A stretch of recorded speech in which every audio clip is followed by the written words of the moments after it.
Right. So, good evening, everyone. Let's start the seminar then. Can the online students hear me?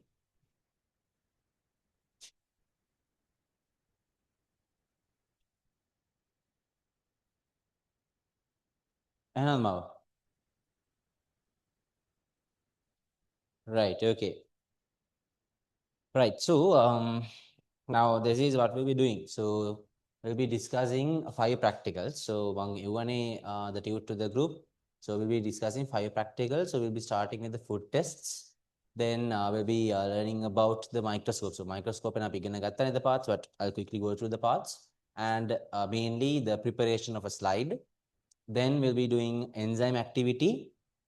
And the last 2 practicals, the outdoors apparatus and the respirometer. So those 2 practicals, practically class amare because it takes a lot of time. And respirometer, it was out of stock, so I couldn't buy it. So when the was again so they practical but those 2 are 2 important practicals which we'll be discussing and doing questions on. Right. So first 3 practicals we'll be doing. And you will be making your own slide as well. Either, right? So everyone got a tute, right? So there should be 8 pages on it, 2 A3 papers. Right? A3 they got 10 on. For the online students, I send the tute to the WhatsApp group and also to the Zoom chat as well. So you can download it from there.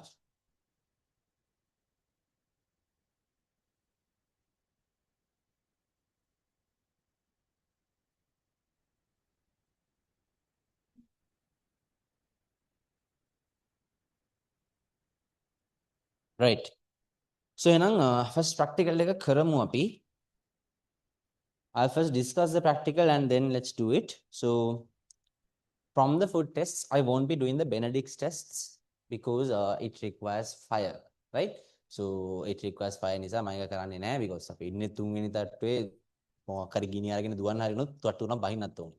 හරි so ඒක නිසා මේ fire related දේවල් කරන්නේ නැහැ. මම හිතලා ඒක විතරයි බැරි. Right? So other than that we'll be doing the other practicals, right?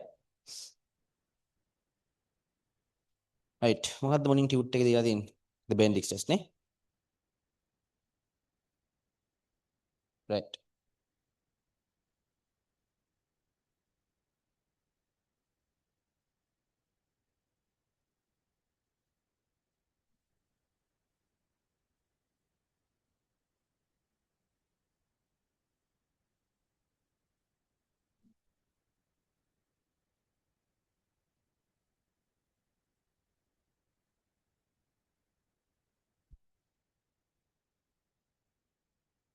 Right, so we call this the Benedict's test, but it is also called the test for reducing sugars. Either. So this is not a test for glucose or not a test for carbohydrates or anything. Right? This is a test for reducing sugars. Okay. What are the reducing sugars that you know? Reducing sugars nothing.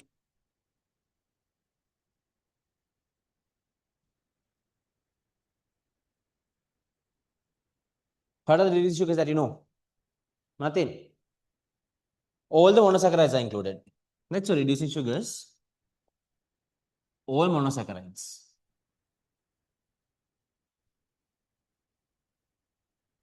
And what else? Nothing.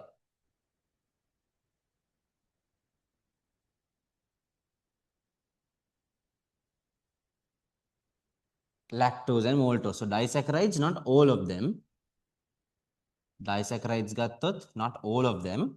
It's basically lactose and maltose only.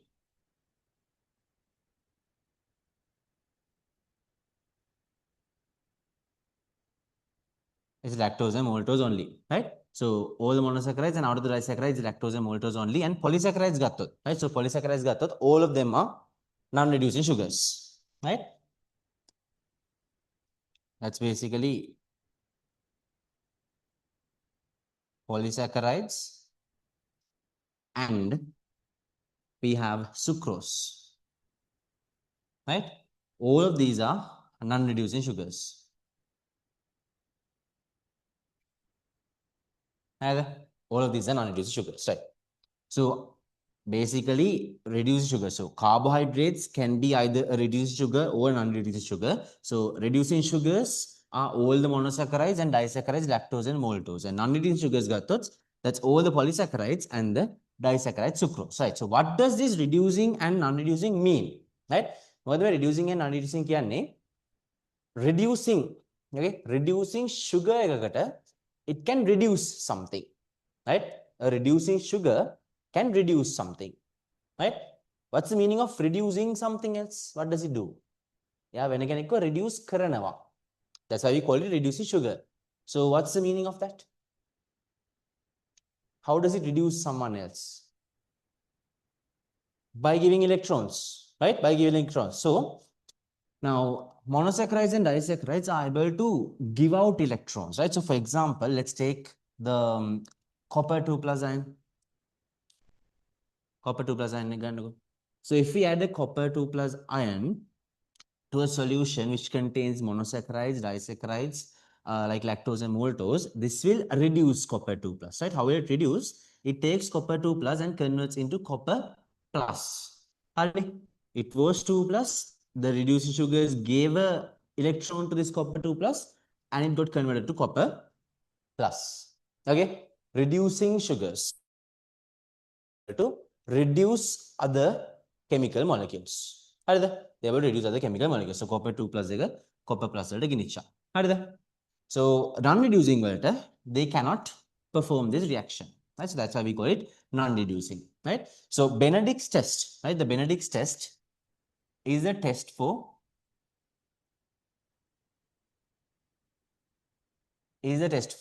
non-reducing. Is a test for reducing sugars. Right? The Benedict's test. Is that clear? So over the test I can't remember. F වලින් පටන් ගන්න මාක test එකක් තියෙනවා. ඒක සමහරවිට ඔයගොල්ලෝ term test වලට එම පාස් පේපර්ස් වලදී එහෙම අහුවේ. ෆේලින්ග්ස් ටෙස්ට් I mean. ෆේලින්ග්ස් ටෙස්ට් කියලා එකක් තියෙනවා. ෆේලින්ග්ස් ටෙස්ට් එක නෑ පෙසල් බස් එක, right? So it's just the Benedict's test, right? So how does this Benedict's test occur? Benedict's test එකට ගන්නවා Benedict solution එක. හරිද? We take the Benedict solution.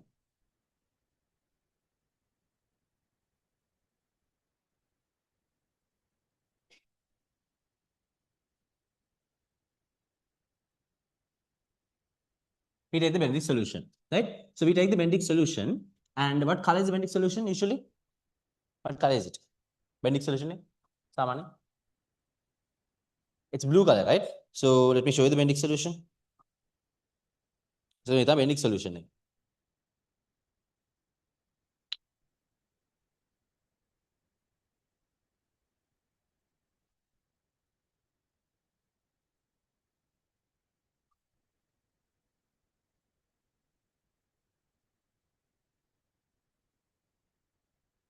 Right? So this is the Benedict solution, right? So it's a very nice blue color. And why is it blue color? Why is it blue color? Ayega blue. You know this. Copper 2 plus. Copper 2 plus has a blue color, right? It has a blue color in a solution, right? So the Benedict solution is blue in color. Okay? It's blue in color. And the reason for this is that it has copper 2 plus ions in it. So what we do is we take the Benedict solution into a test tube. So test tube here Benedict solution and we add a reducing sugar to this, preferably something like glucose. Right? Glucose, right? So glucose add karna. Right? So we add glucose.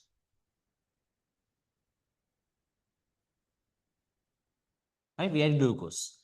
Then we shake it well and mix it. Right? We shake it well and mix it, and then keep it on top of a Bunsen burner.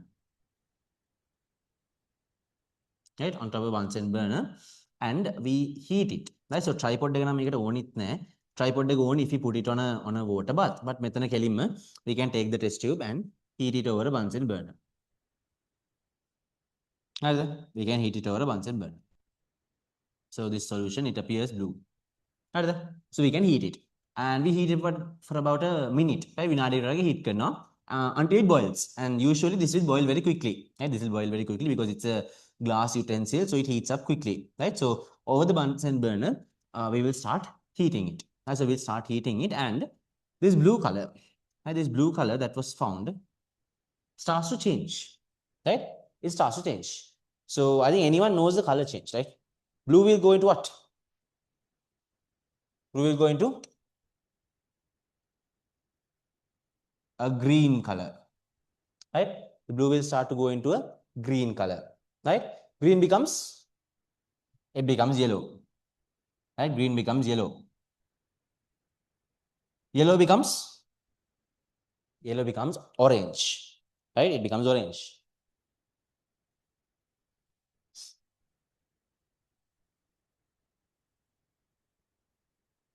It becomes orange, and finally orange becomes a brick red precipitate, right? It becomes a brick red precipitate.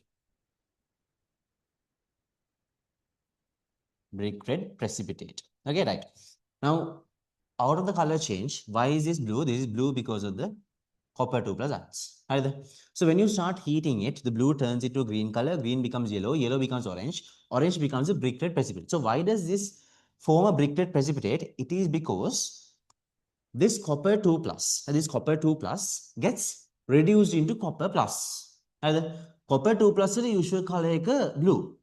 Copper plus, what happens is this copper plus starts reacting with oxygen. It starts reacting with oxygen and it forms something called Cu2O, right? Cu2O. Kila chemical compound right? It starts forming a chemical compound. This chemical compound is what appears as a brick red precipitate. So you will learn it in chemistry as well. Inorganic Cu2O is red in color, right? So what happens is this copper 2 plus is getting reduced, right? So reduced. So this glucose, it will release electrons, right? It will release electrons. So this oxidizes and this will reduce the copper 2 plus into copper plus, and it reacts with oxygen and forms Cu2O, right? Forms Cu2O. So it forms CO2O, and that is what appears as the brick red precipitate. Is that clear? Is that clear? Is that clear? Right? So in these solutions of drinks and all that, bona fruit juices, the sugary fruits. Have you seen these labels? On the labels, if it's a certain drink that doesn't have very large amount of sugar, it's green. And samaneng mid-range sugar it's given as orange. And if that solution is having high amount of sugar, it's given as red.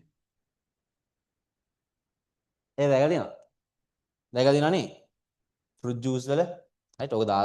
Right? So low sugar it's green, mid amount of sugar it's orange, and if it has high amount of sugar, it's red in color, right? So that corresponds to these colors actually, right? So usually samanne me brick red precipitate එක බලා ගන්න අමාරුයි. It's very difficult to get this brick red precipitate because you need a large amount of sugar for that, right? You need a very large concentration of sugar for that. If you have a large concentration of sugar, you can see this. But usually it goes until orange. Samanning, if we prepare a solution of glucose, it usually goes till orange, right? Right?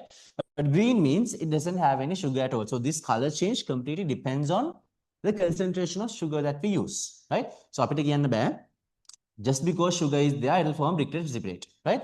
But color change right? If it at least turns green, then we can confirm that that certain sugar is a reducing sugar. Okay, so it might be a monosaccharide or it might be disaccharide, maltose and lactose. Is that clear? Is that clear, right? So that's the test for reducing sugars, right? So we take the Bendick solution, add some glucose to it, we mix it, we shake it well, and heat it under the Bunsen burner. And we allow it to boil for about a minute. Then you can observe this color change. The reason for the color change is the copper 2 plus becomes copper plus and forms this precipitate Cu2O. Okay, that is what happens.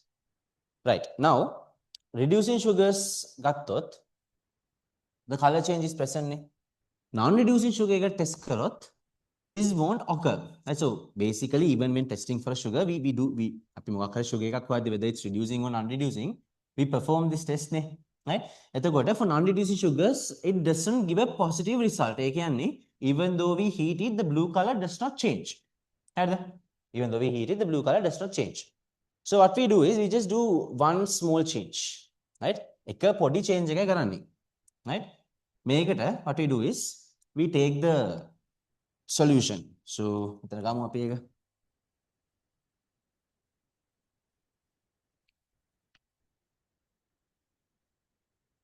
We take the test tube, we add the Benedict's solution to this.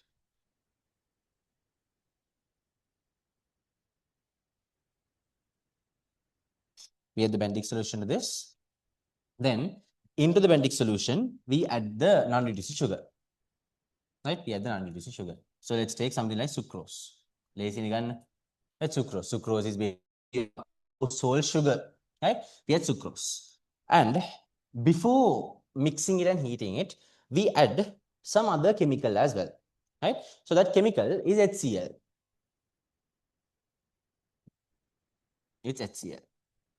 Okay? It's HCl. Then HCl dala, what we do is we basically heat it. That's HCl dala make a heat karna under the Bunsen burner. We heat it. Right? Heat it for about a minute. Right? Heat karna. Then we take it out of the heat. Okay, we add sodium bicarbonate to this. Okay. What sodium bicarbonate? What kind of chemical is it? Sodium bicarbonate.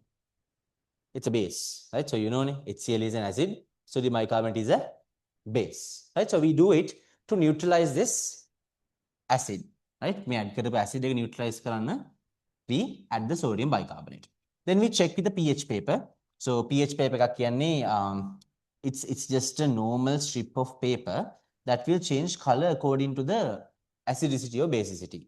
So if this pH paper is dipped in an acid, red color. Acid it's going to be red. And if this pH paper is dipped in a, what do you call this, base, it's going to be something like blue or violet. Okay? Right? Base it's going to be something like blue or violet. Right? So HCl lemma, heat, boil it, add sodium bicarbonate and test with the pH paper. Right? So pH paper it's just an indicator, right? It indicates whether the solution is acidic or basic. Right? So acidic now it's going to be something like reddish or orangish. Basic now it's going to be something like bluish or violet. Right? But if it's neutral, right? If it's neutral, what's it going to be? Neutral now? What's how many pH paper in the color? These are there for all levels, I think. It's going to be green. Right? Samaning greenish color එකක් එන්නේ. Right? Neutral නම් it's going to be green. What's the neutral pH? 7.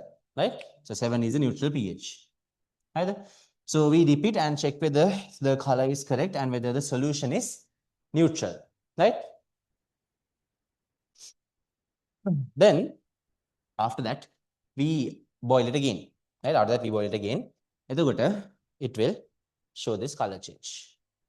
Okay? It will show this color change. So from that, we can conclude that that certain sugar was an unreducing sugar, right?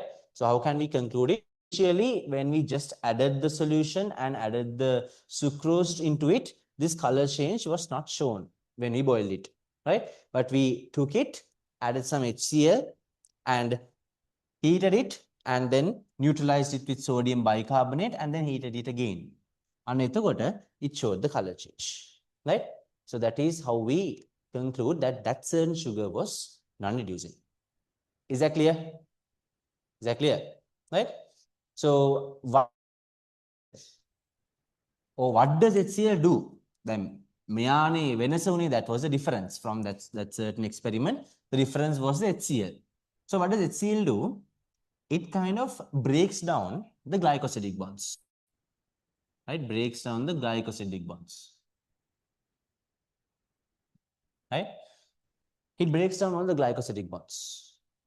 When the glycosidic bonds, you know what a glycosidic bond is, right? Take a clear no, between monosaccharides to form a disaccharide or polysaccharides, there are glycosidic bonds, right? So what does HCl do? HCl breaks down the glycosidic bonds, right? Breaks down glycosidic bonds and converts the polysaccharide or the certain disaccharide into a monosaccharide. Okay, because you know if the glycosidic bond is broken, definitely monosaccharides will be found, right? So disaccharide එකක් නම් it's just two monosaccharides joined by a glycosidic bond. So sucrose වල what sucrose made up of? Sucrose, glucose and fructose. This glycosidic bond breaks, then you get two reducing sugars, right? So just like that in polysaccharides also there are several hundreds to thousands monosaccharides joined together. So again it breaks down all these glycosidic bonds, right? So easily this non-reducing sugar becomes a reducing sugar. Is that clear? Is that clear, right? So we do not, like the Bendix test is not a test to determine monosaccharides. Monosaccharides is පුළුවන්. But this is used to determine reducing sugars, whether it is a certain reducing sugar or not. You get an MCQ statement like this. Statement you are given a certain sugar and you perform the Bendix test to that certain sugar and it shows a color change. Right? It shows a color change. It shows a color change. And they ask which of the following statements regarding that sugar is correct.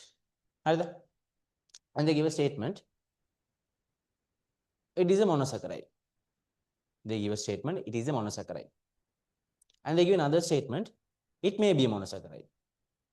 Every statement it is a monosaccharide. Our statement it may be a monosaccharide. What's the correct answer? Maybe. So isn't it a monosaccharide?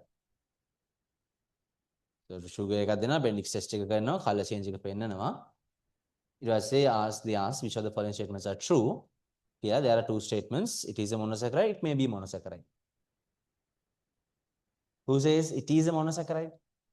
ඒක monosaccharide එකක් කියලා කියන්නේ කවුද? ඒක monosaccharide එකක්. Who says it may be a monosaccharide? Who says it's a protein?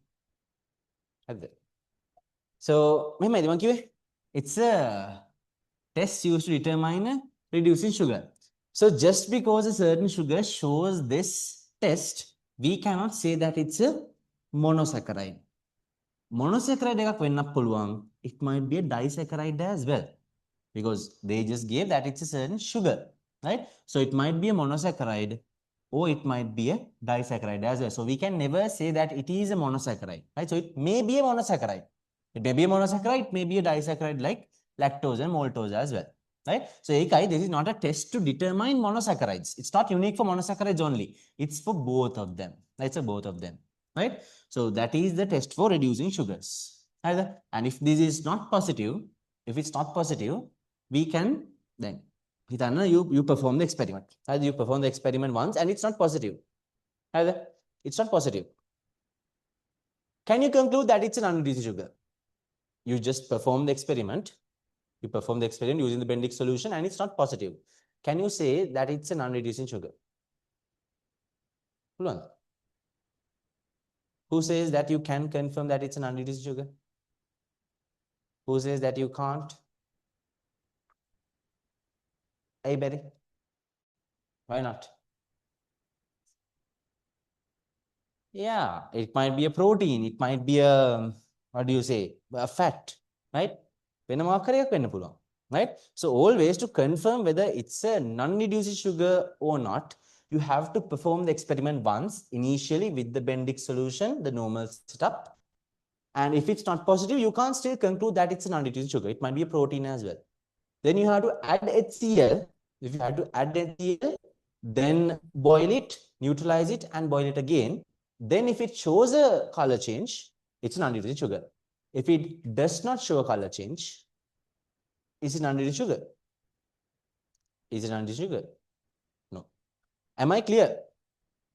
Is that clear? Right? So even when testing for an unreducing sugar, just because this setup does not work, doesn't mean that it's non-reducing. It might be another chemical as well. Right? So always, in order to confirm that it's non-reducing sugar, you have to perform the HCl part as well. Right? And if it's still not positive, then it's not non-reducing or reducing. It's just another chemical compound like a protein or something. Right? But if this becomes positive, then we can conclude that it's non-reducing sugar. Is that clear? Right? So in your tute,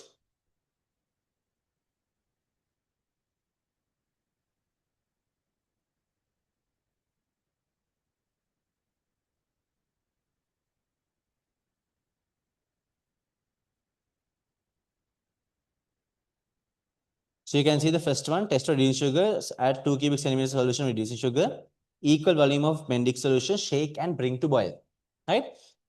So just write down the color change there, right? So when you perform the experiment, just write down the color change, that the color change goes from blue to green to yellow to orange to brick red precipitate, right? Tute hamune deena.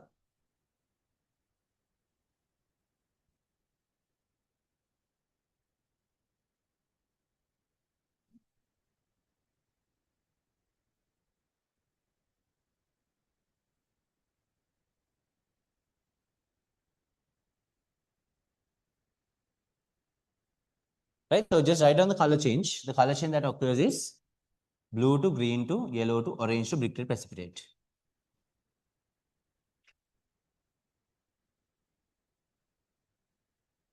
Then mention that the Benedict solution.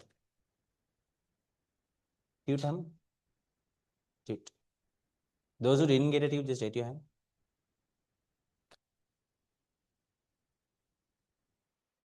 Write down the color change. Blue, green, yellow, orange, and brick red precipitate. Then mention the color of the Benedict solution. Right? Color of the Benedict solution. And the reason for it, because it has copper 2 plus ions. Okay? That's the reason. It's blue color because it has copper 2 plus ions. Then mention the reducing sugars that we can test via this experiment. So it's all the monosaccharides and the disaccharides, lactose and maltose. Right? All the monosaccharides and disaccharides, lactose and maltose. Write it down as well.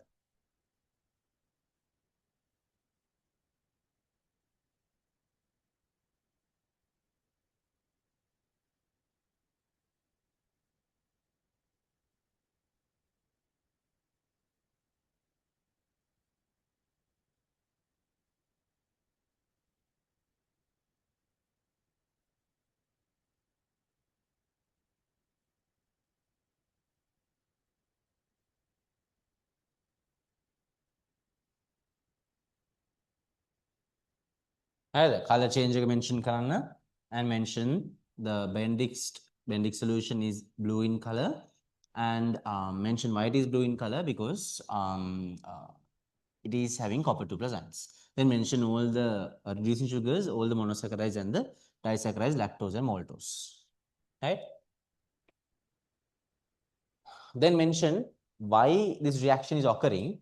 It's because the copper 2 plus ions reduce into copper plus. Right? Copper 2 plus reduces into copper plus. Copper plus reacts with oxygen to form copper oxide, so Cu2O, and that is the brick red precipitate. Okay? Copper 2 plus becomes copper plus and copper plus reacts with oxygen to form Cu2O, which is the brick red precipitate.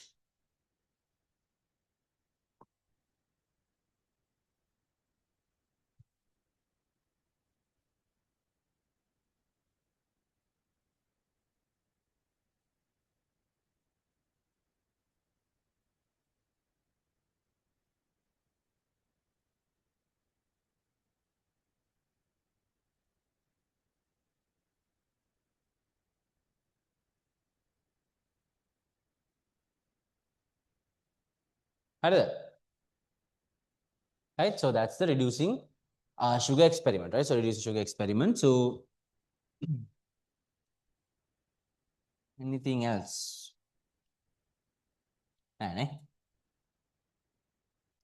You can mention that reducing sugars, what they do is reduce other chemicals, right? So just write down reducing sugars will reduce other chemicals or molecules. Right? They will reduce other chemicals or molecules. Just write it down as a point. Reducing sugars will reduce other chemicals or molecules.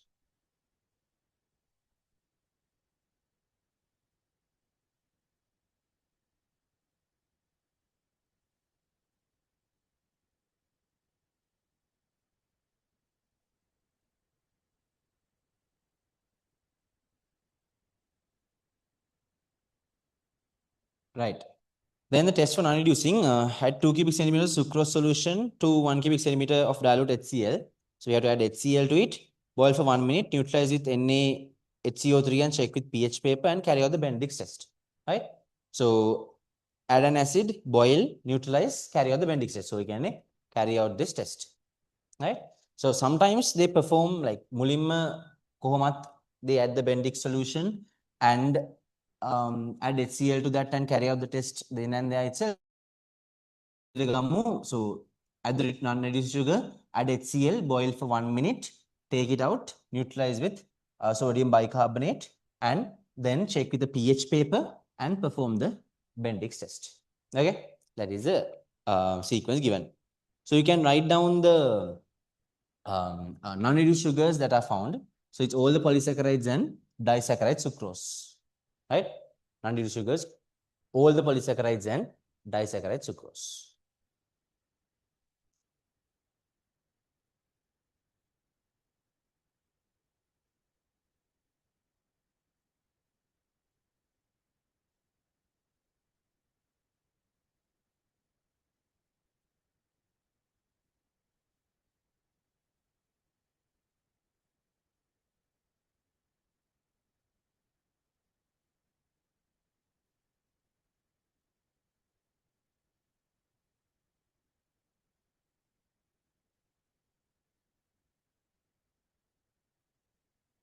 Then write down what HCl does. So HCl will break down all the glycosidic bonds and convert that non-reduced sugar into a reduced sugar.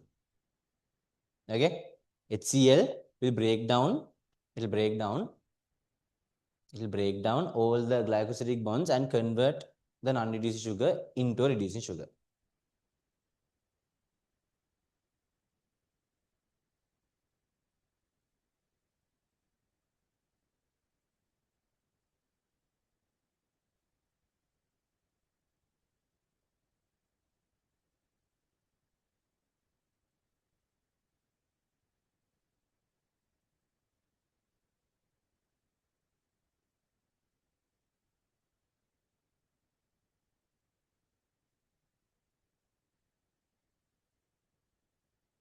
So write down non-reduced sugars. Non-reduced sugars cannot reduce another molecule or chemical component. Non-reducing sugars cannot reduce another molecule or chemical component. So it cannot reduce copper 2 plus into copper plus initially. So it cannot reduce copper 2 plus into copper plus initially.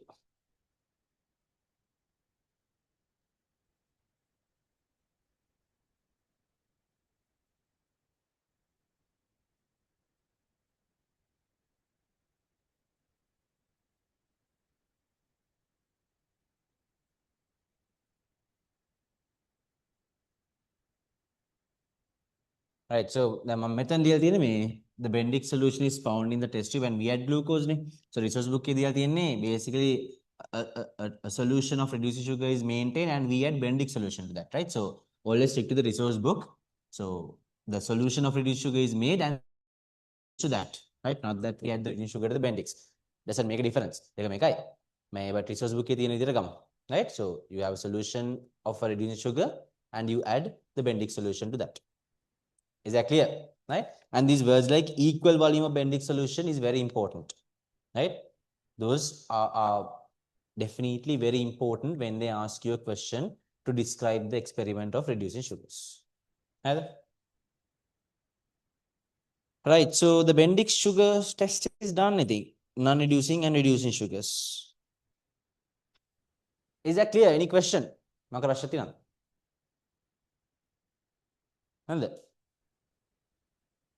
about the online students?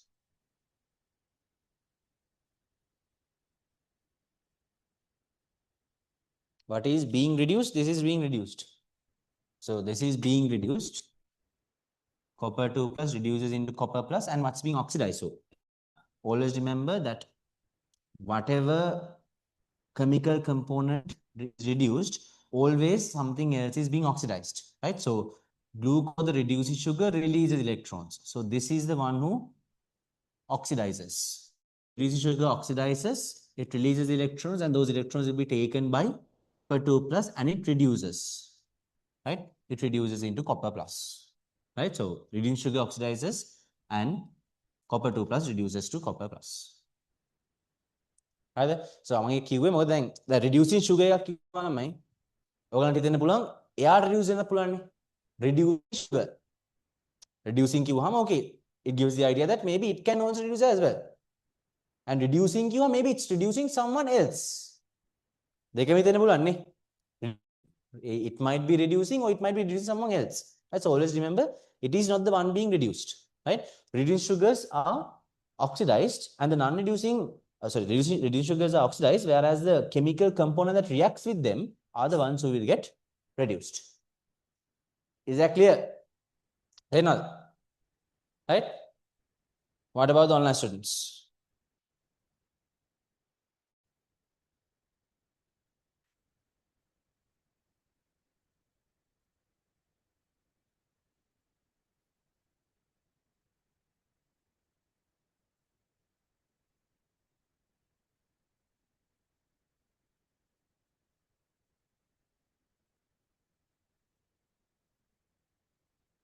What about the online students? What about the others? Is it clear?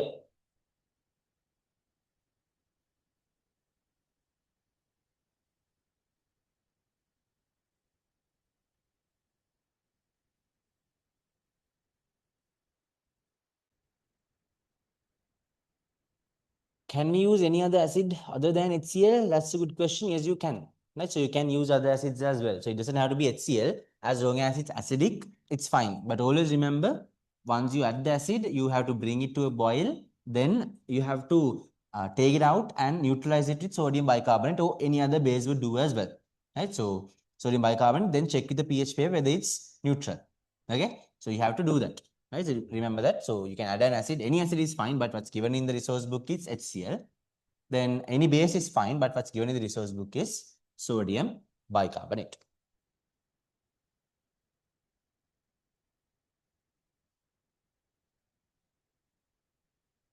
Right.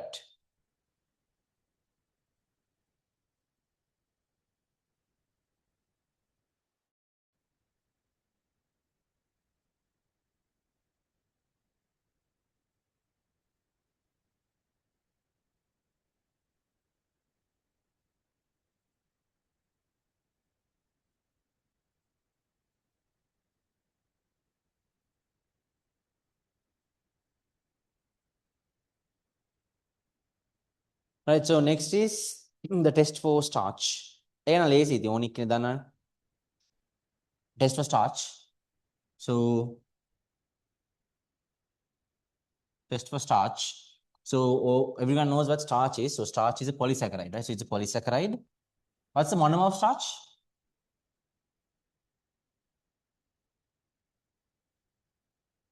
What's the monomer of starch? Glucose, right? So starch is a polymer made up of glucose. What type of polysaccharide is it? What type of polysaccharide is it? It's a storage polysaccharide, right? So starch is a storage polysaccharide. Remember that, right? So this is polysaccharide. Storage polysaccharide, where it's a storage sugar of plants. A storage sugar of plants. Starch has two forms as well. It has two forms: amylose and amylopectin. Right? Starch has two forms: amylose and amylopectin. Okay? So amylose is branch or linear? Linear. Amylose is linear. Amylopectin is branched. Is that clear? Right? Amylase is a polysaccharide. It's a storage polysaccharide made up of glucose, and it's found in the plants, the storage sugar of plants. Right? Then it has two forms: amylose and amylopectin. Amylose is linear. Amylopectin is branched. Right? So in unit 2, you have to learn this. Right? So starch test what is the chemical that we use? We add iodine solution. So iodine solution අපි හැම වෙලාවෙම කියන්නේ I2Ki කියලා. Right? I2Ki කියලා. In chemistry, have you done unit 2? Even not the unit 2. Nah. Have you done second interactions? I'm at so ළඟදී ඉගෙන ගනි why I2 is added with Ki. Right? So I2. හරි මේක දන්නවනේ, you know that these polar molecules don't mix with non-polar කියන එක දන්නවනේ. I දන්නවනේ. All right. So polar molecules don't mix with non-polar. So water is a polar molecule. Right? Water ගත්තොත් it's polar. Water is polar. I2 is non-polar. Right? So we have to mix it with a solution of Ki. Ki will release the I minus ions and I2 will react with the I minus ions and form something called I3 minus. Chemistry. So I won't go deep into it. So it's a type of second interaction which you learn soon, right? So this is what's found in the iodine solution. So starch will react with the I2Ki, or it reacts with the I2 and it forms a complex. We call that complex a polyiodo complex. Right? Polyiodo complex. What that basically means is starch is a very large polysaccharide. Right? So starch is a very large polysaccharide. So it's like a polysaccharide. It's a very large polysaccharide. And to this polysaccharide, many I2 molecules will come and attach. Many I2 molecules will come and attach. Right? So again, to this starch molecule, many I2 molecules will come and attach and it forms a polyiodo complex. Poly means what? Iodo means iodine and it's a complex. So starch will join with iodine to form a complex. Poly a lot, iodo means iodine. Polyiodo complex. What color is this complex? What color is it? It's like a blue-black color. Okay? Blue-black color. Is that clear? Is that clear? Right?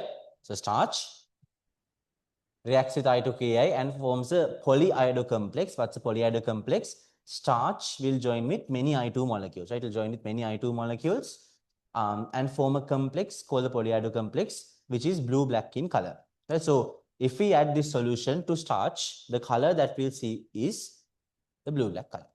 Right? The color change is a blue-black color. Is that clear? Right. එහෙනම් starch test එක අපි කරලා බලමු. So before that, you should know the color of I2Ki. මෙන්න මෙයාගේ පාට. You should know that.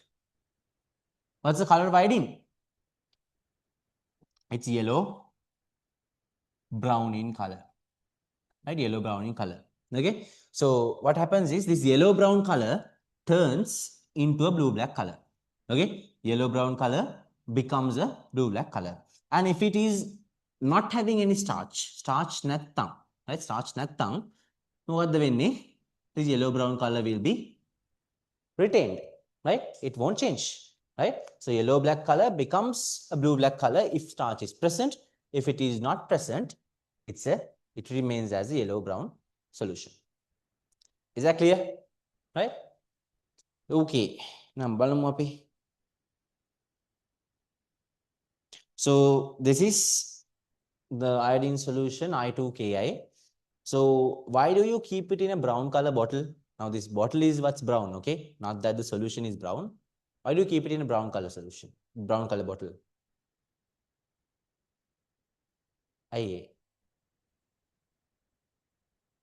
Yeah, to prevent the light falling onto it, because I2 can easily react with light. Okay? So in your labs, you see bottles, some are transparent, some are brown in color, right? So brown bottles are the chemicals that can react with light. Okay? Right.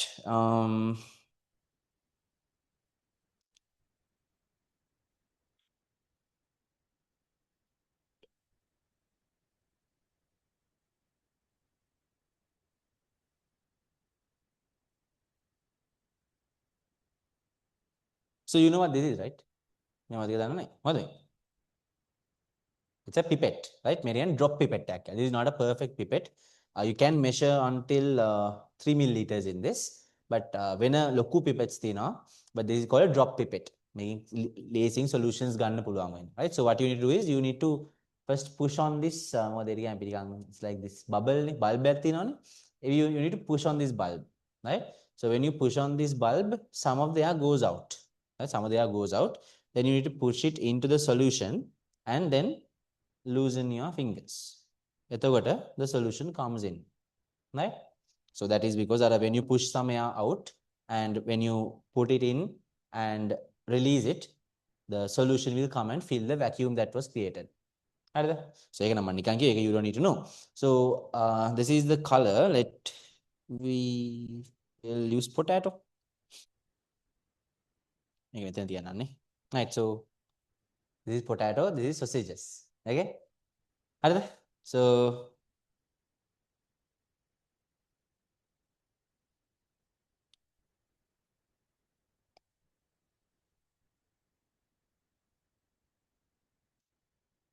So you can see the blue black color, right? I'm going to paint on it. Right? So you can see the blue black color, and some areas you can see that it's still yellow brown, right? Some areas are still yellow brown. Some areas are still yellow brown, whereas others are having a good blue black color, right? That is because those are the areas which we lack starch, right? Some harthangal starch good at some harthangal starch adui, right? So that's a potato.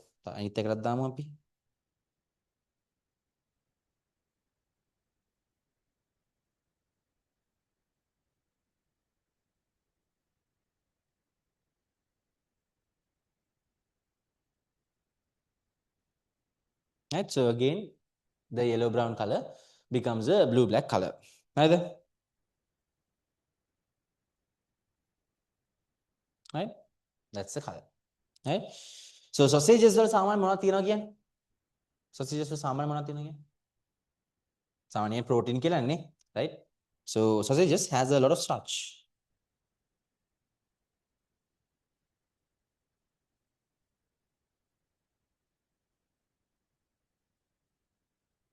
So it's basically filled with starch, right? So it's not only meat that is found in sausages. So there's a lot of starch in sausages, right? So protein kila khana hota starch, right? So that's a piece of sausages, right? So that is potato and sausages. Other than that,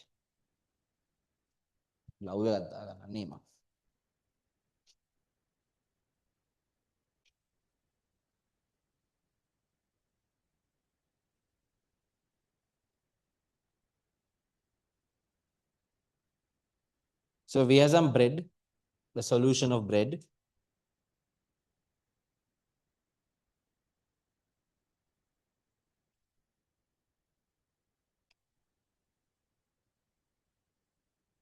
So you can see the color, right? So it turns into a very dark bluish color, right? Dark bluish color. Okay. But usually, let's just take a solution which doesn't have starch.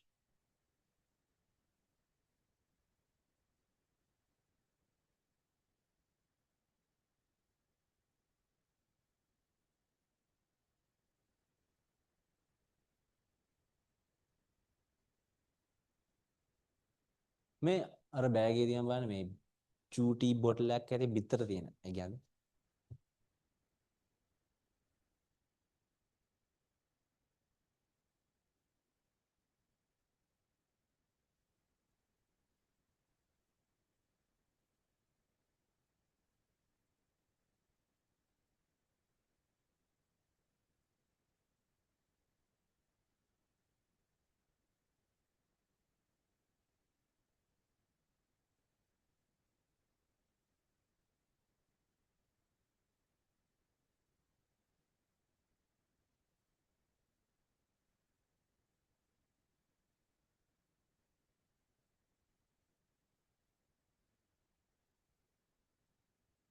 I have a piece of chicken, but I need it for the protein test. So I'll transfer it to another place for now. Right. So this is a solution which had chicken, right? So that's protein, right? So now I'll add some iron to it and let's see if chicken has starch. So you can see that it's not turning into a blue-black color, right? Right? So it's not turning into a blue-black color. So that means chicken does not have starch. Okay? So you can see the brownish yellowish color, right? You can't see it. It. And possible. Can the online students see these? You can, right?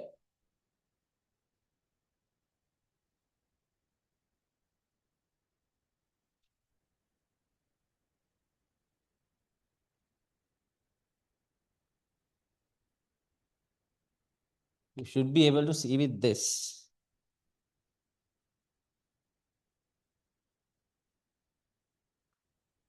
Can you see the color? No? Is it worse?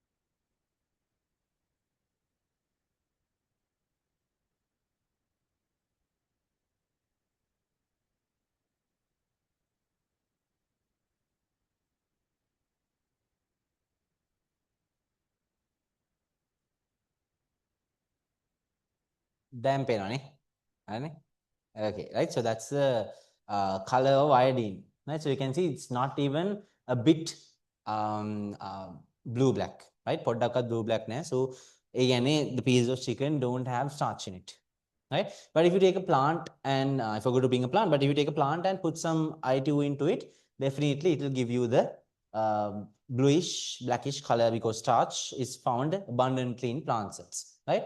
So potato is an example, I think, right? So this is the color of I2Ki. Okay, yellowish, brownish color. Penani, you can see it, right? So this is what happens when starch is present,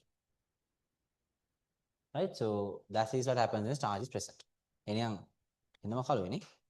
right? So this is what happens when starch is present. Okay, and this is a piece of sausages, right? So this is a piece of sausages. So yeah, right? So that is what happens when starch is there. Right.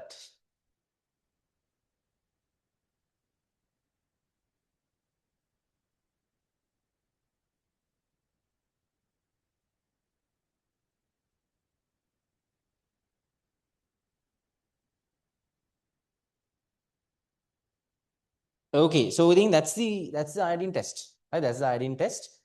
Was it clear?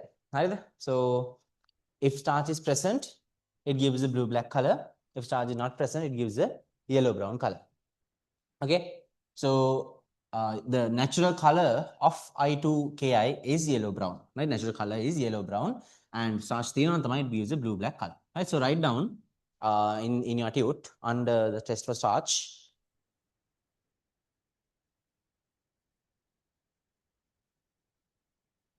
So it says at 2 cubic centimeters, 1% starch solution in test tube, add a few drops of I2Ki solution. Right? So don't confuse it. I2Ki කියන්නේ iodine solution එකට තමයි. Right?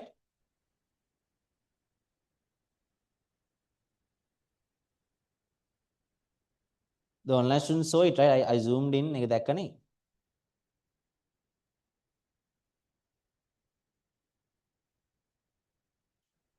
That part you saw, right? Okay, right. So write down the color change. That yellow brown will change into a blue black color. So yellow brown is the natural color of I2Ki. So mention that it's a natural color of I2Ki. And the blue black color is given because starch forms a polyiodo complex with I2. Right? Write down the color change yellow brown to blue black color. and that starch forms a polyiodo complex with I2. Okay.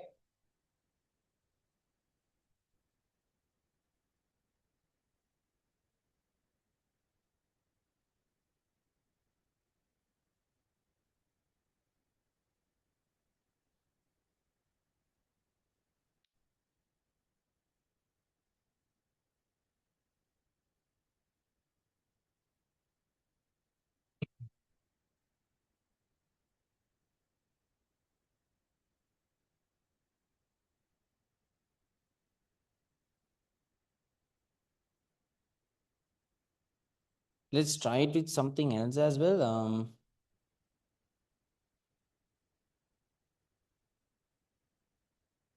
So this is bread. So bread, you can see it has turned very black again. So it's, there's no hint of blue at the like because it has a lot of starch, right? So it's blackish in color, right? It's blackish in color.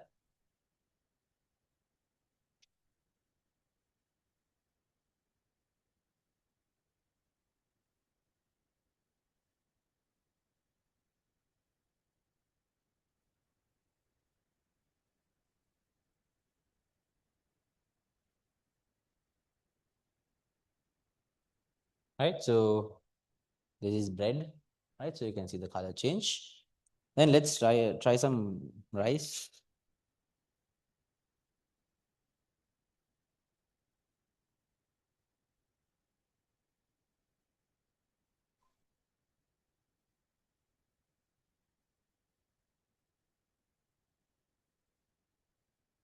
Right. So this is red. I mean, this is white rice. Basmati right?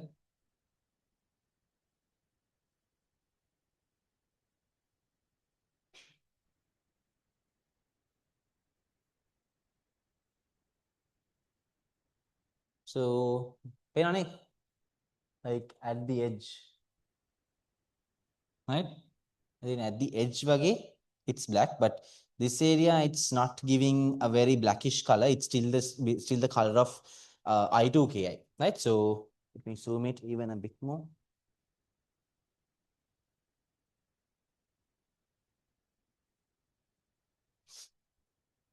Right? So this part it's having a yellow brown color, and this bottom part is black because that's the area where rice is there, right? So rice is there, and this part is yellow brown because no starch is present in the solution. Is that clear? Right? Then there's red rice as well.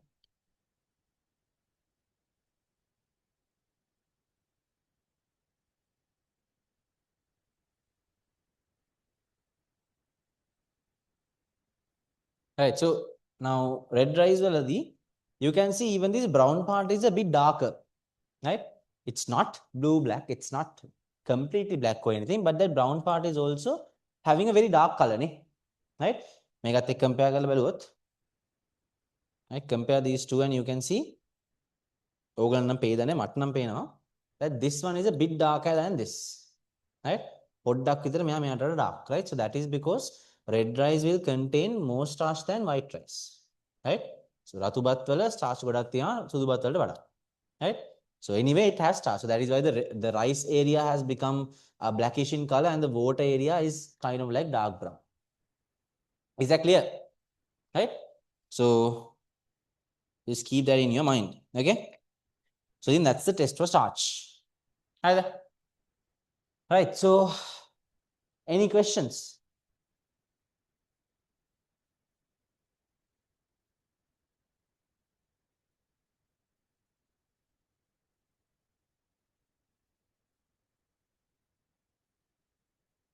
Any questions?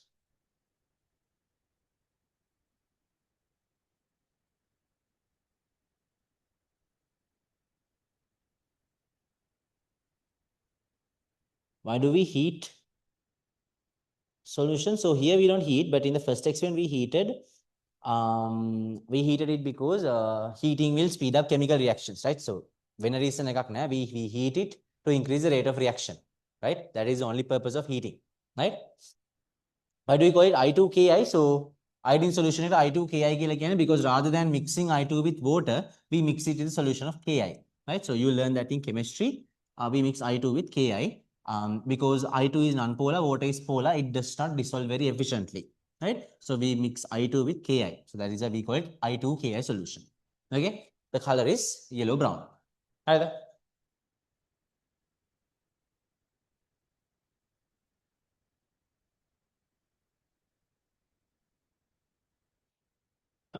Right. So the test for starch is done, eh?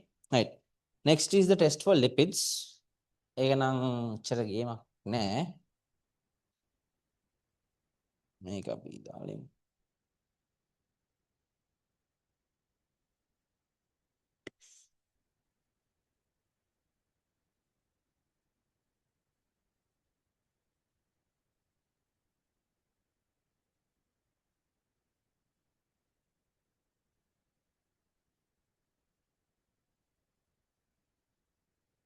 Right, so this is some coconut oil. This is some coconut oil. So we have to add some water to the coconut oil.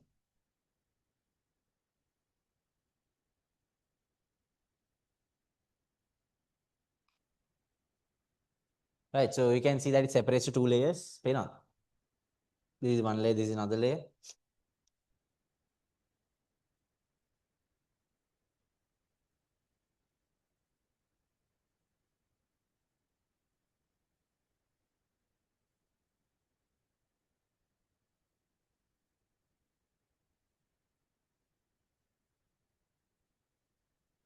Right, you can see these two layers, right? This is one layer, this is another layer. You can see it from the screen, right? මට නම් පේන screen එකේ. මට මෙතනින් කොහොමද පේනවා? මගේ screen එකෙන් පේනවා. ඔයගලන්ට පේනවද?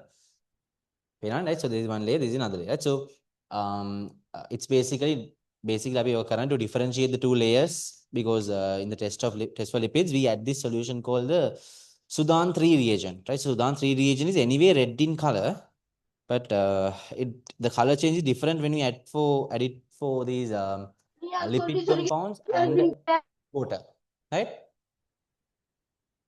මත් මරු දවසේ සුදු පාට අඳින්න හොරගත්තේ.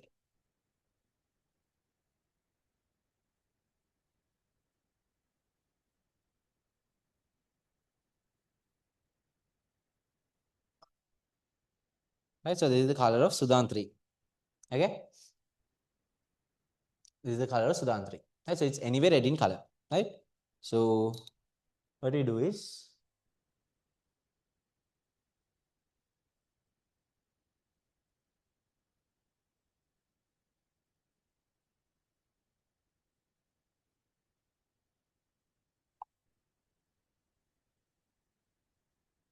so you can see here and that the oil layer, right? This is the oil layer. You can see it properly, the red color, right? So that's the oil layer. So it's properly reacting with the oil layer, right? So the water areas, right? Water now this is also oil, but එතන මේ water එක ටිකක් mix වෙලා. But water තියෙන areas ටික mainly it's kind of like not a very, what do you call, vibrant red. නිකන් our solution එකෙන් some pigments has gone into it, but other than that it's not a very vibrant red, right?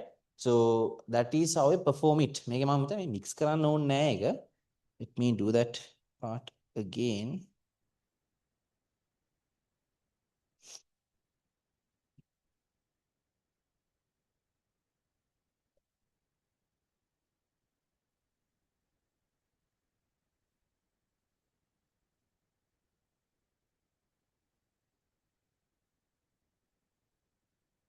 නිෂාන්‍ය අරකින් මේ oil bottle එක කියනකොට oil bottle එක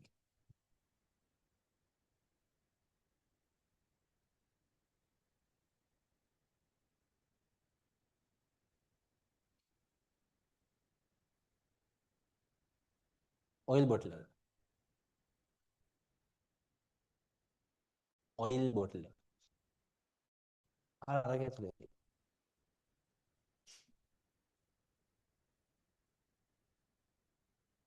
අර inside that cloth bag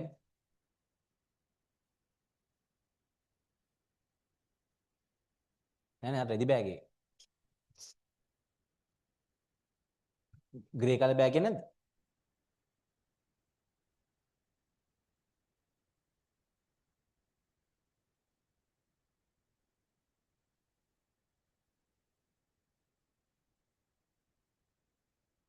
Grey colour බෑගේ නැද්ද?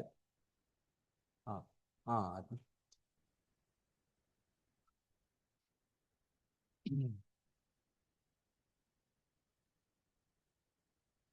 Oil Butler.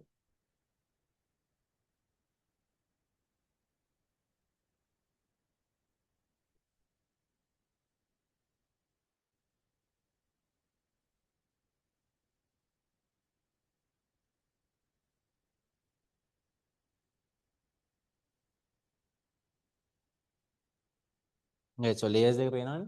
But you can see the two layers. Right, so these are the two layers.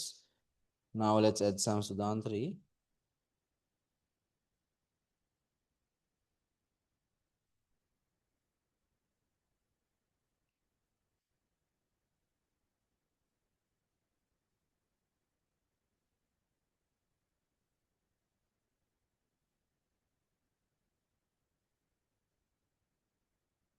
Right, so you can see it, right? So this is the water layer, this is the oil layer, right? So මෙතන මේ මැද මේ ටික it becomes a lot of red because this Sudan 3 is kind of very dense, right? So it starts to settle to the bottom or in between the water and the oil layers, right? So that is what happens. But you can see, let me bring it closer to the camera, right? So in this layer, in the top layer, you can see these globules, right? Small red globules. පේනවද? Right? So red globules වගේ තියෙනවා. Right? So those red globules should be present when you add the Sudan 3. And this layer, right? This layer, it has a lot of Sudan 3 reagents, so that's why it's having mainly that, what do you call this, red color, right? But this layer, මෙතන නිකන් අර රතු පාට පොඩ්ඩක් පල්ලහැට ගිහිල්ලා වගේ. It's just cloudy. It's just cloudy red, but it's not having this proper, what do you call this, uh, red globules or the proper red color, right? So I'll pass this around. ඇඟි හලා ගන්නද බලන්න. හරිද? ඇඟි හලා ගන්න එපා. නේද? So ඇඟි හලා ගන්න එපා. You can properly observe these globules. Right? So මේ globules ටික බලා ගන්න. Because in the oil solution, the Sudan 3 reagent will make red fat globules. Right?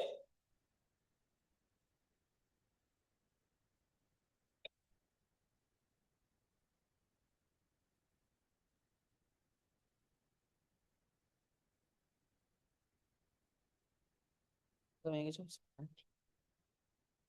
මේ pass.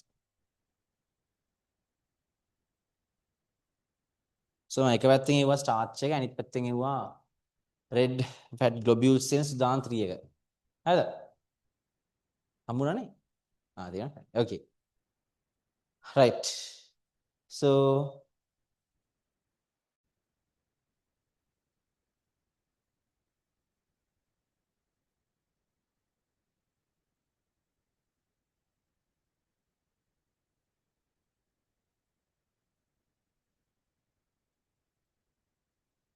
So we have the test tube. We have the test tube and we have two layers. So of course the top layer is oil. You know oil is less dense than water. And it is water. So when we add the Sudan 3 reagent, this oil will have a lot of Sudan 3. So I can mean red color. So that's because it has a large amount of Sudan 3 because Sudan 3 will settle to the bottom. But you saw these red fat globules. So there are these red fat globules like this found.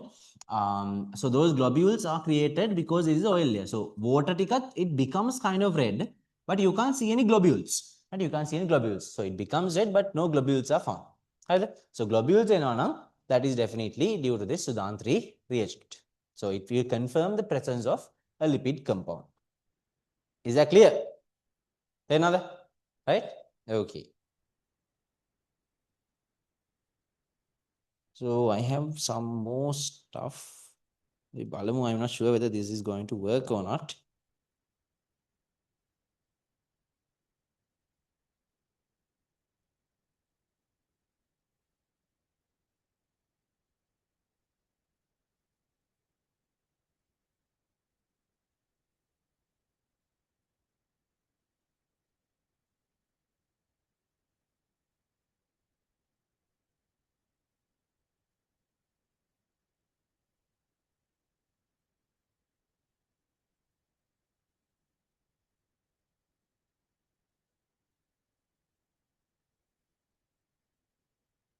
So I have some butter and chicken fat.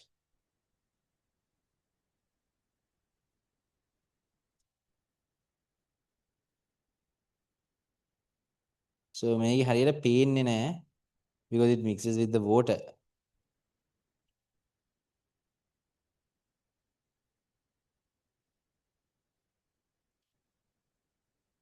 Yeah, you can see it properly because නිකන් එතකොට නිකන් water රතු පාට වෙනවා because the solution mixes with water නේ.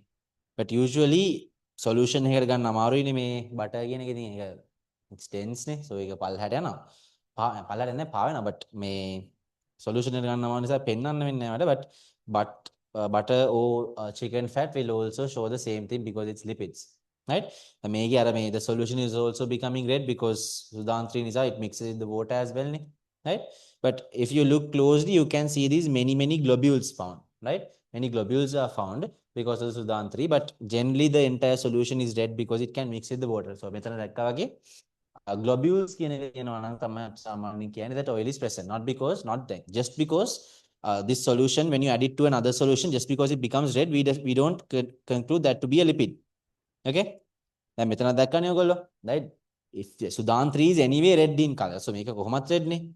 Right? So it's anyway red. ඉතින් මොකකට හරි දැම්මම කොහොමද රතු පාට වෙනවා ඉතින්. Right? අනිවාර්යෙන් රතු පාට වෙනවා. But you need to have the globules. Right? These globules should be found. Right? Red fat globules should be found in order to confirm that it's a lipid molecule. Is that clear? Another, right? So just write it down.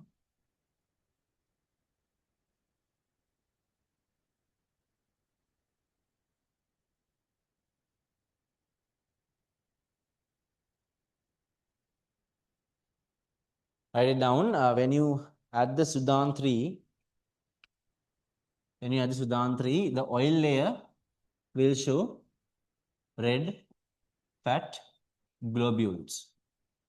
Right? When you add Sudan 3, the oil layer will show red fat globules. Water, it becomes red, yes, but no globules. Right? No globules. It becomes red, but no globules. Right? So red fat globules will be found only in the oil layer. Right? That is the indicator for it to be a lipid. Right? Is that clear? Right. So what about the online students? Is it clear?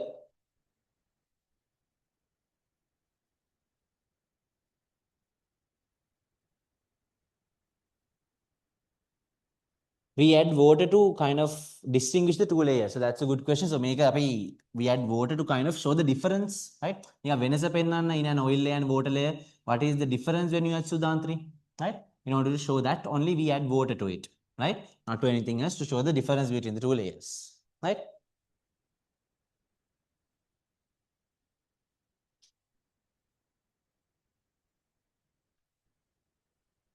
No, whether it's unsaturated or saturated doesn't matter. You can observe it, right? So as long as it's a lipid, you can observe it.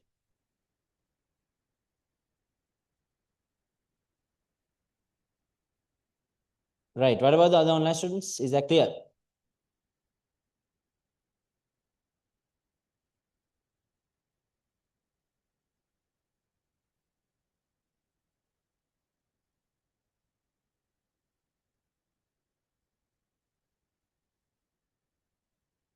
Right. Next is the last test thing, right? So it's the last test. So it's the test for proteins, right? It's a test for proteins.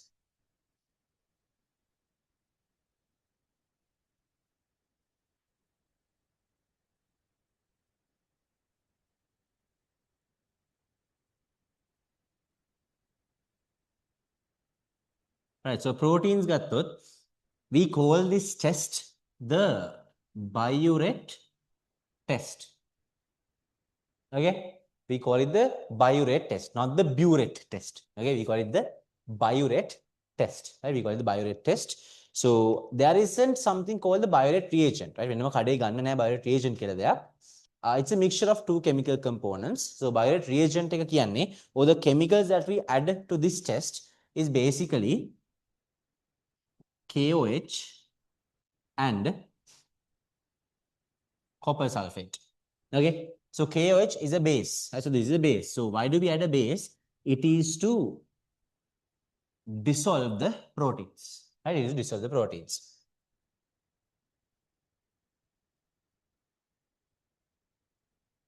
So initially what we do is we create a solution of proteins and we add KOH to it, which is a base, and we dissolve the proteins. So why do we add KOH? In order to dissolve the proteins. Then to these dissolved proteins, right, to these dissolved proteins, we add something else. Right? We add something else, which is copper sulfate. Right? We add copper sulfate. These dissolved proteins will show a color change where it becomes something like violet. Right? Violet or lilac in color. Right? So proteins are dissolved in KOH and then we add copper sulfate to it, which will turn into a violet or lilac color. Right? So that is the color change. Now the reason for this color change is not the presence of proteins. May test again, what we check for isn't actually proteins. This color change is given only if a certain bond is present. What's the bond that is unique to proteins? What's the bond that is unique to proteins? Peptide bonds. Right? What are the proteins? Two amino acids are joined together via peptide bonds. Right? Two amino acids are joined together via peptide bonds. So in this test, what we test for is actually peptide bonds. If peptide bonds are present, then the color change will occur. If peptide bonds are not present, the color change will not occur. So hitanna, for example, there is this solution of glycine. Solution of glycine. You know what glycine is, right?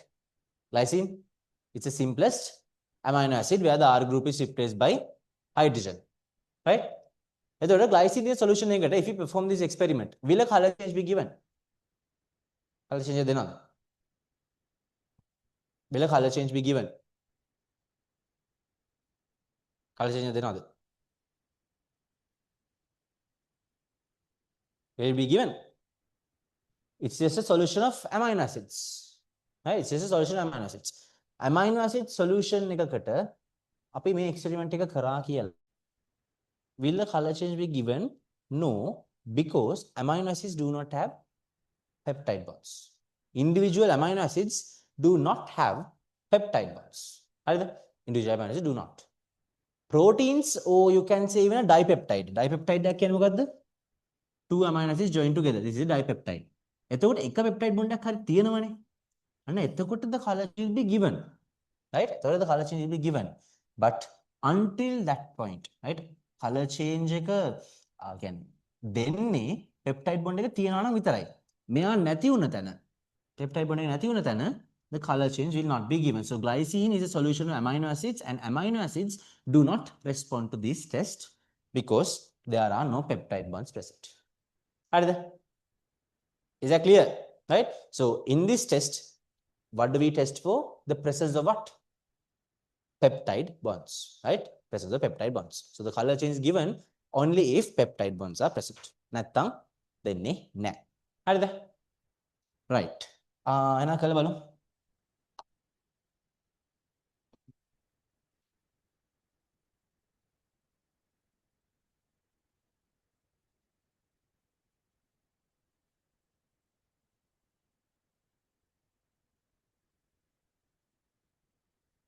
Yeah, so I have some egg white, right? So egg white තියෙනවා.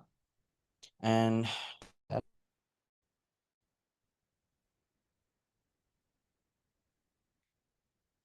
right, so this is KOH, right? KOH. KOH සාමාන්‍යයෙන් එන්නේ as a powder. So you can prepare the certain solution using that powder. So I'm going to add some KOH into it. Right, so මෙතනදී color change එකක් නැහැ. You know what egg whites look like, right? විතර මොනවද දන්නවනේ, right? දැකලා නැත්තම් බලාගන්න. හරිද? ඔන්න මටත් එවන්න.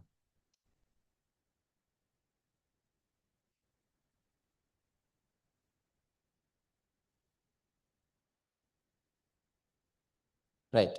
So KOH එකක් දැම්මා, then you have to mix it well to kind of dissolve the proteins in the KOH. Right, so allow it to dissolve. Then add some copper sulfate to this. So if the KOH was sufficient, the color change should be given. So this is copper sulfate. Copper sulfate is blue in color, right? Blue in color. Again, copper sulfate gathot, CuSO4 gathot, it has copper 2 plus ions, right? Copper sulfate, it has copper 2 plus ions. So it's again blue in color, right?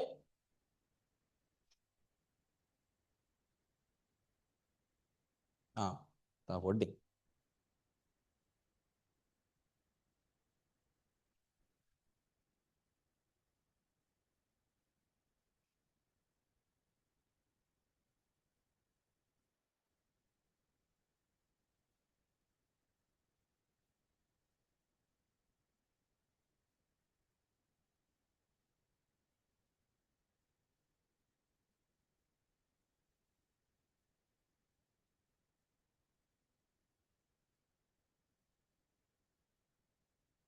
Can you see it? Pena color, right? So it's a very nice violet color. Pena nahi, right? So it's a very nice violet color. Right? So it's a violet color, right? So protein concentration it gives a dark blue, yeah, close to violet, dark blue color because copper sulfate, it's anyway blue. Copper sulfate is anyway blue, so proteins both, it will give a dark bluish color, right? Dark bluish color. But if the protein concentration is very high, it gives a dark purple lilac color, right? So egg white, so there's a lot of protein, right? So that's the protein test thing, right? So this test is called the biorate test. So what we do is add KOH, then add copper sulfate, then you think the violet or lilac color is given. Right? Now make a namma. Right? So make a tevan right? So for the online students, I'll just bit close you. Right? So you can see the color, the violet color. It doesn't show the color change because KOH didn't go that deep. It didn't mix well, but it mixed well, so it shows the color change properly, right?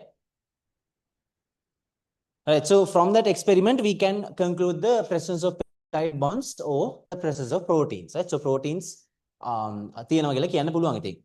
anyway, proteins have what we call these peptide bonds. Is that clear?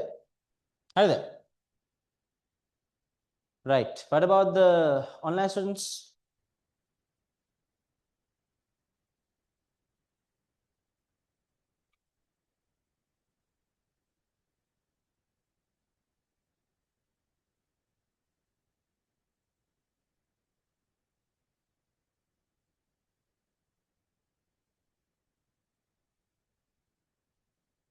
What about the online students? So I want the online student to respond.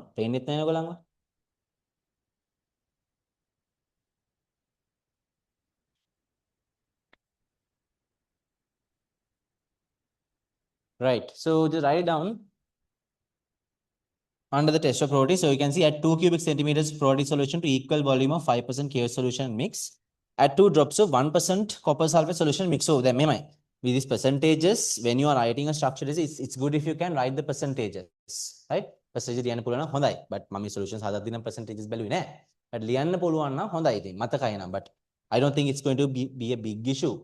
But liwo thing අර නිකන් paper එක mark කරන්න යන එක තේරෙනවා අම්මට ඉතින් වැඩෙත් තමයි කියලා. හරිද? ඒක නිසා පොඩ්ඩක් ලියන්න. Right? So just write it down. Why do we add KOH? We add KOH to dissolve the proteins. Right? The reason for adding KOH is to dissolve the proteins, and this color change is given if peptide bonds are present. Right? Peptide bonds තියෙනවා නම් the color change is given. Right? So KOH is used to dissolve the proteins, and the color change is given if peptide bonds are present. Right? So just write it down there.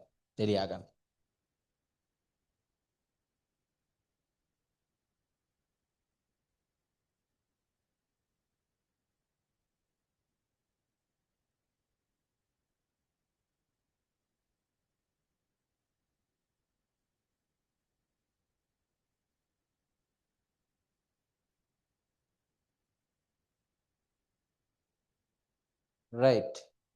Let's just try the chicken and the fish as well.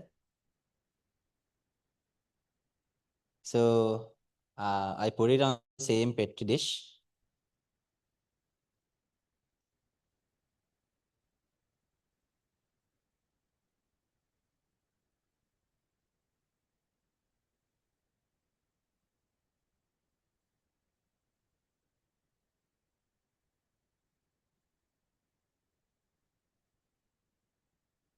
So let's add some KOH.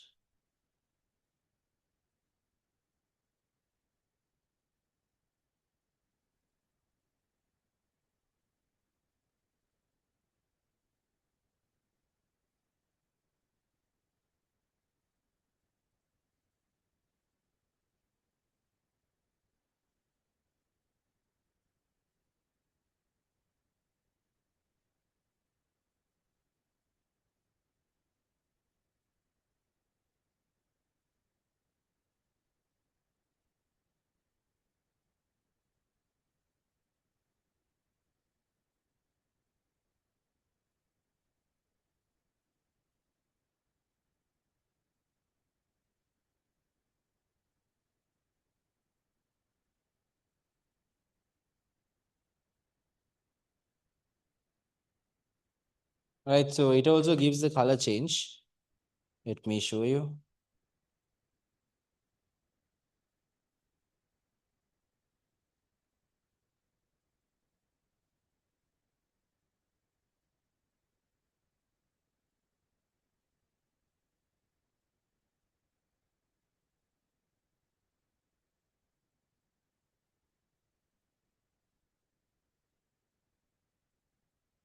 Right, so this is the color. Right, so this is the color when we add it to the chicken and the fish. Right, so it's again having a lots of proteins. Right, so මේක පෙන්වන්න මම ඕනම් but පේයිද දන්නේ ඔයගලන්ට. So there is the color change. Right, can you see it? එනවා. Right, so ඉවර වෙලා බලන්න මේ, so you can see proteins are present in chicken and fish. Right, so there is the color change. හරිද? Right, so you can write it as either purple or lilac. That doesn't matter. ඒක නම් purple ලිව්වොත් අවුලක් නැහැ. මෙතන violet lilac or purple ලිව්වොත් අවුලක් නැහැ. Like ඒක නම් එකම ටිකනේ. Right? So yeah, that's the test of proteins. So always know this is added to dissolve the proteins, and then after you add this, it will kind of react, and it'll react with these peptide bonds and give the color change. Right? React with the peptide bonds and give the color change. Right? So just write down that amino acids, right? Individual amino acids do not show a color change for this test, right? Individual amino acids do not show a color change for this test because they do not have peptide bonds. I just write it down as well.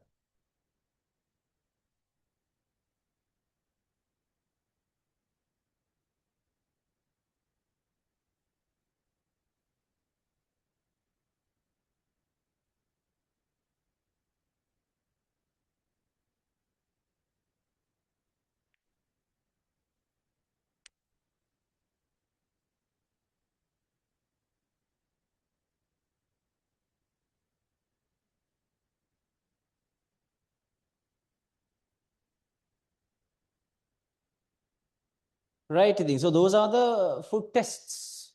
So is it clear? Is it clear? Any questions?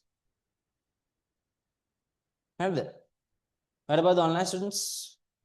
So if you missed any points, මේ ඔක්කොම ටික ලියපු කෙනෙක්ගෙන් මම ඉල්ලගෙන එවන්නම් group එකට field tute.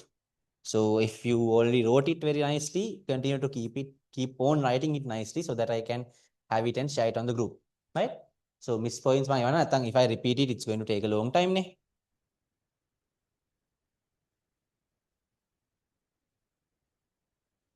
Right. So go to page number 5. Right, go to page number 5 and do question number 1, 2, and 3. The MCQs. කරන්න බලන්න.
Right. So what's the answer for the first one? What's the answer? First MCQ, what's the answer? Atin pena? Oh, maybe. What's the answer?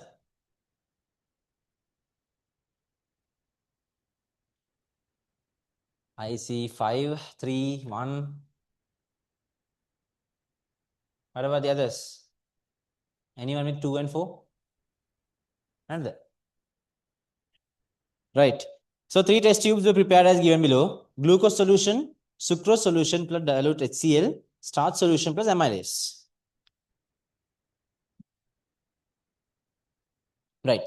So after 1 hour, Bendix solution was added to all 3 test tubes and heated gently in a water bath. A red precipitate was observed in. Right. So now it's obvious that glucose will give the color change. Neither. Anivalent glucose, it's a reduced sugar. So one will give the color change. I don't need to explain that. Right? Glucose will give the color change. Then they say sucrose is dilute HCl.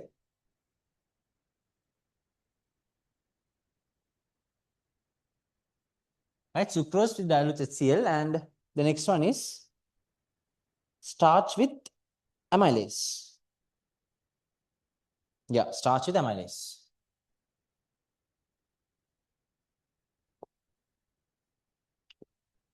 Starch with amylase, right? So sucrose is dilute HCl. So we know if we just add sucrose to a Bendix solution, the reaction will not occur. So what does dilute HCl do? What does dilute HCl do? It will make or break down the glycosidic bonds and convert sucrose into a reduced sugar. Right? So dilute HCl will act on the sucrose and convert the sucrose into a reduced sugar. Right? So මෙතන ඒගොල්ලෝ දීලා නැහැ the addition of the sodium bicarbonate. ඕක දීලා නැහැ. Right? Adding sodium bicarbonate hasn't been given. ඒක දීලා නැහැ. හරිද? So මෙතන HCl add කළා sodium bicarbonate දැම්මේ නැහැ කියලා color change එක වෙන්නේ නැත්තේ නෑ. Right? ඒ කියන්නේ dilute HCl will basically convert sucrose into reduced sugar. Right? It will break down the glycosidic bonds and make this reducing. It's going to make this reducing. Right? So sodium bicarbonate දැම්මේ නැහැ කියලා color change එක දෙන්නේ නැත්තේ නෑ. Right? And this is old syllabus නේ. Right? So old syllabus නිසා it's from 2000 as I remember. 2000 ප්‍රශ්න ආවේ. So ඒක නිසා මේ step එක දීලා නැහැ ඒගොල්ලෝ. Right? So let's just leave it at that and go to this. Starch with amylase. Now මේක නම් ගොඩක් අය දන්නවා ඉතින්. Amylase is an enzyme that will act on the starch and convert the starch into maltose. Right? Where do we get amylase? Amylase කොහෙද තියෙන්නේ? In the saliva. Where else? In the small intestine as well. Right? So saliva එකේ තියෙනවා salivary amylase, small intestine එකේ තියෙනවා pancreatic amylase කියලා එකක්. Right? So what it does is it breaks down starch into maltose. එහෙනම් this says starch plus amylase. එහෙනම් amylase is acting on the starch to break it down into maltose. Right? So එතකොට ඉතින් what we are basically testing for is the maltose නේ. Right? Maltose is tested against the Bendix solution. Right? So will it give the color change or not? It gives the color change, right? So 1 and 3 is correct, right? 1 and 3 is correct. So එහෙම answer එකක් දීලා නැහැ නේ, right? එහෙම answer දීලා නැහැ නේ, right? So ඒගොල්ලෝ මේක හරියගෙන අරගෙන තියෙන්නේ, right? So මෙතන හරි නම්, right? According to our syllabus, sodium bicarbonate එන්න ඕනි තමයි, right? එන්න ඕනි. But since this is old syllabus, I think they might not have had this step, right? But always remember, adding HCl will convert this sucrose into a reducing sugar by breaking the glycosidic bonds. Right? So that is what happens. So you can decide part 1, 2 and 3 all are correct. Right? All are correct. නිකමඩාරේ answer එකක් තිබ්බනම් 1 and 3 කියලා. මෙහෙම answer එකක් තිබ්බනම් you can take this as correct as well. මොකද මේ step එක දීලා නැහැනේ. Right? But answers බලලා ගත්තොත් ඉතින් this is the possible answer. Right? Is that clear? Right? So that is the answer.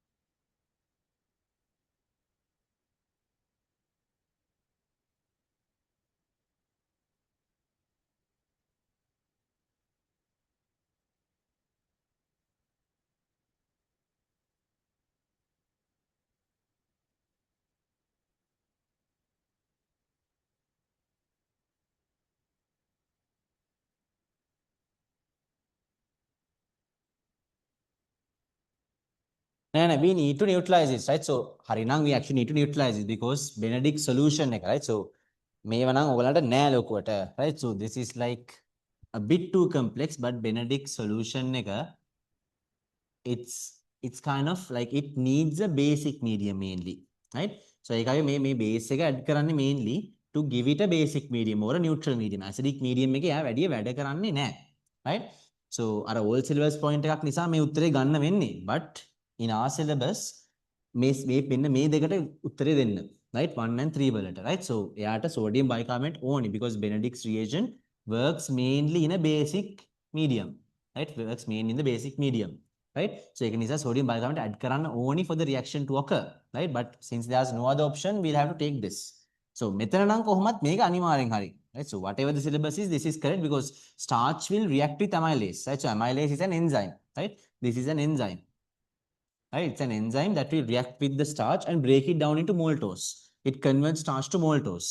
එතකොට basically in the test tube, if we have starch and amylase and keep it for an hour, the reaction will occur and that test tube will contain a lot of maltose.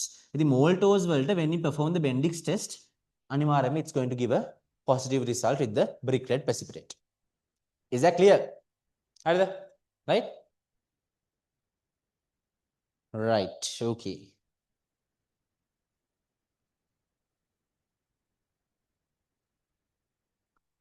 Then question number 2, based on the above observation, it can be concluded that solution X contains X. So, මම කියන failings test කියලාත් කියනවා කියන Bendix test එකට, right? So you don't have that name anymore in your syllabus. So you can just cut it and write down that it's the Bendix test. Failing කියන වචනේ නැහැ. Right? Failings test කියලා ගන්න. It's the Bendix solution. So solution X, brick precipitate. Again, solution X has a reducing sugar. Solution Y does not have a reducing sugar. Right? Iodine, solution X has starch. Solution Y also has starch. Biuret, solution X has no proteins. Solution Y has proteins, right? So solution X contains that it contains glucose and starch only, right? Starch කොහොමද තියෙනවා. So glucose කියන එක reduced sugar එක, so it's found. Sucrose is not found because it's not a reducing sugar. Starch and reducing sugar. Okay. Starch and reducing sugar only. That's the answer, නේ. අපිට කියන්න බෑනේ glucose මයි තියෙන්නේ කියලා නේ. It might be galactose, it might be lactose, it might be what we call this maltose, right? It can be fructose, right? So අපිට කියන්න බෑ glucose and starch only කියලා. It's a reducing sugar. We don't know which one. We can't test for it as well. So it's a reducing sugar and starch only. Is that clear? Right? Glycogen is a polysaccharide, so ඒක කොහොමත් නෑ. Fructose and starch only කියලා කියන්න බෑ. Because it can be any reducing sugar. Okay? Third one, it can be concluded that solution Y contains. Y වලදී anything starch and proteins, නේ? Yeah, starch and proteins only. Yeah, නේ? Which other? Sucrose, starch and proteins. No. Can we conclude that sucrose is present? Can we conclude that sucrose is present? අපිට කියන්න පුළුවන් sucrose තියෙනවා කියලා. බෑනේ, like මං කිව්වේ just because it doesn't, like just because a solution does not respond to the Benedict solution, right? Benedict test එක කරා කියලා හිතන්න. That certain solution did not respond to it. ඒකෙන් කියන්නේ නෑ reducing sugar එක. ඒකෙන් කියන්නේ reducing sugar එකක් නෑ කියලා. ඒකෙන් කියන්නේ නෑ non reducing එකක් තියෙනවා කියලා. Right? ඒ කියන්නේ හිතන්න there is a solution. හරිද? Solution එකක් තියෙනවා. ඕකට you perform the Benedict's test. Benedict's test. හරිද? එතකොට if you perform the Benedict's test, if the Benedict's test gives a positive result, okay, reducing sugars are there. Reducing sugars තියෙනවා. හරිද? If this does not respond to the Benedict's test, that means only reducing sugars are absent. ඒවා නෑ කියලා කියන්නේ. So this can contain non-reducing. This can contain proteins. This can contain lipids. ඒක අපි දන්නේ නෑ. අපි දන්නේ මොකද්ද? Reducing sugars නෑ කියලා විතරයි. හරිද? Am I clear? තේරුණාද? Right? So if the Bendix reagent does not give a test, give a result of having this brick red precipitate, ඒක අපිට conclude කරන්න පුළුවන් okay, the solution does not have reducing sugars. We can't conclude that it has non-reducing sugars because it might be proteins, it might be lipids as well. Is that clear? හරිද? Right.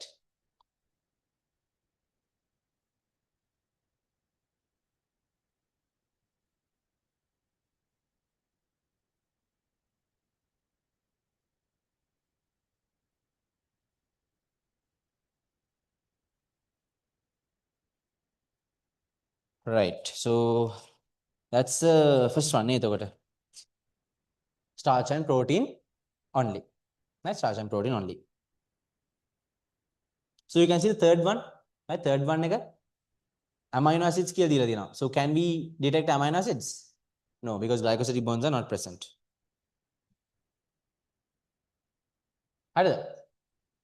Right. Fourth one, presence of glucose is the Benedict's test. So you can see thing A-level අවුරුද්ද වැඩි වෙන්න the questions have become easier. Right? So it's just the Benedict's test. Right?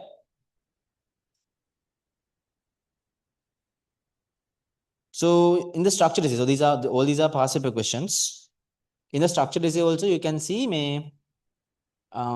describe a test to confirm the presence of reduced sugars in germinating moon seedlings.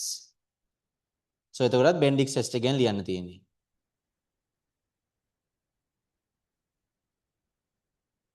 Then you can see the question number 4. Describe an experiment to distinguish sucrose and maltose. Right? And then I won't give you time to write the answer. But if they ask you to distinguish to design a test to distinguish between sucrose and maltose, ඒ කියන්නේ මොකද්ද? Distinguish between reducing and non-reducing නේ. හරිද? එතකොට කියන්න තියෙන්නේ හරි. Reducing sugars වලට you perform the Bendix test and the color change is given. හරිද? දැන් හිතන්න මෙහෙමයි. How you need to write it is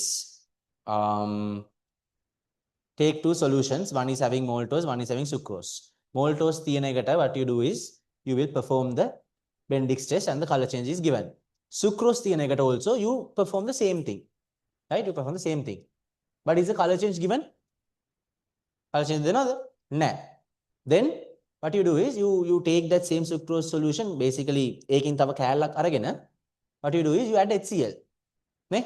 You add HCl and you heat it. Then you let it cool down, add sodium bicarbonate, and then you check with the pH paper and perform the Bendix test. Will a color change be given? එතකොට දෙනවා. හරිද? ඒක ලියද්දි ඒක හරියට ලියන්න. හරිද? නිකන් කියන්න එපා. මෙයා දෙනවා, මෙයා දෙන්නේ නැහැ කියලා නතර කරන්න එපා. Right? Always for the non-reducing sugar experiment, you have to perform it once, and then after that, again you have to take the initial sample. From that, you need to take another sample and perform the experiment again after adding HCl and neutralizing it. Is that clear? තේරුණාද? Right? ඒකත් මේ ලියද්දි ලියන්න මෙහෙම. අර දැන් හිතන්න reduced sugar sample එකක් දෙනවා කියලා. මේකෙන් දැන් මේකට කෙලින්ම Bendix දානවා කියලා කියන්න එපා. කියන්න මේකෙන් පොඩ්ඩක් එළියට අරගන්නවා. මේකෙන් පොඩ්ඩක් එළියට අරගෙන you transfer it to another test tube and then add the Bendix test. Then it does not give a positive result. Then you take another sample from this, add it to another test tube and perform the experiment. And ඒකෙන් you get the result after adding HCl and neutralizing it. තේරුණාද? දෙපැත්තම කියන්න ඕනේ. හරිද? Right? So that is how you answer structure essay. So මෙතන මම දාලා තියෙන්නේ මේ unit 2 වලින් එන ටික විතරයි. So මේ ළඟදී recently they have asked a lot from unit 9 as well. හරිද? So මේ unit 2 වලින් තියෙන එක විතරයි, recent unit 2 වලින් අහලා නැහැ. හරිද? So මේ අවුරුද්දේ වගේ එන්න පුළුවන්. So you can see the fifth one. What is the test used to detect the presence of peptide bonds in proteins? So in the biorate test, we detect the peptide bonds, not the proteins. Right? right 6th එක කරන්න ඒක ලේසි 6th එක කරන්න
right so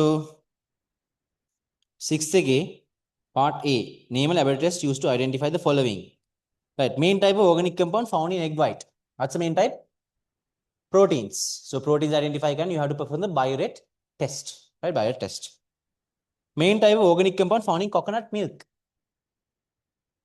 main type of organic compound found in coconut milk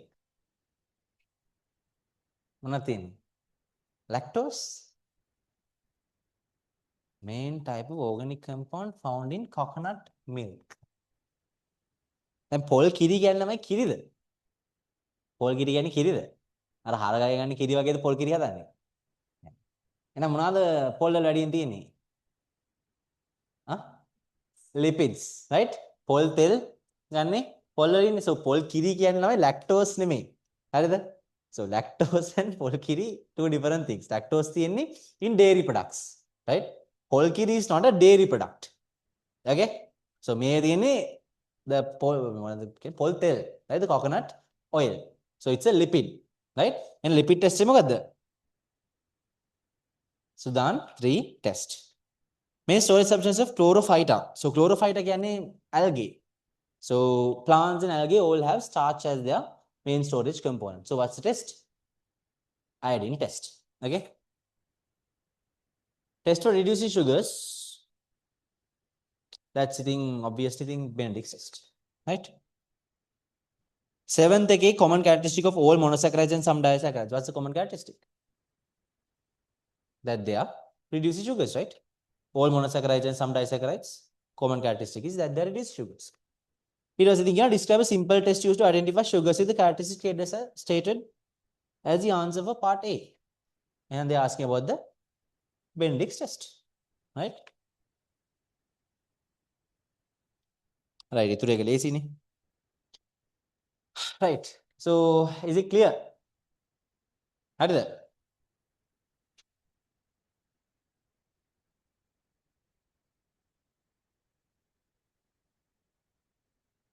right so enough food tests are done මේක ගොඩක් වෙලා ගියා මම ඊටරට මේ I hope it's clear right so ප්‍රශ්න තියෙනවා අහන්න right so the online students as well if you have any question just let me know right microscope එක කරලම බ්‍රේක් එකක් ගමනේ right මේ Right, so let's do the microscope. Now, this is the microscope. So, microscope pegging, this is a light microscope, right? What's a simple microscope? The handlets, right? So, this is a light microscope. Samaning the light microscope, if we talk about the eyepiece, right? So eyepiece can be උඩ කැලලට, right? මේක තමයි eyepiece එක කියන්නේ. So you can see it has these lenses, right? So eyepiece lens එක, it's a fixed lens and it's about having a power of about 10 times, right? 10 times. So eyepiece lens එක eyepiece lens කියන්නේ ඇයි? Because you keep your eye there, right? So you call it the eyepiece lens, right? Then this is the base of the microscope where we keep it. Then you have the mirror. So මේ microscope එකෙන් දැන් ගොඩක් microscopes වලට එනවා light එකක්. මේකට දෙනවා light එකක්, but I fix the mirror because we need to use the mirror නේ, right? So this is the mirror, right? Then this is the, what do you call this, the handle of the microscope. So you can kind of do this and that for it. You can move it around to get proper illumination, right? Then this part, right? This part you can rotate it, right? You can rotate it. What do you call it? Nose piece, right? So you call this the nose piece not because you can keep your nose on it, right? And this is eyepiece, you can keep your eyes. This is not the nose piece, so you can keep your nose on it. So you can you call it the nose piece and you can move it around, right? And there are three lenses having three different powers. So the smallest one is the low power lens, right? The smallest low power lens. Then you have this ටිකක් විතර ලොකු එක, this is the mid power lens, and the largest is the high power lens, right? So the magnification equation, what is it? What is the equation of magnification? Eyepiece lens magnification into objective lens magnification, right? So if you want to look at something with a low power, then you have to turn this, and when you turn it, you hear a clicking sound, right? I'll give it to you to use and see. So clicking sound එකක් ඇහෙනවා. එතකොට තමයි අපි දන්නේ it's fixed කියලා, right? Then again when you want to move it, another clicking sound is occurring. හරිද? So ඒක આવොත් තමයි දැනගන්නේ fixed කියලා. හරිද? So මේකේ මේ eyepiece lenses දෙකක් තියෙනවා. දැන් මේකේ මේක ගලවන්න පුළුවන්. You can put it. So this is the 10 times one. So තව එකක් තියෙනවා 16 times එකකුත්. හරිද? And the maximum magnification for this is as much as you know, it's 640, right? It's 640 times. සාමාන්‍යයෙන් අපි කියන්නේ maximum magnification of light microscope, how much is it? 1000. සාමාන්‍යයෙන් 1000. මේකේ you can do it until 640 times. Right. Then you have two knobs here. Two knobs. So this is the rough adjustment or the rough focusing. So you can see rough adjustment it will move the nose piece up and down. Right? So it will move the nose piece up and down roughly. But now when I use the fine focusing, can you see it moving down? But you can't see it a lot. You can see it. So can't see it. So it's fine adjustments, very, very small movements, right? So this will roughly focus. You can adjust this and get a rough image, right? You can get a rough image. Then you need to use this. You need to use this in order to increase the quality of the image, right? To improve the quality of the image, you can use this fine focusing knob, right? So that will move the, it'll also move the nose piece, but it's going to be in fine movements. Is that clear? Right? So this is called the coarse adjustment because it moves it a lot, right? So go down, move on. So it's used to detect where the image is. Then after you see the image, you use the fine focusing knob to kind of increase the quality and increase the clarity of the image. Right? Again, I'm painting now because it's fine movements, right? Then we have the stage. So this is the stage, right? So this is the stage, and you can see a hole here. You can see a hole here, right? So basically what we do is we move the mirror so that light will reflect from the mirror and enter this hole. right? The light will reflect off the mirror and enter this hole, and the light will pass through this hole, and the specimen, දැන් මට ඒක පෙන්වන්න විදියක් නැහැ මෙතන ලොකුවට. The specimen is placed on top of that hole. Okay, the specimen is placed on top of that hole. So light will pass through the hole, it passes through the specimen, and it will enter the objective lens. Either it will enter the objective lens. After entering the objective lens, what happens? Reflection or refraction? More than refraction, right? Lens එක කරානේ යන්නේ, right? So it's refraction, and after refracting, it's going to refract again from the eyepiece lens, right? So let me show you how it occurs, just roughly.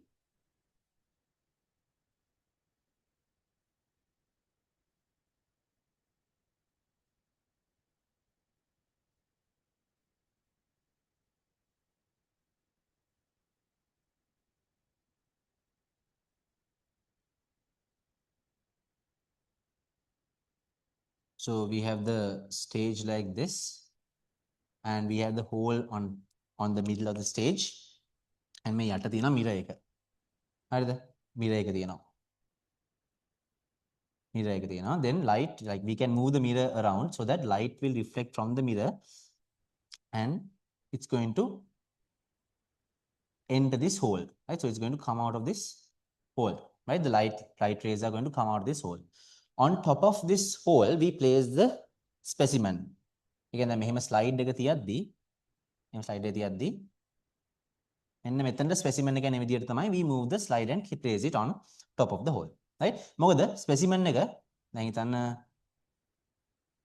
you keep the slide like this and the specimen is here. Can we see it?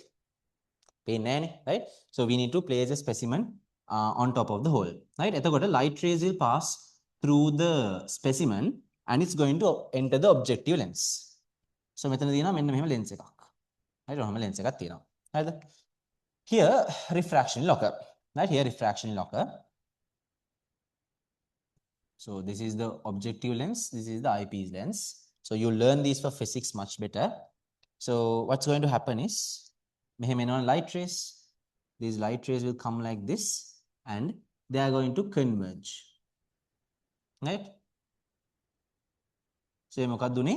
මෙයා මෙතනින් ආපු light rays ටික it passes through the specimen, right? Passes through the specimen කියන්නේ the specimen here becomes a object for this lens, and an image will be formed in the place where the two rays cross. හරිද? Then this image, which was formed by the objective lens, becomes an object for the eyepiece lens. It's going to become an object for the eyepiece lens, and those rays are going to hit the eyepiece lens and it's going to form an image on our eyes. So light passed through the hole and we place the specimen top of the hole. So light passed through the specimen, entered the objective lens, refracted at the objective lens and formed an image. That image became an object for the eyepiece lens and it refracts again and enters our eyes. So මෙතනත් magnify වෙනවා, මෙන්න මෙතනත් magnify වෙනවා. Right? So මෙතන එක සාමාන්‍යයෙන් 10 times, මෙතන සාමාන්‍ය අපි ගත්තොත් low power එක 10 times, mid power එක 40 times, high power එක 1000 times. Okay? 1000 times. Is that clear? Right? So මේ part again ලොකුවට හිතන්න එපා. අතර මම දැන් කියන්නේ ලොකුවට හිතන්න එපා. මොකද ඔක optics වලට ඉගෙන ගන්නවා. Right? For optics you will learn this part. So I'm not going to go deep into it. Right? But just remember මෙතනින් reflect වෙනවා and from the lenses it refracts. Right? It refracts. So yeah. So we have the stage and these are the stage clips.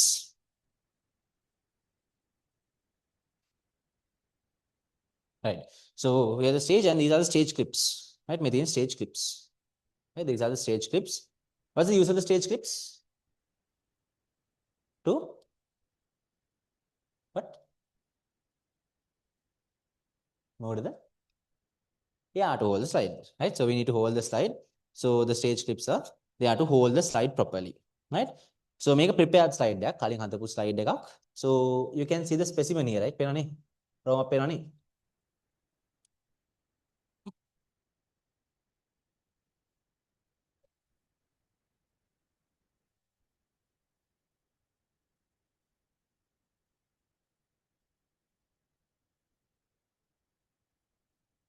right? So you can see the circle, right?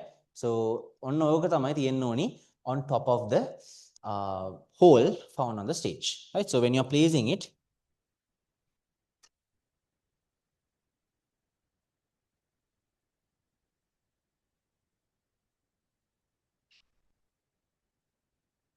use the stage clips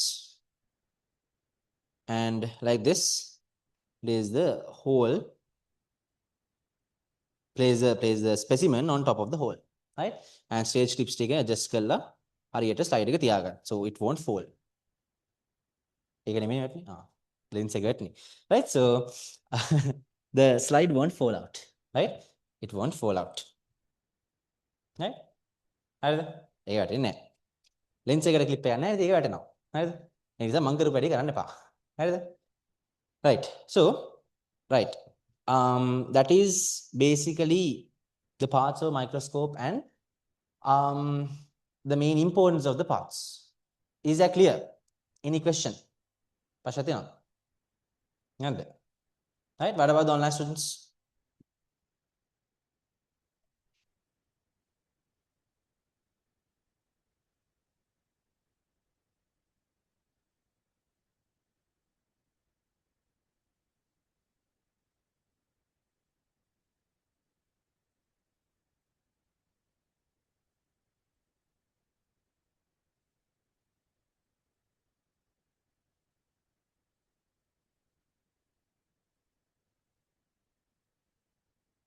Right. Now, let's prepare a slide. So everyone got a slide, right?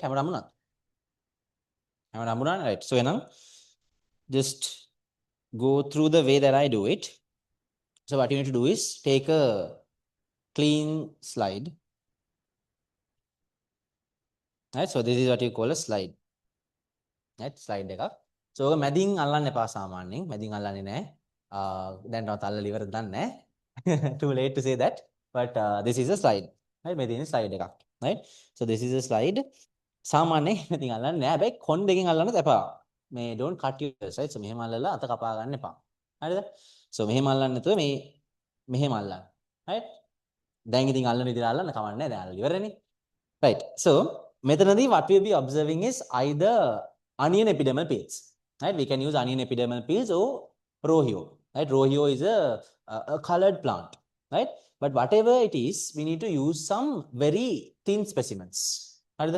අලි ලුණු කෑල්ලක් ගෙනල්ලා මේක උඩින් තිබ්බා කියලා ඒක බලන්න ටිකක් අමාරුයි. හරිද? So we need to place a onion epidermal peel so that we can get a thin slice. දැන් අලි ලුණු කෑල්ලක් ගෙනල්ලා තිබ්බොත් පේනවද අපිට? Because light won't pass through any, right? Light has to pass through the specimen. So the specimen should be thin. Okay? Right. So first of all, what we do is we take some water. We take some water and place a drop on the center. එක drop එකක් තිබ්බා. එක drop එකක් තිබ්බා. හරිද? Then for this you need to use a paintbrush. අර paintbrush එක පාගන්න බැරි වුණා. හරිද? So for that I am using forceps. So you need to use a paintbrush and take a small onion epidermal peel. Right? So I don't know if you can see it. Pena shoot එකක් තියෙන. හරිද? A small onion epidermal peel. So some we have to use a paintbrush for this. Why a paintbrush and not a forceps? Now this is a forceps ne? So why a paintbrush is important and not forceps? Yeah, it's going to damage the cells, right? So this is going to damage part of the cells, ne? So paintbrush checking, it won't damage it, right? So paintbrush one barrier number. So that's why I use the forceps. Right? Then you are going to place this on top of the drop of water. Right? වතුර බින්දුවේ මැද දාලා අරක ගිහලා කොනෙන් තියන්න එපා. හරිද? So දීලා අරක තියන්න water drop එක උඩින්. Right? So you can place it like this on top of the drop of water. Then take a cover slip. Cover slip stick. එල්ලි එල්ලි උන්ට කන් ඇහෙන්නේ නැද්ද? සහන් එකක් ගලවලා තියන්නේ මේ cover slip stick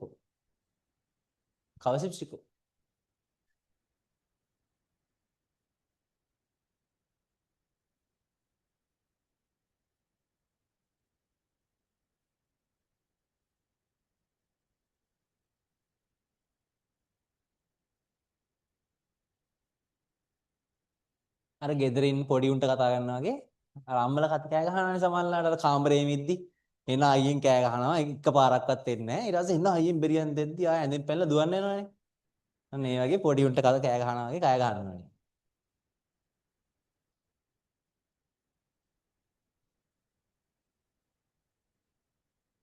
everyone got a cover slip right හැමදාම උනානේ pattern right so then you take a cover slip right you take a cover slip and place it on the edge හරිද අනේක බලා ගන්න you place it on the edge of the drop of water හරිද you place it on the edge this is what you call a mountain needle right this is a mountain needle right පේන needle එක right it's a mountain needle so mountain needle එක ඕනිම නැහැ right ඕනිම නැහැ you can just use your hands and fingers as well but mountain needle එක මම use කරන බලන්නම් even I haven't used it before so වැරද්දුවත් මුකුත් හිතන්න එපා right so what you do is you keep the cover slip on the mountain needle like this and slowly drop the cover slip onto the specimen yeah ඒක ලස්සට උනා නේ right so drop the cover slip onto the specimen the importance of this is you have to prevent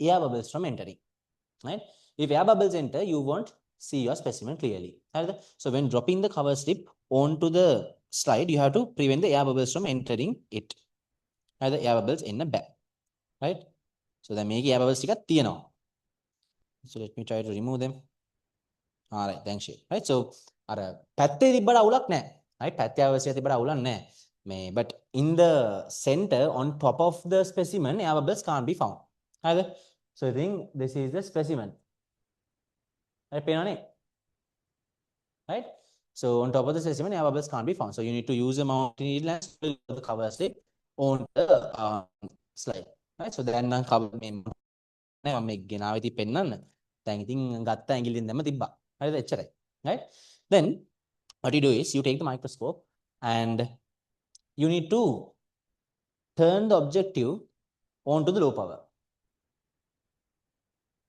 right you need to turn the objective onto the low power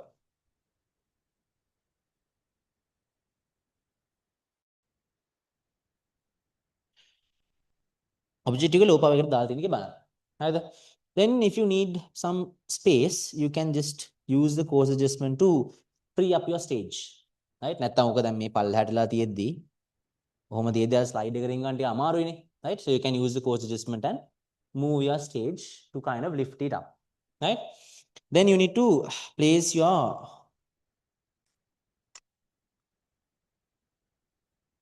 specimen and slide on the stage so that the specimen is just on top of the hole on the slide හරිද right okay then low power දානම් what you do is you look through the eyepiece lens මේකෙන් බලනවා okay බලද්දී ඔයාලට පේනවා දැන් එළියක් නැහැ right so you have to move the mirror around මේක පොඩ්ඩක් එහාට මෙහාට කරන්න වෙනවා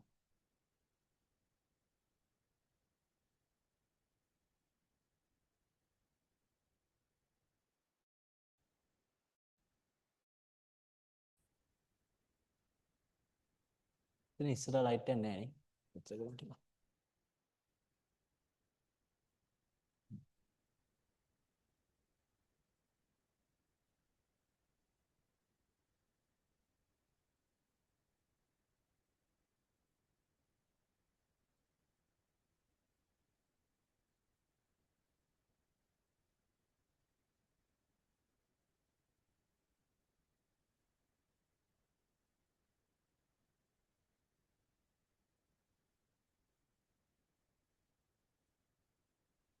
සාමාන්‍ය මේක කරන්නේ අර ජනේලයක් ගාව right සාමාන්‍ය ඔය දැකලා තියෙන in your lab also the microscopes are found close to the window right එතකොට directly light will fall onto it and you can easily deflect දැන් මෙතන light එකෙන් එපැයි ගන්න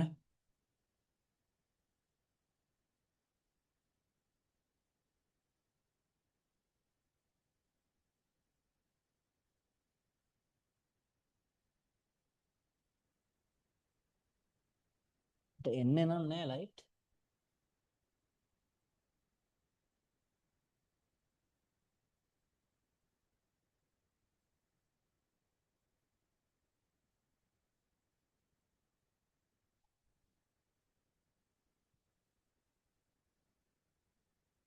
All right. So at a certain point, you will get the light.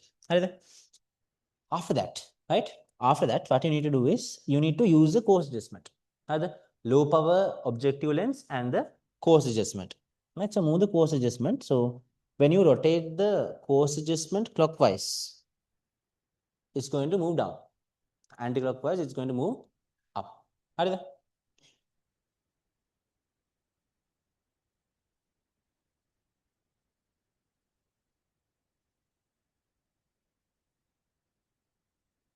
Right. ඕක කරගනක ඉද්දී එක වෙලාවක it's going to become clear. හරිද? එක වෙලාවක විතරයි. So you have to find it properly, and for different people the focusing is different. Right? එක එකගේ ඇස් පේන එක එක විදිහටනේ. Right? So the focusing is different. Then එතන now it just came for me. හරිද? Right. Now always remember before using the coarse adjustment knob, right? Before using the coarse adjustment knob, you have to place the slide, find the light, and then you need to kind of move it around. Then මම කිව්වා වගේ දැන් මේක මේ පැත්තෙන් මෙහෙම තිබිලා වැඩක් නැහැ. Right? You need to move it around to bring it into the place that you want to. Right? You need to move it around so that you can bring it to the place that you want to. Right? Then only you should kind of what we say move the coarse adjustment knob. හරිද? So while looking දැන් ඒකත් කරන්නේ බලන ගමන්. හරිද? බලන ගමන් you need to දැන් මෙහෙම කරලා බලන ගමන් you move it. Right? So you can move it around. එතකොට now when I move here I can't see anything. But now when I move it here I can see all of the cells. Right? So එතකොට while looking through it you need to adjust the mirror, and also at the same time you need to adjust the slide to bring the place that you want to see. Is that clear? Right. Then low power එකෙන් බැලුවට පස්සේ you move it to the mid power. Right? So you can use the fine adjustment as well. දැන් coarse adjustment එකෙන් බලලා low power එකේ you can use the fine adjustment as well, but low power and mid power එකෙන් fine adjustment කියන එකේ ලොකු වෙනසක් වෙන්නේ නැහැ. It's not going to create a big difference, right? But you can use it. You can use the fine adjustment and kind of increase the clarity of the image, but it's not going to make a big difference, right? Then you change it into the mid power.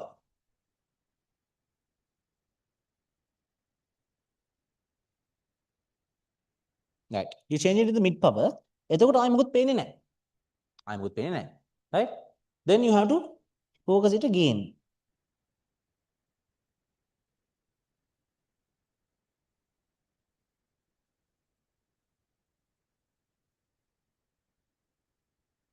Right. එතකොට ආයෙ එක වෙලාවක you can see it. Right? Then you can use the fine adjustment. You can use the fine adjustment and increase the quality of the image. Right. Then you move it to the high power. High power එකට දැම්මට පස්සේ you do not use the coarse adjustment. Right? ඇයි ඒ? Why don't you use the coarse adjustment? Why don't you use the coarse adjustment? ඇයි පාවිච්චි කරන්නේ නැත්තේ? Yeah, it can damage the lens. Because the high power is anyway big, right? And if you see it properly, you can see it's a small gap that is left between the lens and the high power lens. Coarse adjustment එකයි කරගන්න ඕනේ ඔය ගිහලා වදිනවා. හරිද? So when you move it into the high power lens, you do not change the coarse adjustment. Either only the fine focusing. Right?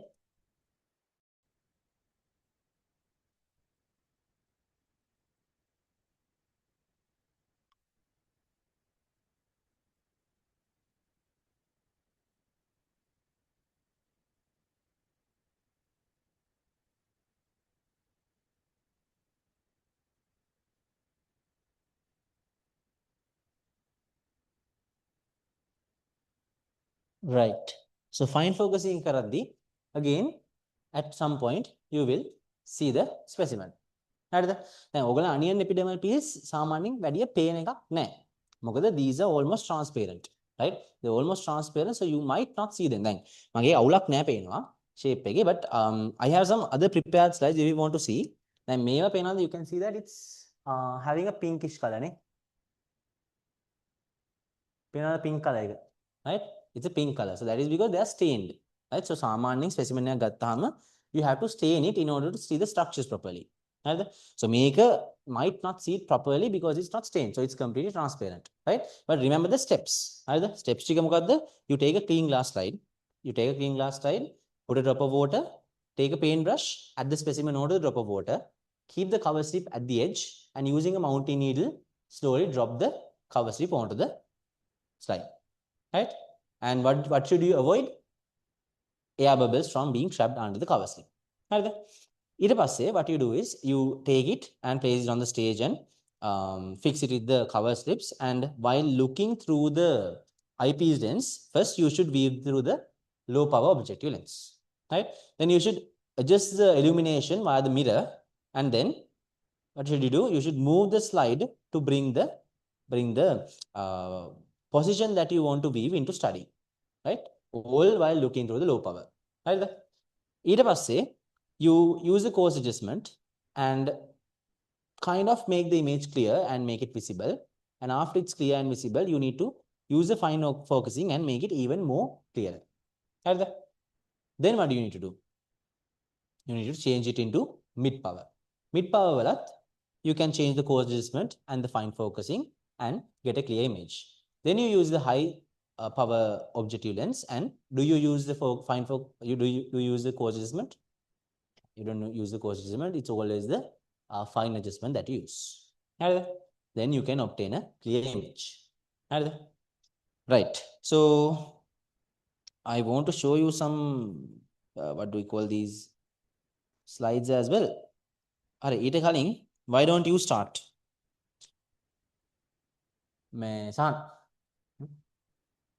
Sahanui Yelin.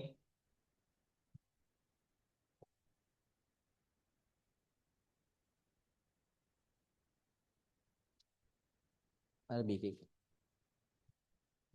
I'll be cake.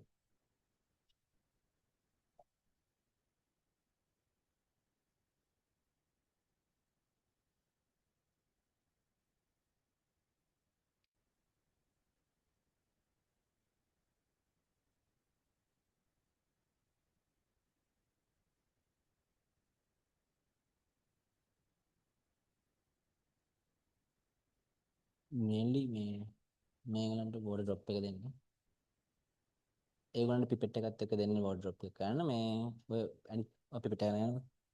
තා පිපෙට් එක මොකක්ද? මේගොල්ලන්ට බෝඩ ඩ්‍රොප් එක දාන්න. බෝඩ ඩ්‍රොප් එක දාන්න. මේගොල්ලන්ට බෝඩ ඩ්‍රොප් එක දාන්න දෙන්න. මේක අරගෙන ඒගොල්ලන්ට බෝඩ ඩ්‍රොප් එක දාන්න දෙන්න. හරි? නිෂාන්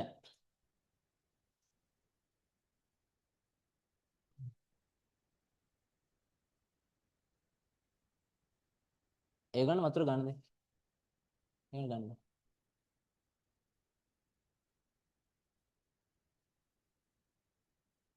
මේක අරගෙන take the forceps and let them take it.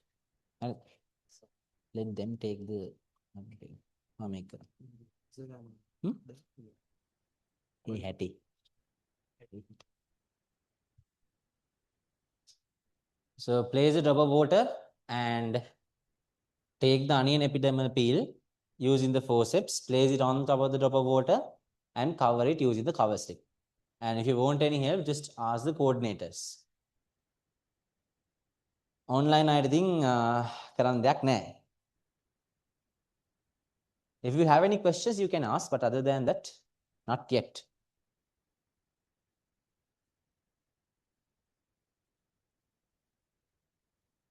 So when placing the cover slip, always remember if the slide is like this, you have to place the cover slip like this and slowly lower it. Right?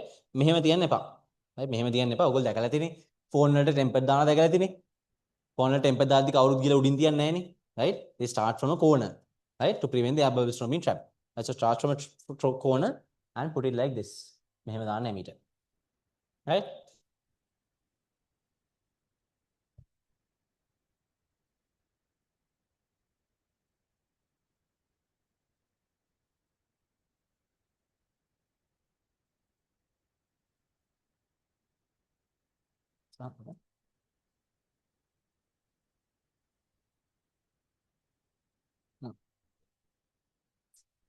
හරි light එක ගන්න.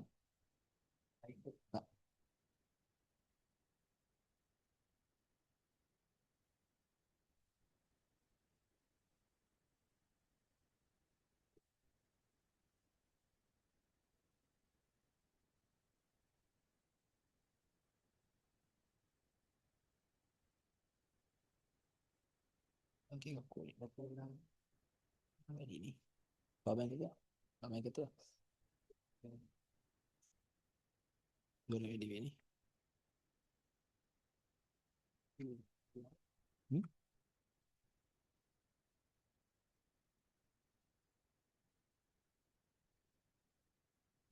Bangunan itu. Power bank itu.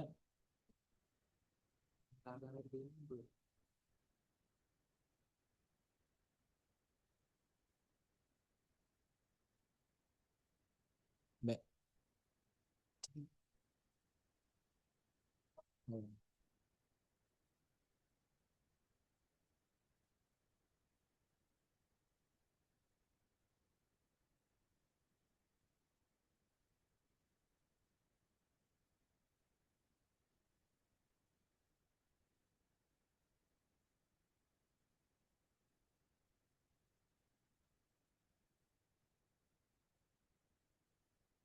Gitu.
Mana gitu idan.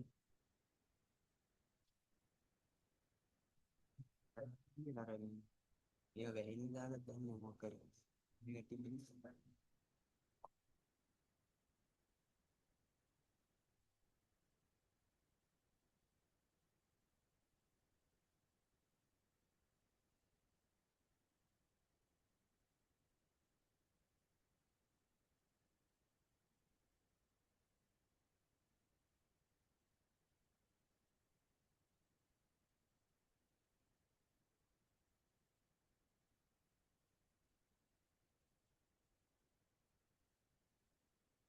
Ada di berapa kamu? Ada? Ada? Show it pen number. Usah pen number.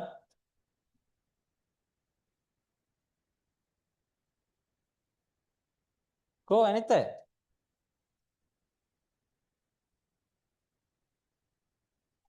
Better than my ones. Ko the ones at the back. Pidivasina ko. Show me the side.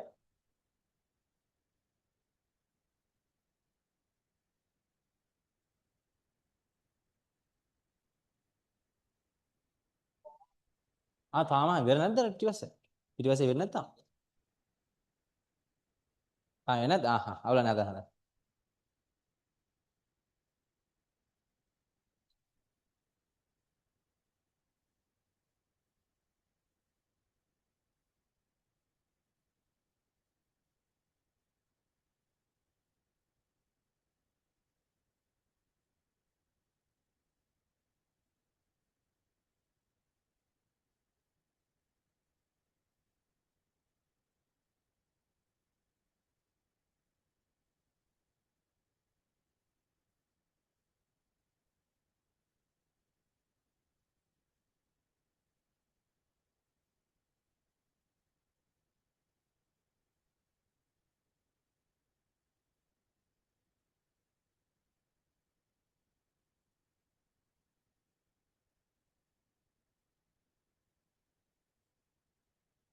සහ මේකත් අර මේකද?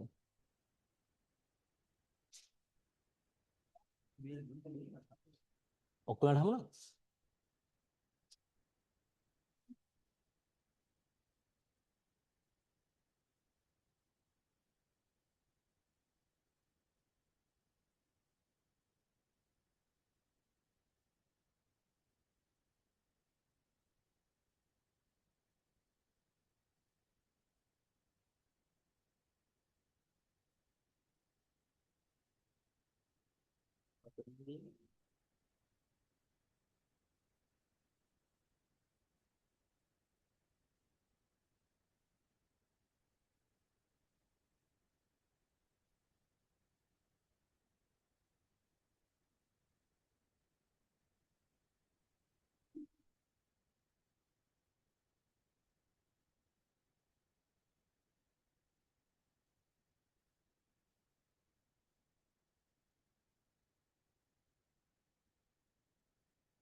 හරිද ඔක්කොම? Right, so everyone did it right? පේන බෑ? ඉස්සර පේන?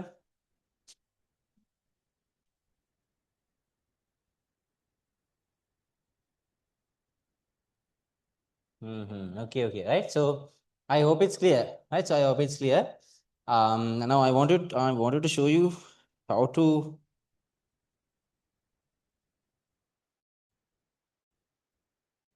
properly, like, what is the view you get in low power, high power, and mid power.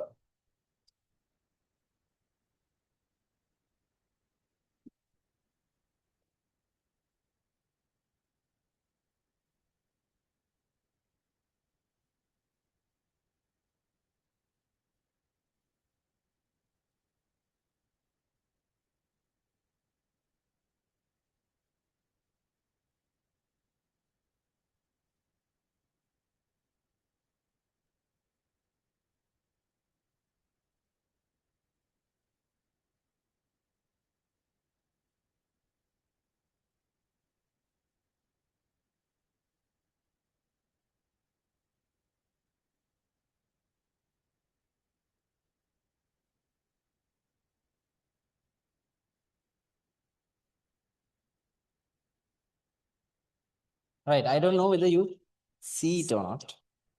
පේත නැද්ද දන්නේ නැහැ.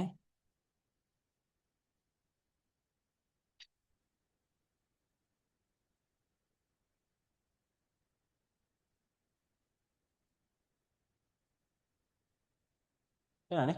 Right? So that is what you see in low power. Right? ඔය තමයි low power වල පේන්නේ. හරිද? Okay, right. Let me move to the mid power and focus it for you.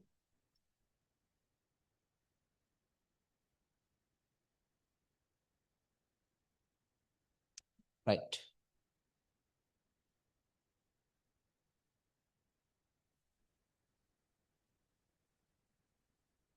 Right, so this is what you see in mid power.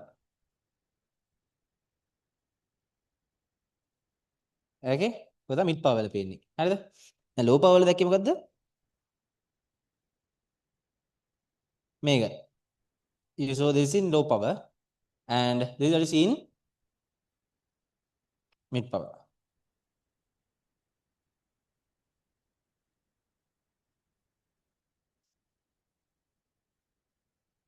හරිද?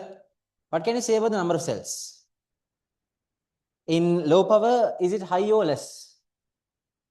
It's high, right? It's high, right? So as you increase the magnification, what happens to the number of cells that you can see? It will decrease, right? So the number of cells will decrease, but what was the size of the cells? It will increase, right? So let me put to high power.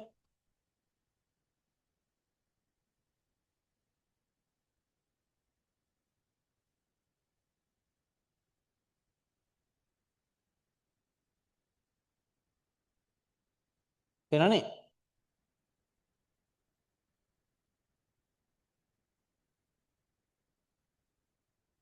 Right? So the number of cells are even less.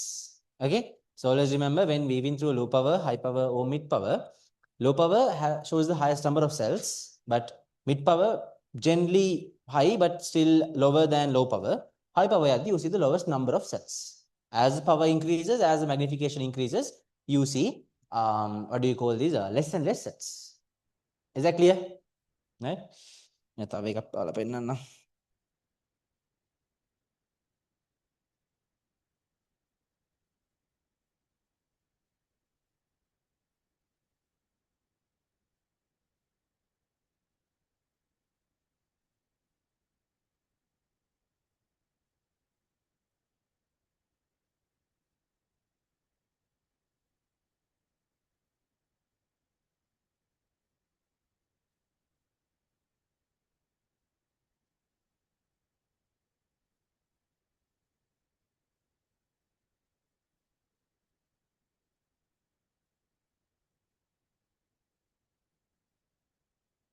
Right, so this is low power.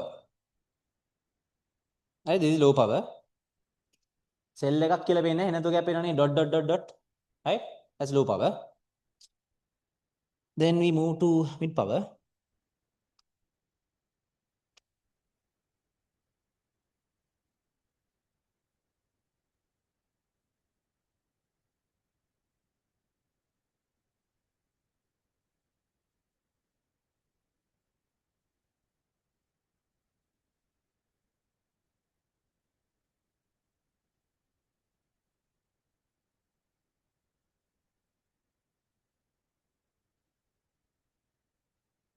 You can see a bit bigger but lower number of cells.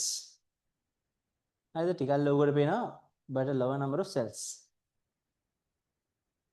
Right? Then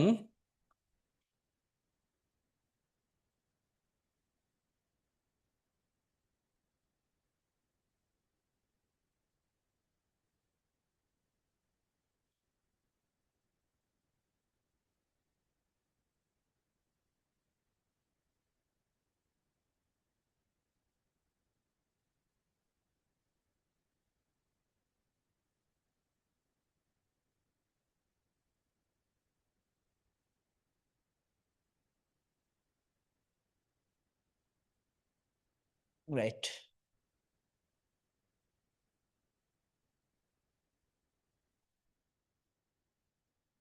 පේනවද? චුට්ටක් පේනනේ, right? So these are red blood cells. Okay? These are red blood cells. So අර පොඩියට පේන ටික now you can see it in a bigger way. Right? So as you increase the power, the number of cells will decrease. Is that clear? So I think that is the practical of this what you call microscope and preparing the slide.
Right. So in your tute, the steps are given, right?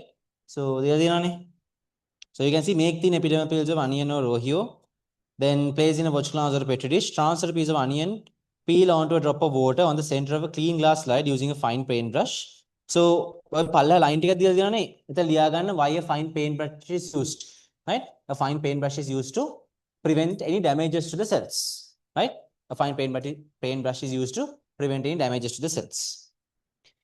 Then hold the cover slip at the edge of the drop of water with the help of mountain needle and gently lower the cover slip while supporting it with the needle onto the drop of water. Do not allow air bubbles to be trapped under the cover slip. So හැම වෙලාවම මතක තියාගන්න, if the slide is like this, you do not place the cover slip like this. It's always slowly like this. මම දැක්ක සමහරයක් තියලා අතාරිනවා හොඳට. හරිද? ඒක නිසා it's always like this. Right?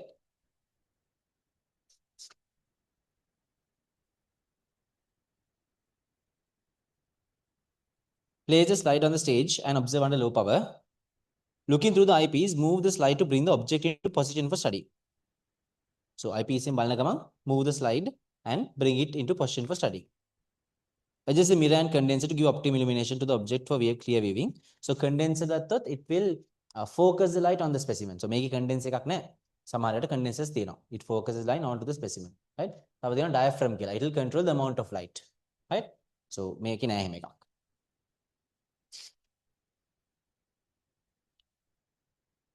Then use the coarse focusing knob to get a clear image and fine focusing knob to improve the quality of the image. Study and note the structure visible. Then rotate the nose piece, bring the medium power into position. Adjust the focusing to get a sharp image. Bring the high power into position. Use the fine focusing knob only. Right? So those are very, very important points. Right there?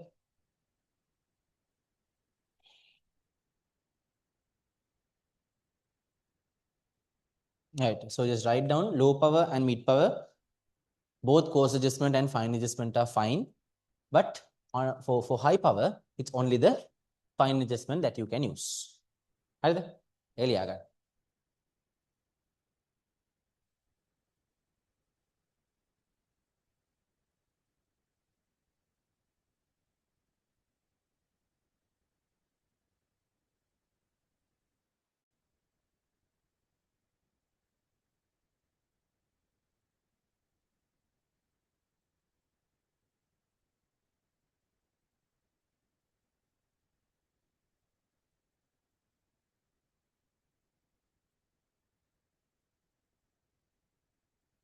So මුලින්ම මම ඔයාලට පෙන්නේ stem එකක්ද කොහෙද මොනොකොට් root එක. Right? Monocot root එක. Then I showed you the red blood cells. Right? So yeah, the first two practicals are done and it took 1.5 hours ඉතින්. Right. So we'll take a break then. So break එකක් ගමු. And then try to finish the next three. මම දන්නේ පුළුවන් වේද කියලා බලමු. Right? We'll try to. So was it clear? Was it clear? So you can take the slide home and keep it with you and මම මතක් කරන්න එක තියාගෙන. So you can keep it and I'll keep the microscope on the table with some few prepared slides.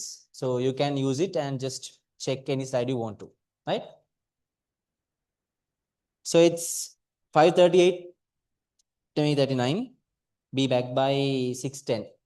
Right? 6:10 at the end.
Sahan.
check.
Right. So,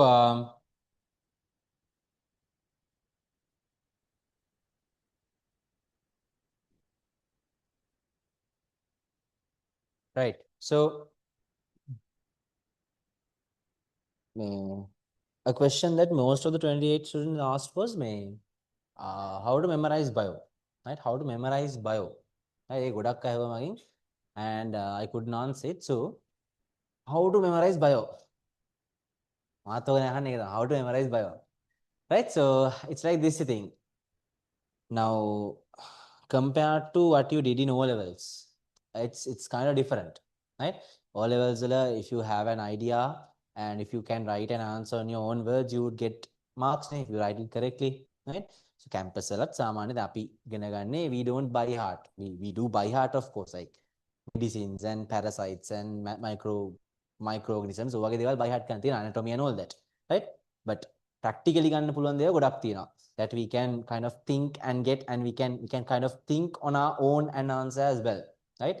In universities. But in A-level biology, the thinking is limited. Yeah, there are some occasions where you have to use your brain and think, but most of the time, right? Most of the time, you have to stick to the resource book, right? So whatever class you go to, right? I don't mind mine. No, whatever class you go to, check whether the teacher teaches within the resource book, right? ඔයාට වැඩිපුර කියලා දුන්නා කියලා, I mean, it's good for your knowledge, but වැඩිපුර පාඩම් කරා කියලා, you will not get marks. Right? ඕන නැති දේවල්. විශේෂපතේ නැති දේවල් ඔයා පාඩම් කරා කියලා, you will not get marks. Right? Knowing them will not give you better marks. Knowing them will increase your knowledge. But A levels වලට වැඩක් නෑ ඒවා. Right? So always check whether your what you learn is within the resource book. And the best way to memorize bio is to write. Right? Because at the end of the day, the complete syllabus, the complete A-level syllabus is narrowed down to a 5-hour paper, right? Whatever subject you do, the complete A-level syllabus is narrowed down to a 5-hour paper. 2 hours MCQ, 3 hours essay. හරිද? එතන එතන තියෙන්නේ ලියන්න. කියවන්න නෙමෙයි. හරිද? So අන්න සමහර කට්ටිය පාඩම් කරන්නේ නැති කියවලා. Right? So some of you might read it out loud and just go through your mind and see whether you remember it or not. Right? That is not the way to go. Right? So read a certain section. For example, photosynthesis පාඩම් කරා කියලා හිතන්නකෝ. Right? You study photosynthesis. So you study photosynthesis and write an essay on it. Right? Write an essay on it. It might be any topic that you want. To describe the light reactions, to describe the Calvin cycle, whatever you want, it's fine. But make sure to write an essay on it. And then, using the resource book as your marking scheme, mark that essay. Right? Then there are some points that you might have missed, right? Miss in points එකක් තියෙනවානේ. Points 10ක් විතර miss වුණා කියලා හිතන්නකෝ. Then study those points again. Study those points again. Right? That is one way to go. Or you can answer short questions. So again, for example, photosynthesis පාඩම් කරා. Make your own set of questions. What is photosynthesis? What are the 2 main steps of photosynthesis? What are the importances of photosynthesis? So again, make short questions. What are the differences between linear electron flow and cyclic electron flow? Make your own questions and answer those yourself, and using the resource book as a marking scheme, mark them. right? But whatever you do, make sure to write. And don't expect to remember something within a day or within 2 days or even a week. Some parts you might remember within a day, very rarely also. Some parts might take 2 days, might take 1 week. Some parts might take many months even, right? So just because you don't remember something which you studied the previous day doesn't mean you can't do bio. Right? So don't be depressed and frustrated just because you can't remember anything which you studied the previous day, right? මට උනත් දැන් මාත් medical student කෙනෙක් නේ. I also study, right? Just like you, I also have to study නේ. මාත් ඊයේ රෑ කියපු දේ අද උදේ නැගිටිද්දි මතක නැහැ. හරි ඊයේ රෑ කියේ මොන subject එකද කියලාත් මතක නැහැ සමහරලාට. හරිද? So that's common. Yeah, that's common to anyone, right? That's just you are being a human, right? But you have to keep doing it. Right? So මම A levels කරද්දී I might have read the resource book, the entire resource books, all the resource book over 20 times. Right? Easy පාරකට කියවන්න නැති. The same thing. Sometimes even 50 times sometimes some things. Right? So it's all up to repetition and practice and writing essays and writing structured essay answers is what will help you. Right? So Nisa, whatever you do, do not just stick to reading the resource book. Read it, yes, study it, yes, but also write. Okay? Lian, because at the end of the day, you will have to write the answers that you study in the A-level paper. Either. That is the best way to go. That is the best way to go. And always, when reading the resource book, just don't read it and by heart it. Yes, you have to by heart it, but before that, try to understand what's given.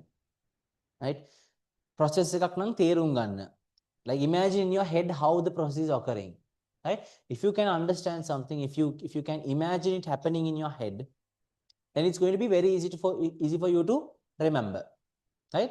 So මොනා මතක තියාගන්න කලින් මොනා වුණත් මතක තියාගන්න කලින් තේරුම් ගන්න. right? තේරුම් ගත්තොත් හරිම ලේසි මතක තියාගන්න. right? So make sure to always understand what's given in the resource book, then it's easy for you to by heart it. If you just by heart it, it's just going to be a set of words in your mind, right? So it's bound to get away from your mind. You won't remember it, right? So තේරුම් ගන්න පාඩම් කරන්න, it's going to stick on your head for a long period of time, and write it. That will kind of cement it on your mind. And just doing it for 5 times won't make you remember it, right? As you go on, you have to keep doing it, right? So ඒක නිසා තමයි කියන්නේ හැම වෙලාවම bio ගත්තොත් පාඩම් කරන්න. දවසට එක සැරයක් හරි අනිවාර්යයෙන්ම keep an hour to study bio. Right? Whatever subject you study, leave an hour or 45 minutes to read the resource book. Right? That is going to help you in the long run. Right? You might feel that physics and chemistry are difficult than bio right now. But if you don't study bio daily, it's going to be the most difficult subject at the end. අන්තිම කාලෙ වෙද්දී the subject that stresses you out the most, the subject that frustrates you the most will be bio. Right? So trust me, ඒක වෙනවා. හරිද? So ඒක නිසා make sure to keep doing it now.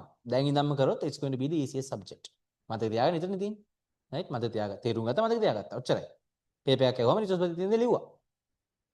lazy නේ. right? So lazy, but අමාරු වෙන්නේ the content. right? It's a lot. right? So ඒක නිසා your brain capacity is not what do you call it? It's not ready to study that entire syllabus right now. Right? So ඒක ටික ටික gradually you have to increase it. So මේ කාලේ bio පාඩම් කරන්න නැතුව හිටියා කියලා හිතන්නකෝ. 2028 ජනුවරි වෙනකන් you don't study bio. You just come to class, listen to it, do the questions, ගෙදර ගියා physics and chemistry කරා. හරිද? Your brain capacity, your memory capacity has not improved. So within those last 7-8 months, you cannot put that entire content into your mind. Because your memory capacity is basically අර O level ඉවරදී memory capacity එක තියෙන්නේ. බෑනේ දාන්න අර ඔක්කොම. දැන් උනත් දැන් entire bio syllabus එක පාඩම් කරන්න කියලා දුන්නත් මතක තියාගන්න අමාරුයි. දැන් දෙවෙනි පාඩම හරි මතක හිටියේ නැත්තම්. නෑනේ අර නිකන් photosynthesis ඇතුළට දාද්දි cell respiration අර පැත්තේ යනවා. හරිද? ඔය වෙනවනේ. right? So I think you have to increase it gradually. ටික ටික වැඩි කරන්න ඕනේ. right? ටික ටික වැඩි කරන්න නම් you have to train your mind. right? You have to train your mind slowly and gradually. But you have to do it every day. right? So ඒක නිසා be consistent, be disciplined and keep studying until you remember it. right? right. And then let's go to the next practicals. All right. So next we have to determine the enzyme activity. Right? So methodology, we don't calculate anything. Right? We don't calculate anything. We just try to what do you call this? Try to find out how the enzyme activity is affected. So we need to find out what are the factors that are affecting enzyme activity, right? So make it the enzyme that we take is amylase. Okay, the enzyme that we take is amylase. We take amylase. So amylase gonna now amylase is found in your saliva. So we don't take that amylase thing, right? We don't take that amylase, but it's also found in these germinating green gram seeds, right? It's also found in these green gram seeds. Whether you can grind some green gram and get the amylase, or else you can get it in the shops as well, right? So green gram or the saliva will have amylase. What does amylase do? Amylase will basically take the starch. It's going to take the starch and break it down into maltose, right? It's going to take the starch and break it down into maltose. So now we know enzymes are having a specific reaction. Enzymes have their own unique reactions, right? They have their own unique reactions. එතකොට amylase ගේ unique reaction එක වෙන්නේ taking starch and breaking it down. හරිද? It takes starch and breaks it down into maltose. Is that clear? Right?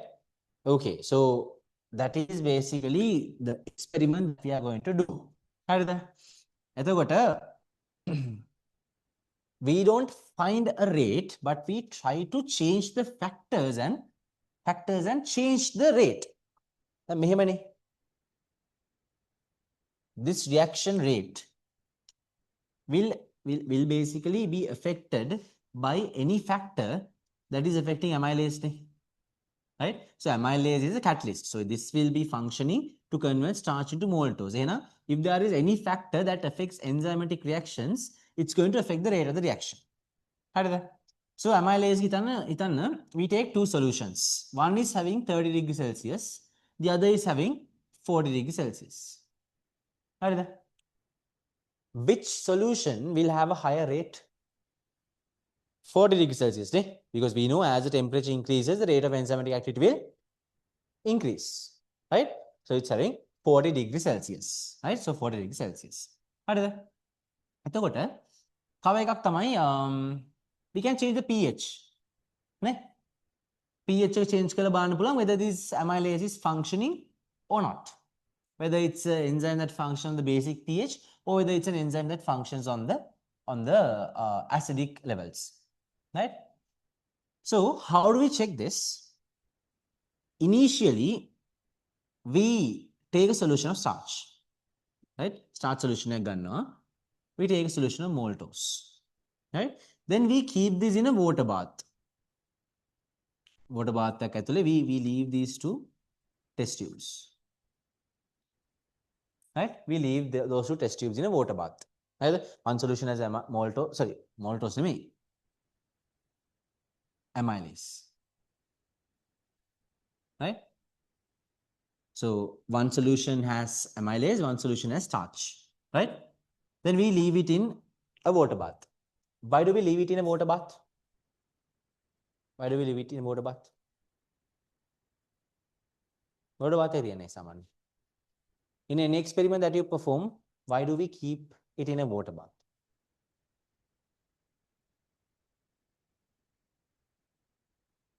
Water bath okay.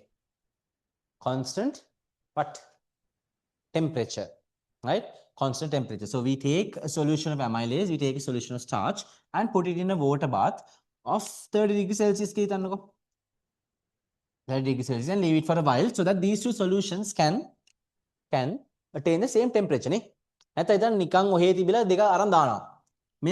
was 35 degrees Celsius. This was something like 27 degrees Celsius. When those two solutions mix, they come into a temperature which is in between these two values. Right?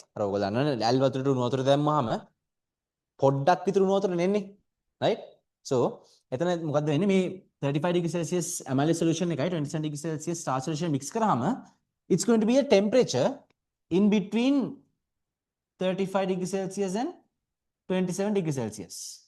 So, do we know what the temperature is? Thermometer but it might be anything. Right? It might change, right? So we don't know the exact value, right? So what we do is, we take the two solution test tubes and put it in a water bath having 30 degrees Celsius temperature. එතකොට මේ දෙන්නම they will attain the same temperature of 30 degrees Celsius. Then when you mix it, will the resulting solution having a different temperature? It will be 30 anyway. Is that clear? Right? So in order to properly find the temperature, in order to properly keep the temperature of the two reagents constant, we have to place it in a water bath. Right? Then we mix it. Right? We mix it. So samanyen karanne, we put the amylase into starch. Right? We put the amylase into starch, not the other way around. Usually that is how we do it. Right? We put the amylase into starch. Right? Then when the amylase is put into starch, right, we leave it for around 30 seconds. Right? We leave it around for 30 seconds. 30 seconds tiela, we take a small drop of that solution. We take a small drop of that solution and put it into a white porcelain tile. Right? So this is the white porcelain tile. White porcelain tile. We call this a spot plate. Let's spot plate. You can see the spots, right? Parent spots. Right? So when the why do we use a white porcelain tile? Why not just a porcelain tile?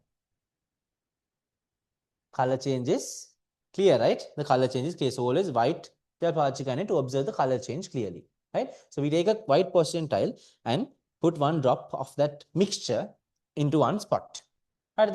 Then we add a drop of I2KI. We add a drop of I2KI. Right? Now starch is being digested by amylase. So if starch is still present, what will be the color change? The blue-black color, right? So 30 seconds later, this entire starch is not digested by the amylase, right? So 30 seconds with the still starch is present. So it shows a blue-black color. And it shows a blue-black color. But as time goes on, usually again 2-minute intervals, right? So at 2-minute intervals. So next, again after 2 minutes, we put a drop of the mixture and put a I2 drop onto it, right? Now, the amount of starch present, is it high or low? Is it high or low? It would be low, right? Whether it's reacting with the amylase, right? So that starch gets broken down slowly into maltose, right? So the amount of starch is now low, right? So what can you say about the intensity of the blue-black color? Would it be a very dark intensity or very light intensity?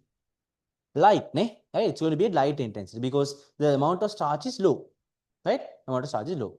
Then after 2 more minutes, you are going to take another drop of the mixture and then add the I2 solution to it, right?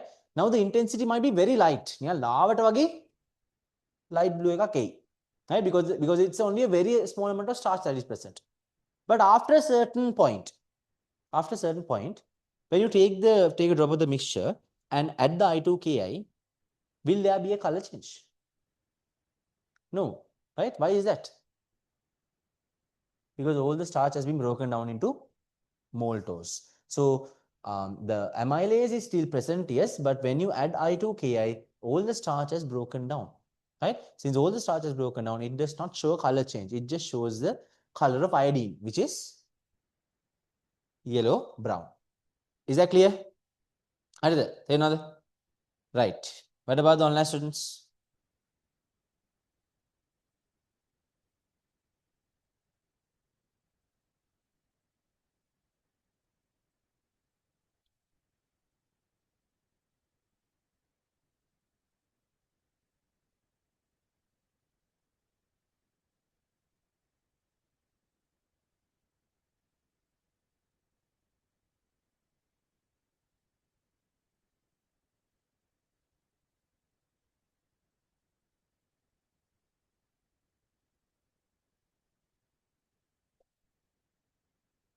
Right. Henang, let's perform the practical and see.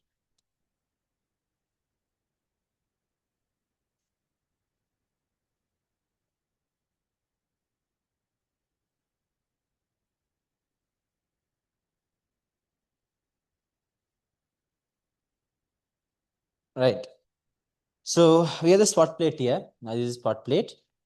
Then this is a solution of amylase. So amylase prepare කරගත්ත solution එකක්, not extracted from anywhere. And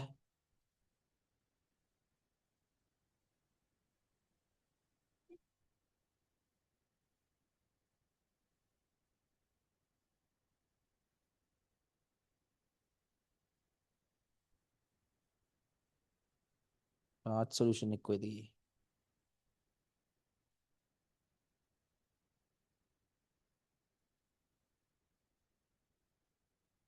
the starch නෑ.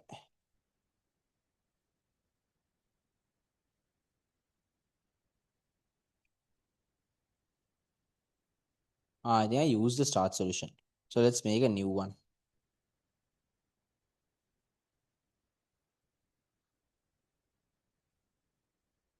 Yeah, I think I used it. So let's make a new one.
Right.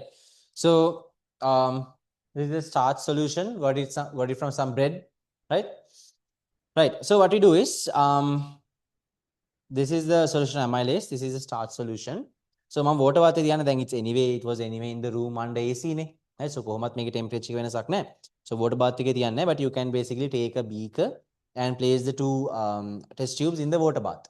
ටික ලාග තිබ්බාම they will attain the same temperature, so we can exactly measure the temperature at which we are performing the experiment. හරිද? Is that clear? Right? Then what we do is, okay, we took the starch solution, then we take the amylase. So amylase again, we put some into it.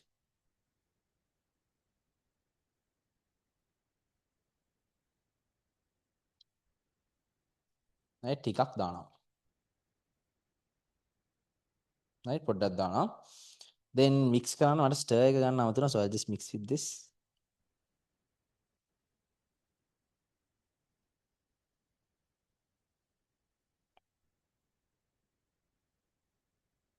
Now we need to leave it for a certain time. දී වෙලාවක් තියමු ඔක. Right? For the reaction to start occurring.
Right.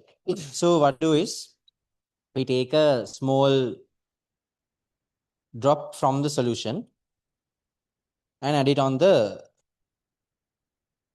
spot plate.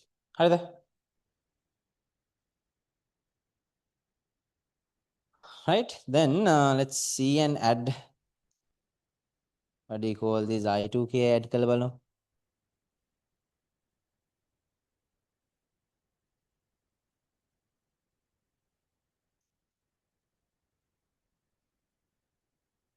So it gives the yellow brown color, right?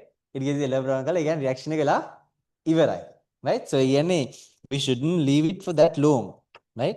තව එකක් හදමු එහෙනම්.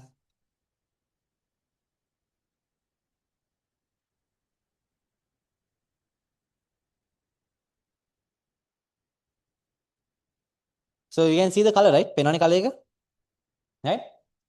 Then initially starch විතරයි තිබ්බේ, but now when we mix them and add this and do the color change, the color is yellow brown.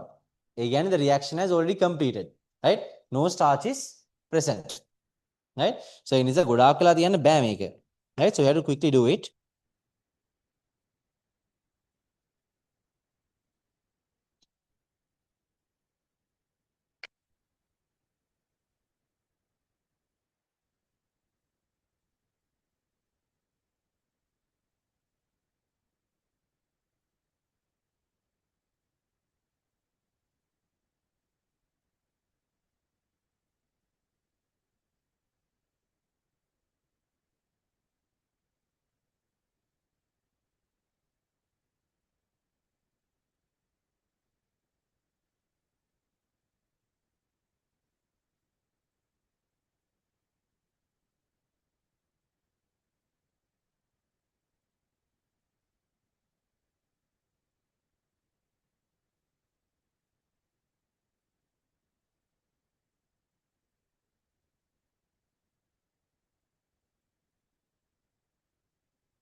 Right, okay.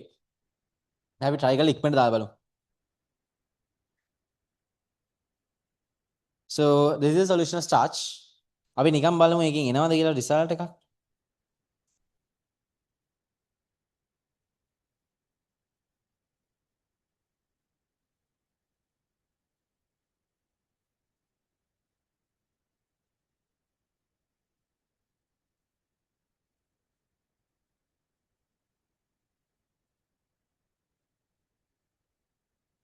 starch මදිද මේකේ?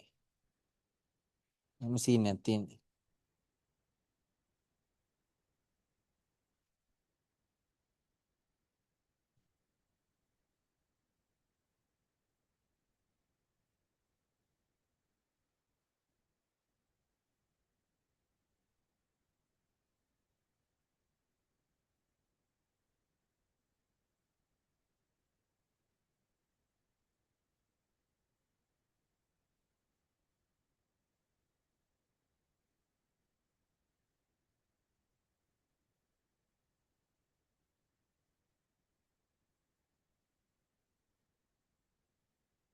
Right, okay.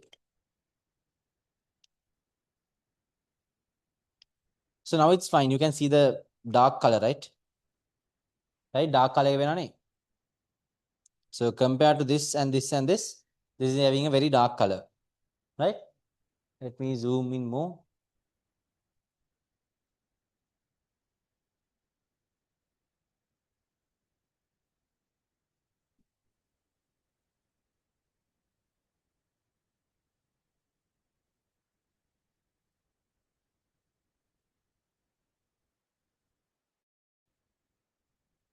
පේනවනේ? පේනවනේ? පේනවනේ? Right, so again starch තියෙනවා. Right, දැන්ට starch තියෙනවා. right?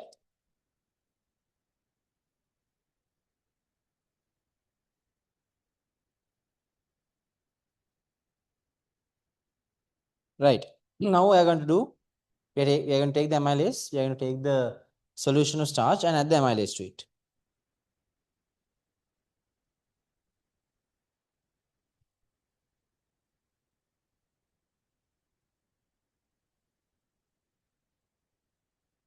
Right. දැන් අරන් බලමු.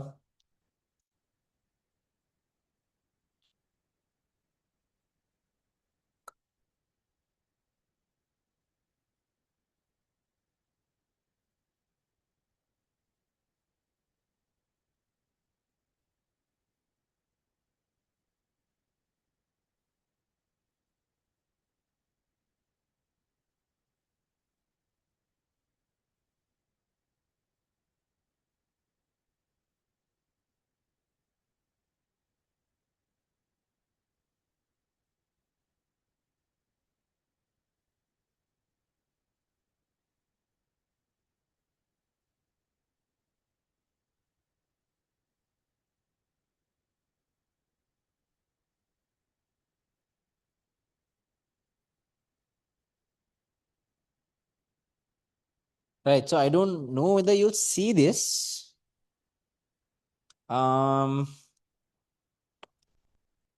In පෙන්වන්නම් තව එකකුත් දාලා.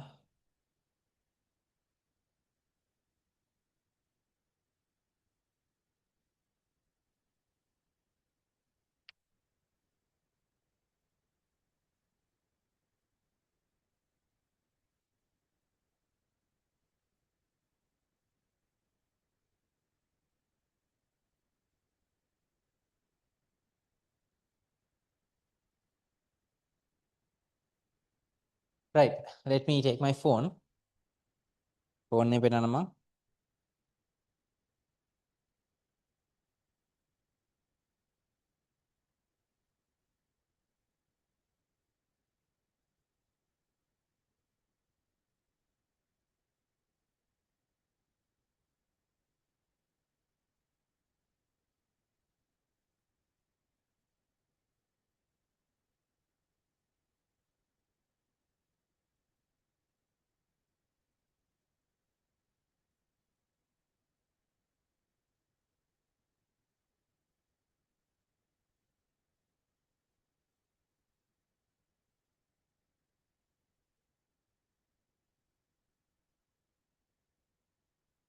මේක ඔන්ලයින් අයට හොඳට පේනවා ඇති.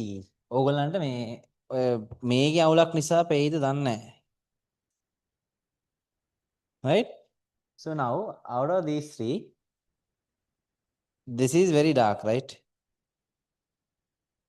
මේක is very dark, right? Right. So that is just the starch solution. Right? මෙන්න මේක. That's just a starch solution. Then මේකයි compare කරද්දී I'm not sure whether you see it, but if you go inside inside කියන්නේ ගොඩක් ඇතුළට ගියොත් මෙන්න මෙයයි compare කරද්දී can you see a bit more blue inside than this? මෙරට මං හිතන්නේ ඒක පේනවා කියලා ඕගොල්ලන්ට because it's not the quality of my phone. ඊට වඩා හොඳ ෆෝන් එකක් ගන්න බෑ ඉතින්. මේ it's a that projector screen. හරිද? So our recording බලන්න එක මේ this has a bit more bluish bottom area than this. And මේකේ blue ඇත්තෙම නැහැ. හරිද? So ඒක මෙතන පේන්නේ නැහැ ඇත්තට. හරි මෙතන පේන්නේ නැහැ. මම ඕනනම් වටේට එවන්නම් ඒක. හලා ගන්න එපා. හරිද? මේ වටේට යන්න. සහන්. වටේට.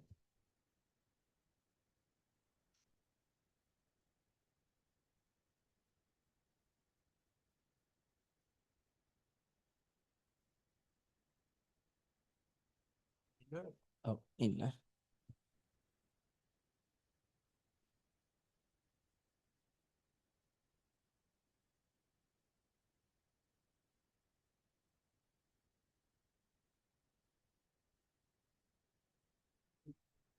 ඒ දෙක වැරදිලා.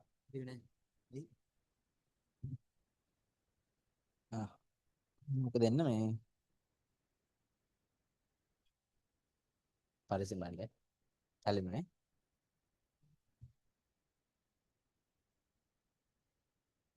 So did the online students see it? Online අය දැක්කද?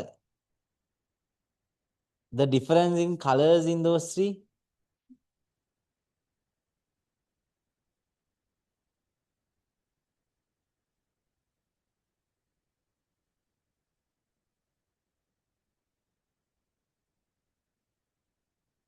ඒක දැන් පේන්නෙත් නැතුව ඇති මොකද still the amylase is reacting with the starch නේ, right? So ඔය ටිකේම amylase is reacting with the starch. So ඒක සාමාන්‍යයෙන් දාපු ගමන් තමයි පේන්නේ. So දැන් අඩු වෙලාද නැද්ද කියලා දන්නේ නැහැ. Right? So ආගන. Stop your talking. කතා කරන්න නැත්නම්. So like when we add the now just don't think that when we add the iodine the reaction of amylase with the starch stops. එහෙම එකක් වෙන්නේ නැහැ. Right? So දැන් ඕගොල්ලන්ට එවද්දී ඔය හතරෙම still the reaction is occurring. Right? Still the starch is being broken down into maltose. Right? So ඒක නිසා ටික ටික කාලය එක අඩු වෙයි. Right? දාපු ගමන් දැන් මන් දැක්ක දාපු ගමන් initially it was just a starch solution නේ. Right? Initially it was just a starch solution. එතකොට it was blue black. Right? Then after about few more seconds I took the starch solution again and added. එතකොට මම දැක්ක okay it is having a certain blue black color but not the exact thing. හරිද? And ආය අරන් දැම්මාම මොකක්ද උනේ? The starch solution kind of like than the previous one the intensity was a bit low. Right? ටිකක් අඩු වුණා because it's reacted even more. Right? Then අන්තිමට දාපු එකේ the blue black color was very less. Right? අඩුවෙම blue black color එක තිබ්බේ එකේ. So okay ඒක සමානට නැති වෙයි because still the starch is being broken down. Is that clear? Right? එතකොට ටික ටික starch එක අඩු වෙලා maltose ටික වැඩි වෙනවා. එතකොට the blue black intensity will decrease little by little. හරිද? දාපු ගමන් බලද්දී you can see the color change properly. Is that clear? Right? So recording එකෙන් බලන්න ඒකේ දාපු ගමන් back පේන නිසා you can see it kind of much better than that. Right? So did the online students see it? Did the online students see it?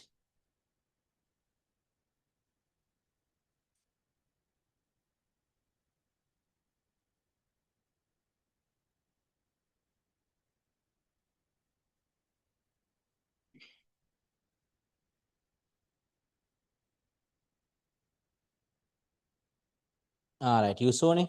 Okay, so recording එක බලන්න it might be there. Yeah. Right? So recording එක බලන්න it might be there. But මේකෙන් අර මේ projector screen එකේ අවුලක් නිසා පේන්නේ. ෆෝන් එකේ අවුලක් නෙමෙයි. හරිද? So ඊට වඩා හොඳ ෆෝන් එකක් තියෙනවා මට දෙන්න. මම මේ පුළුවන් නම් කරන්නම්. හරිද? Right.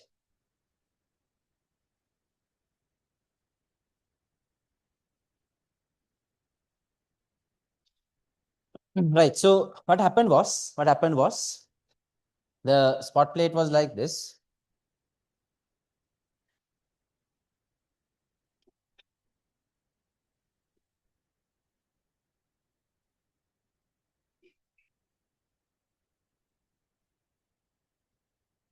Right? So the spot plate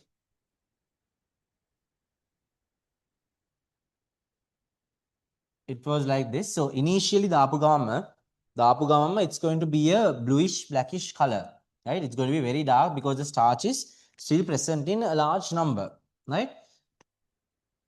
Bluish blackish color එකක්. Right? So mix එකක් වගේ එකක් එන්නේ. Right? Then as we go on, as the time goes on, the starch will be broken down and converted to maltose. Right? So it's going to break down and the intensity of the blue color is kind of going to decrease. Right? And at the end of the reaction, what indicates the end is the yellow brown color. Right? So මෙතන yellow brown color එකක් ආවා කියන්නේ මොකද්ද? The reaction is completed. Is that clear? හරිද? So ඕක තමයි බලන්න ඉතින්. Right? එතකොට now what's the importance of this? Next we kind of change the temperature. Right? මේ temperature change කරනවා. Right? So we can change this to a value like 40. හරිද? 40 වලදී. Then මේක කරද්දී we can start the stopwatch. Right? So we when we mix we start the stopwatch and we calculate the time taken for this yellow brown color to appear. So let's just take it took 1 minute. So ඕක ඔච්චරලා යන්නේ නැහැ. The reaction occurs very rapidly. Right? මාර ඉක්මනට reaction එක වෙනවා. දැක්කම පළවෙනි පාර විනාඩියක්වත් ගියේ නැහැ. The reaction occurred very rapidly. Right? So let's just take for example it occurs in 1 minute. Now you increase the temperature of the water bath to 40 degrees Celsius, right? So when you increase the temperature of the water bath, you can keep those two test tubes and get the amylase solution and the starch solution to 40 degrees Celsius.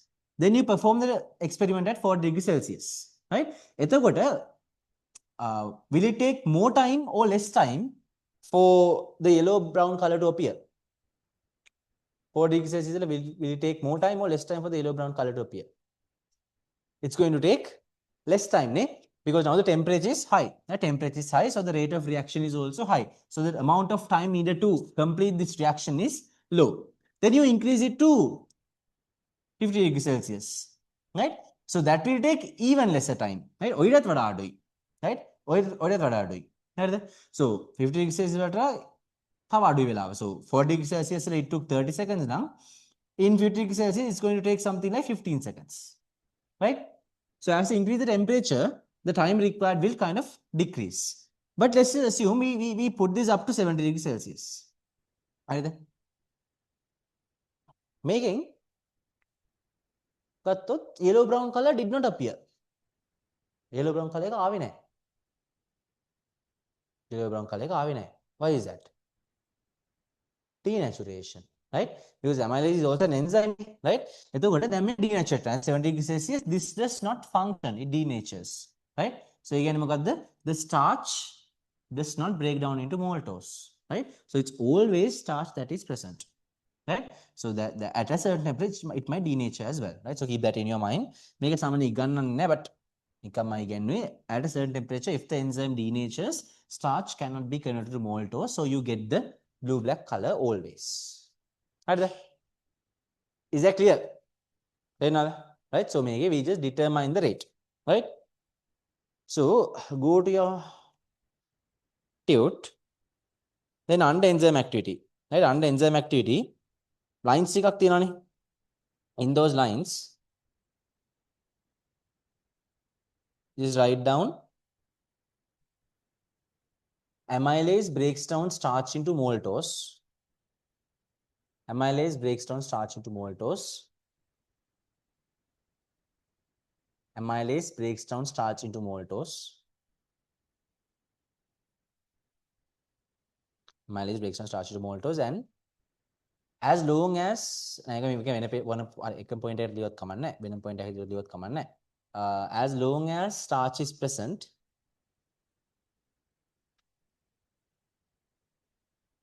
when we add I2Ki,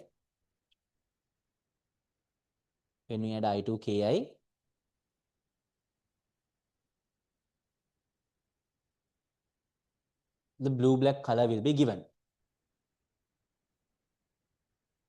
The blue-black color will be given.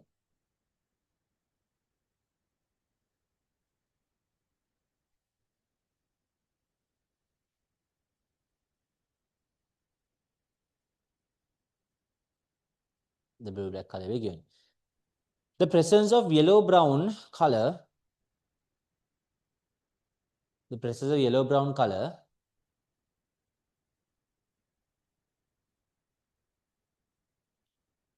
indicates the end of the reaction.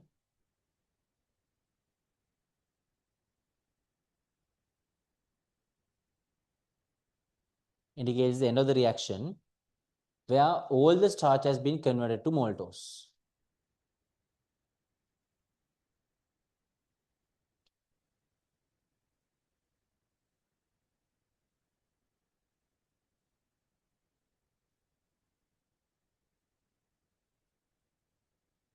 All the starch has been converted to maltose.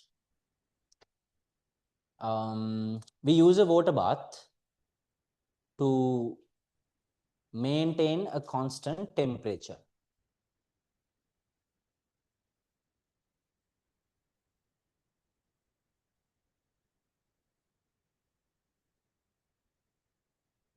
By changing the temperature of the water bath,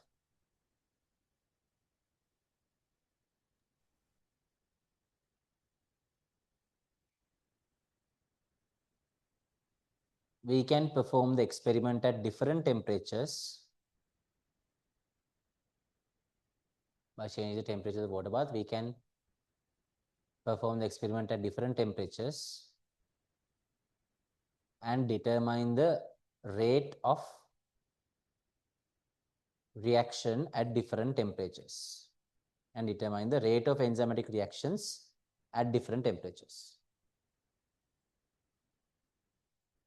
and determine the rate of enzymatic reactions at different temperatures.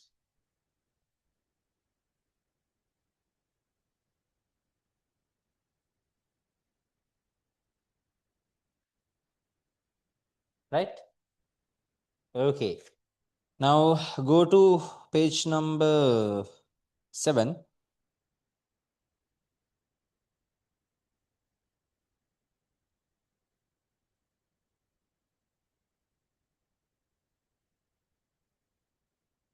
And do question number 1. Quickly do it.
Right. So given below are the observations in laboratory experiment conducted to determine the activity of the amylase enzyme. So time spent, and you can see it has gone from black blue to yellow brown, right? So what is the compound formed due to the action of amylase on the starch in the aqueous solution? What's the compound formed? Maltose, right? Starch is broken down by amylase into maltose. right? What is the compound formed due to the action of amylase, right? So starch is broken down into maltose. Is that clear? Right? It's maltose. State one reason for each of the following observations. Appearance of blue-black color after 15 minutes. Why is it so? Presence of starch, right? Starch is here present in the solution. Appearance of yellow-brownish appearance after 35 minutes. Yeah, all the starch has been reacted, or basically no starch is present anymore, right? Why are the mixtures used in the experiment kept in a water bath to maintain a constant temperature between the two mixtures, right? Which compound in the experiment does not undergo chemical change, although it contributes to the chemical reaction? Amylase, right? It's an enzyme, so it does not get used up, right? Okay, so that is a model question. Then if you go to the past paper structure, it says the second question.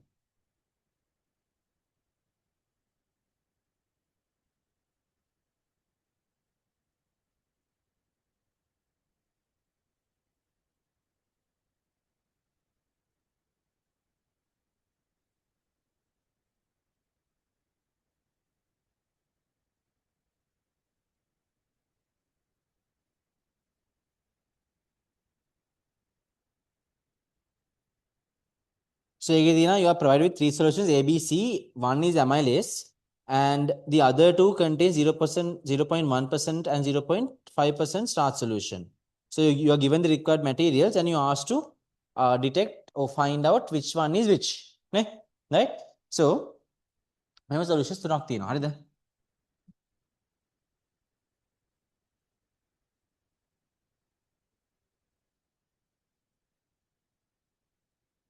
A, B, and C. හරිද? Right? So they haven't given what is what, which is which, right? So අපි ගමුකෝ නිකන් example එකකට A is amylase. This is 0.1% starch solution, this is 0.5% starch solution. හරිද? එතකොට now we need to find which is which.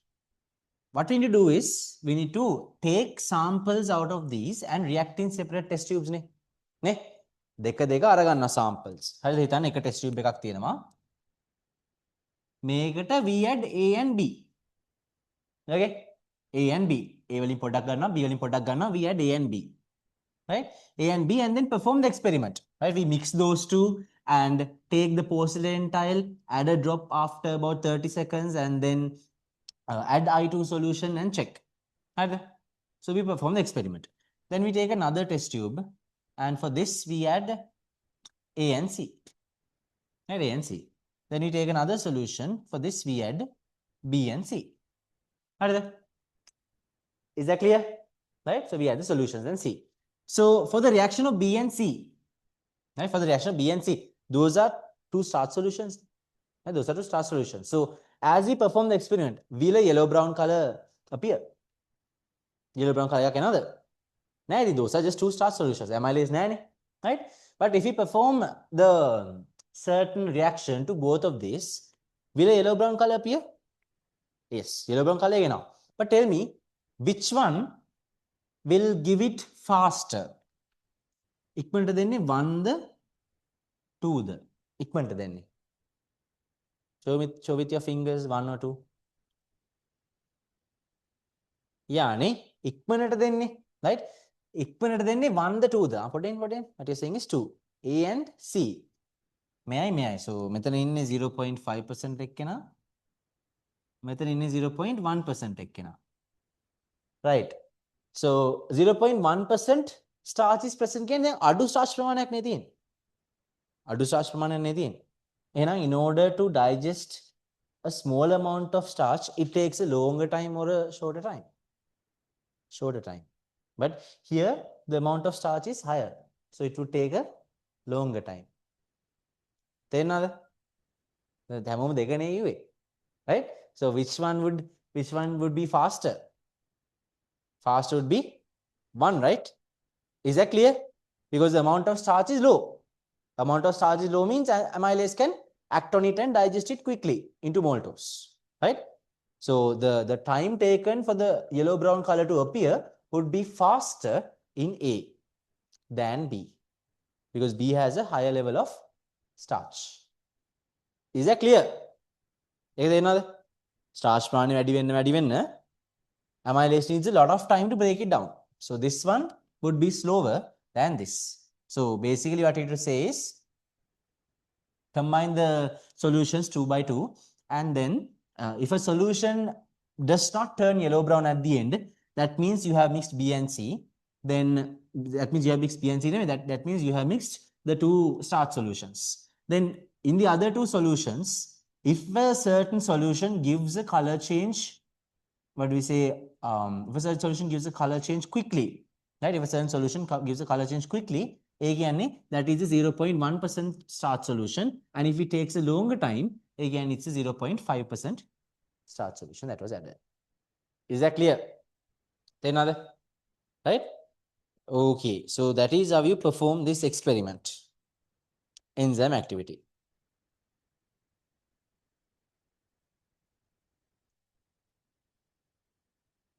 So මෙතන තියෙන්නේ 5 milliliters of amylase and 10 milliliters starch solution කියලා. Right? So මෙතන practical book එකේ තියෙන්නේ. Then allow the solutions to attain the same temperature by the water bath. Mix up the two solutions and start the stopwatch.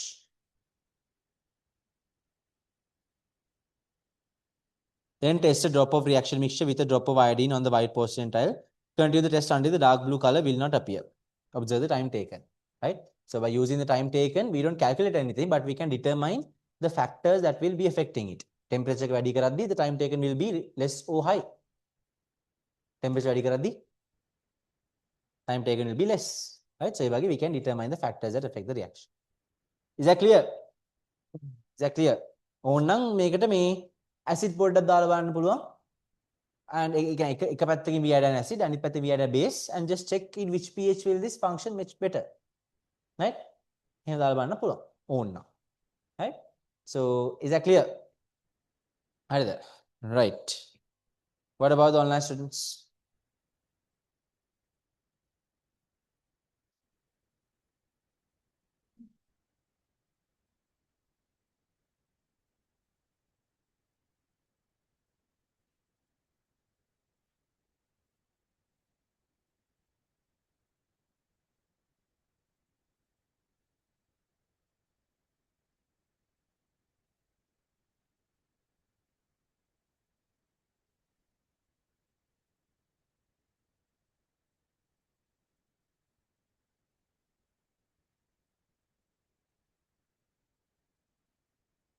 Right. එහෙනම් let's go to the next one. Nishanya. මේ අරගෙන දෙන්න. Right, so next practical we won't be performing it. So it's the determination of the rate of photosynthesis. How does it? So determination of the rate of photosynthesis by the outer apparatus.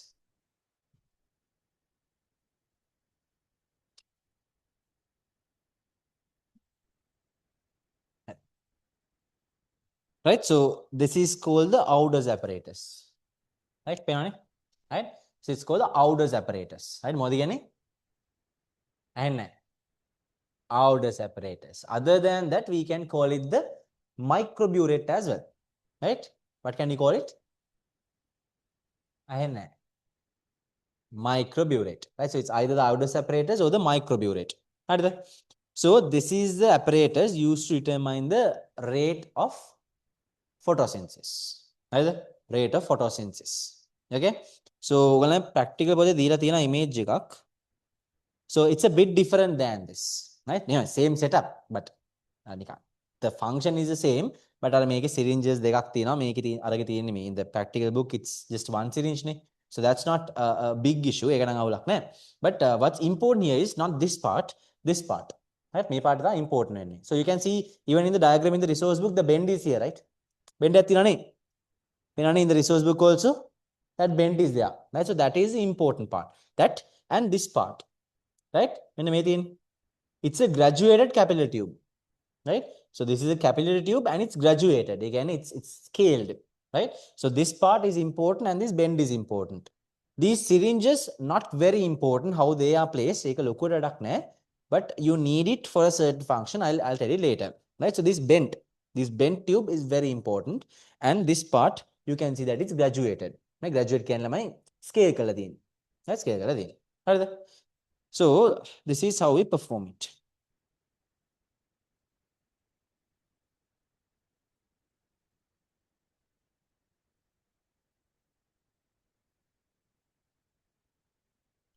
Now we need to determine the rate of photosynthesis. Ne? So you don't need to know photosynthesis for this, right? Made photosynthesis දැනගන්න ඕනේ නැහැ, right? So ඒක නිසා photosynthesis කරලා නැහැ කියලා බය වෙන්න එපා. හරිද? So rate of photosynthesis determine කරන්නේ මෙහෙමයි. Now the equation photosynthesis is 6H2O plus 6CO2 will go into glucose plus 6O2 නේ. හරිද? So we need to determine the rate of photosynthesis. This is the photosynthetic equation. In order to determine a certain rate of a certain reaction, we need to be able to determine the rate at which something is produced or the rate at which something is used up. Right? So, my reaction එකේ rate එක measure කරන්න අපි බලන්න ඕනේ මෙයා කොච්චර ප්‍රමාණයක් අඩු වෙනවද in a given time t. Right? In a given time වතුර කොච්චරක් අඩු වෙනවද? If we can measure that, we can find the rate of photosynthesis, right? If we can measure the amount of water that is reducing in a given time, that would give you the rate of photosynthesis, right? If you can measure the amount of carbon dioxide that is being used up by the plant in a given time, you can measure the rate of photosynthesis. If you can measure the amount of glucose produced by a plant in a given time, you can measure the rate of photosynthesis. Is that clear? If you can measure the amount of oxygen released in a given time, the amount of oxygen that is released in a given time, then that will also help you determine the rate of photosynthesis. Is that clear? Rate we need to look at a change, right? What's velocity? Velocity is rate of change of displacement, right? So rate of photosynthesis either we need to check the rate of the amount of water decreasing, or the rate of the carbon dioxide being used up, the rate of glucose being produced, or the rate of oxygen being produced, right? We need to find that change in that given unit time. Is that clear? So we measure the rate of oxygen produced. Right? Practically බලන්න ටික අමාරුයි තියෙනවා. වතුර කොච්චර කඩු වෙනවද කියලා බලන්න පුළුවන් තමයි පැලේක. පුළුවන්ද? පුළුවන්ද දන්නේ නැහැ. මම දන්නේ නැතන බෑ මං හිතන්නේ. හරිද? මේක පුළුවන් ටිකක්. It's a bit difficult, but you can't accurately find it. And ඉතින් මේක බලන්න ළමයි අපිට අවුරුද්දක් විතර එළිය ගන්න වෙනවා. Right? කොච්චර glucose හදන්න බලන්න පැලයක්. Right? මොකද this is not a tree as well, a very small plant. Right? A very small plant අපිට නිකන් පේන ප්‍රමාණය glucose ටික හදාගන්න නම් it's going to take a long time. Right? So it's not practical as well. But oxygen, plants release oxygen very quickly. Right? Oxygen gathot, lots of oxygen gets produced in a given unit time. Is that clear? Right? So what we do is we take the rate of oxygen released by the plant and measure that rate and correlate that rate of oxygen released to the rate of photosynthesis. Right? This is how we do it. We do it using the outer separators.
Right. So for this, we take a plant.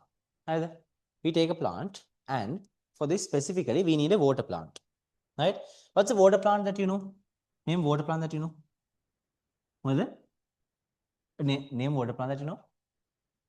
hydrilla, right? Hydrilla. Let's we can take hydrilla. Or we can take a plant called Elodia. Right? Elodia as well. Right? Then we place the plant in a test tube or a boiling tube.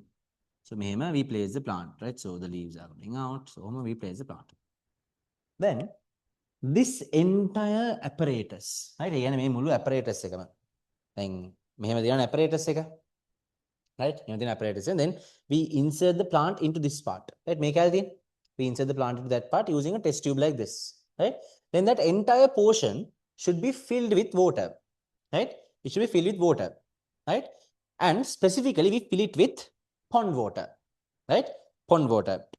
Now we need to detect, or we need to find the rate of change of oxygen. So we need to find the volume of oxygen released in a given time. In order to find the volume of oxygen released, we need to be able to collect the oxygen, right? Ne? Collect can right? Right? So if this apparatus did not close the plant, has an oxygen, it's going to be released to the outside. Right? So what we do is we cover the plant and fill this entire portion. We fill it with pond water. Whatever oxygen that is produced will get released into the water. Now, why do we use pond water? Why pond water? Why do you use pond water? What?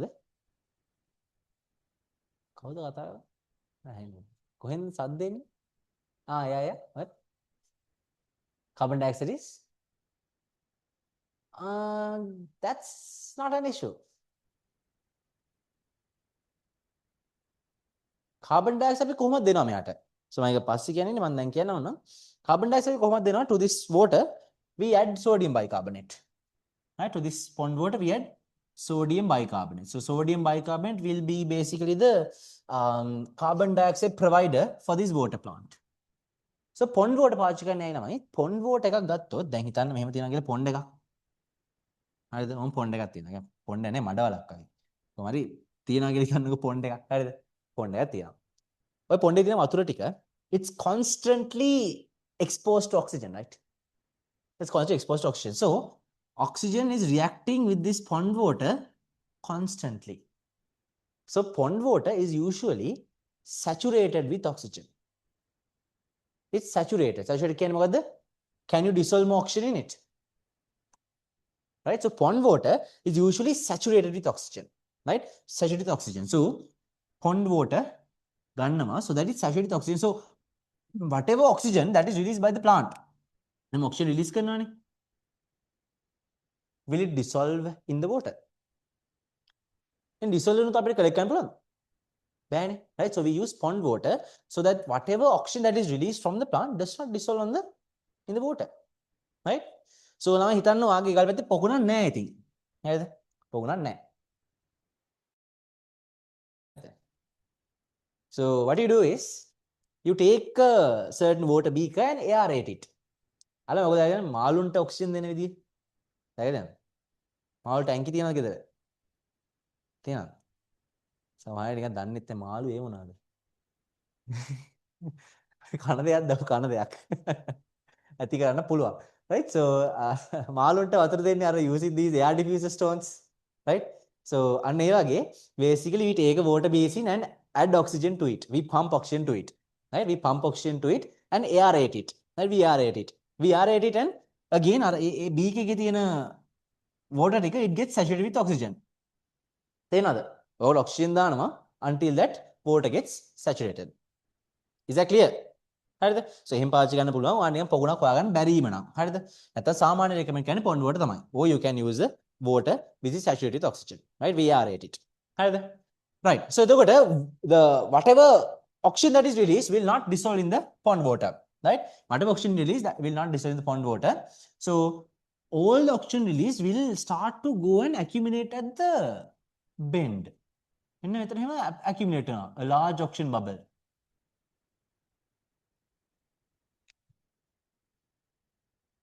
ඇයි එතන ගිහලා accumulate වෙන්නේ? ඇයි ඕක නිකන් මෙහෙම උඩට ගිහලා මේ වැටෙන්නේ නැත්තේ? But I can hear you. Yeah, it has less density, right? So oxygen is a gas. The entire thing is filled with water, right? The entire thing is filled with water, right? And gases are less dense than water, so they go and settle in the topmost point, right? So now do you get the importance of the bend? The importance is to collect that oxygen, right? Is to collect that oxygen. So අපි මේ experiment එක පටන් ගත්ත ගමන් කොහොමද stop watch එක පටන් ගන්නවා. හරිද? මට ඒක පටන් ගන්න අමතක වුණා. දැන් කියන එක පටන් ගන්නවා කියලා. හරිද? So we started anyway, right? කොහොමද පටන් ගන්නවා. හරිද? ඒ කියන්නේ ස්ටොප් වොච් එක තියෙන්නේ තමයි මැදට ගිහලා පටන් ගන්න නෙවෙයිනේ. So when we start the experiment, we start the stopwatch. Then oxygen is released and it accumulates at the bend. Right? Alright, can you hear me? Right? So it accumulates at the bend. Right? So this bent tube is very important to collect this bubble of oxygen. So ඔතන ඔය ඔක්කොම ටික එකතු වෙලා it's going to form an entire bubble. Right? A one large bubble. So all that oxygen released, all that volume of oxygen gets accumulated at the bend. ඔය bend එක තිබ්බේ නැහැ කියලා හිතා. බෙන්ඩ් එක තිබ්බේ නැත්තම් මොකද්ද වෙන්නේ? Separate bubbles will be found in the tube නේ. දැන් ඔය එක හැම එකකගෙන් volume එක control කරන්න අපිට බෑ. Right? So we can't do that. So what we do is we allow them to settle at a certain place and form a big bubble. Is that clear? Then what we do, we pull the syringe. Syringe එක අදිනවා. හරිද? Syringe එක අදිනවා. So දැන් මේක ගත්තොත් මෙන්න මෙතන oxygen bubble එක collect වුණාට පස්සේ we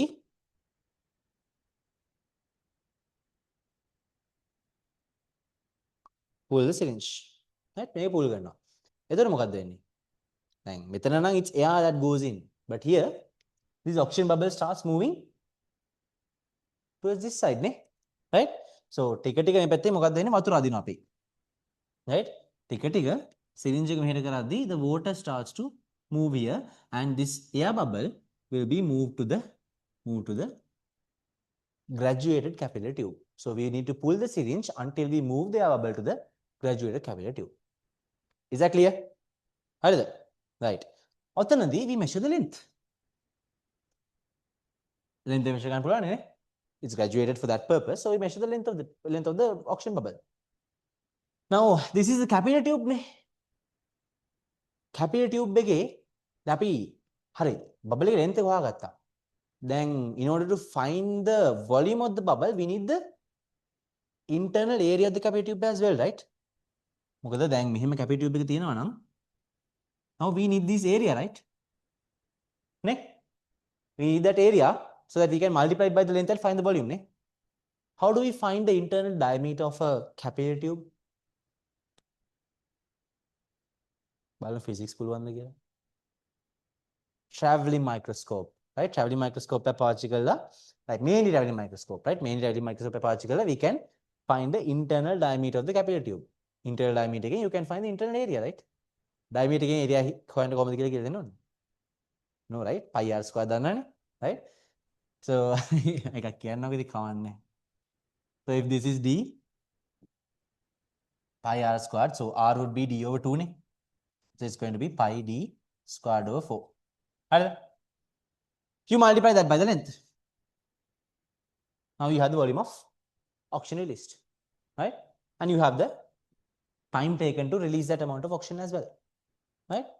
And now you take the volume divided by the time and get the rate of photosynthesis. Is that clear? That is how you determine the rate of photosynthesis, right? But when performing this experiment, always remember the other factors should remain constant. So carbon dioxide කියන එක limiting factor එකක් වෙන්න බෑ, right? Factors constant වෙන්න ඕනේ, right? So carbon dioxide කියන limiting factor එකක් වෙන්න බෑ. So we had sodium bicarbonate, so that carbon dioxide is given. And this, why do we put this plant inside a water bath?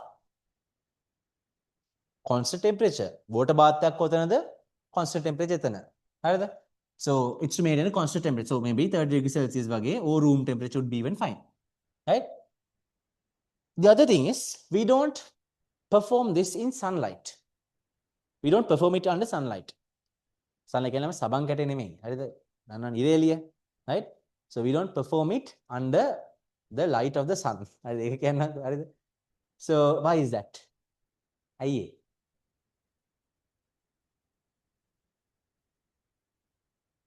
Why is that? Come on. All the factors should remain constant. So why not the sunlight?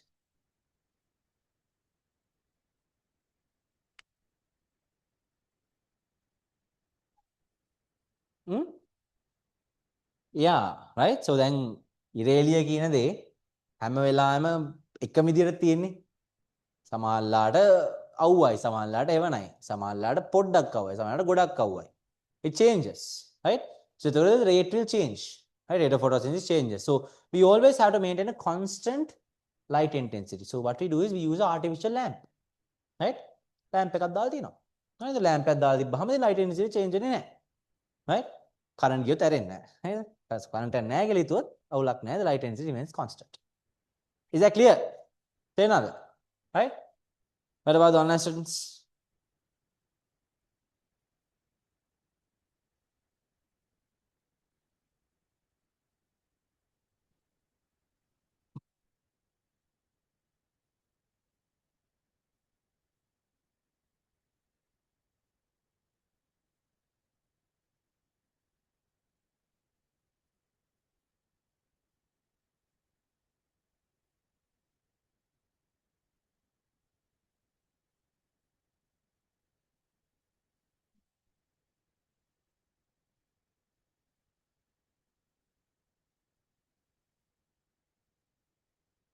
Oxygen does not get collected in the syringe vacuum. No. So confuse කරගන්න එපා. Oxygen ටික අපි මෙතනට ගන්නෙ නැහැ. I mean it will never occur I think, right? Oxygen ටික මෙතනට ගන්නවා නම් ළමයි මෙතනින් එළියට වතුර ටික යන්න කොහේ හරි තියෙන්න ඕනේ. right? So ඒක වෙන්නේ නැහැ කවදාවත්. All we need to do is we need to take the oxygen from the bend to the graduated capillary tube. එහෙම වුණාම ඇති you measure the length and later you measure the internal diameter and calculate the area. Sorry, calculate the volume. After calculating the area, you calculate the volume of the oxygen bubble. Right? So take a tube.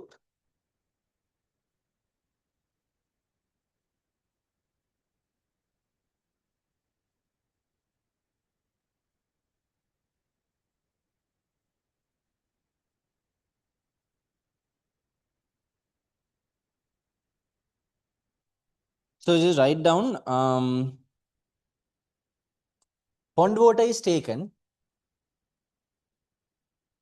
points, right? So pond water is taken, pond water is taken because it's saturated with oxygen. Pond water is taken because it's saturated with oxygen, or else you can use aerated water.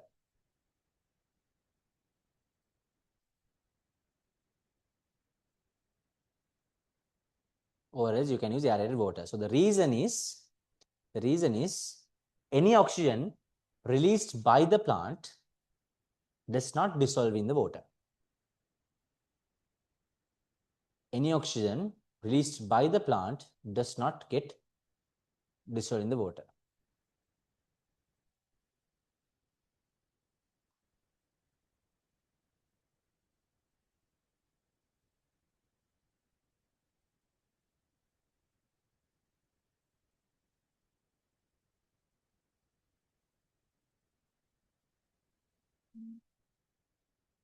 Then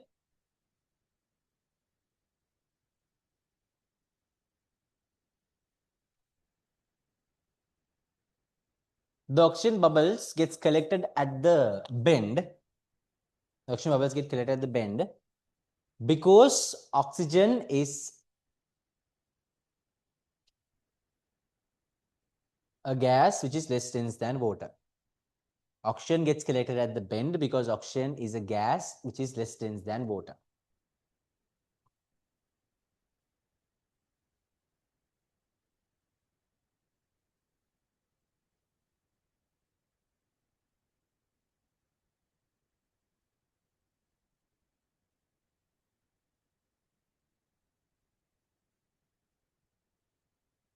Sodium bicarbonate is added. so that carbon dioxide does not become a limiting factor. Sodium bicarbonate or NaHCO3 is added so that carbon dioxide does not become a limiting factor.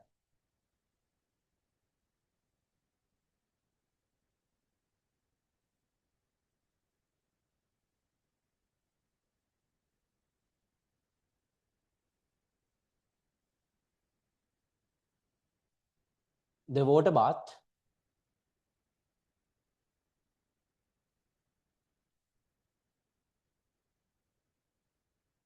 is used to keep a constant temperature.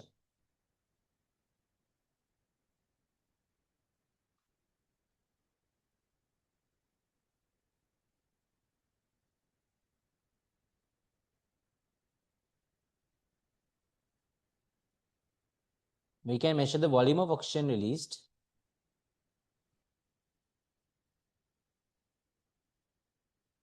by multiplying the length of the air bubble with the internal area of the capillary tube.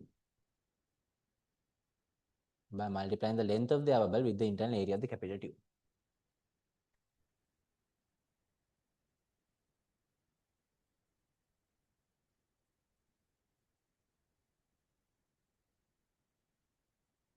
So we can measure the rate of photosynthesis at different temperatures. So so now how can we change the rate of photosynthesis at different temperatures?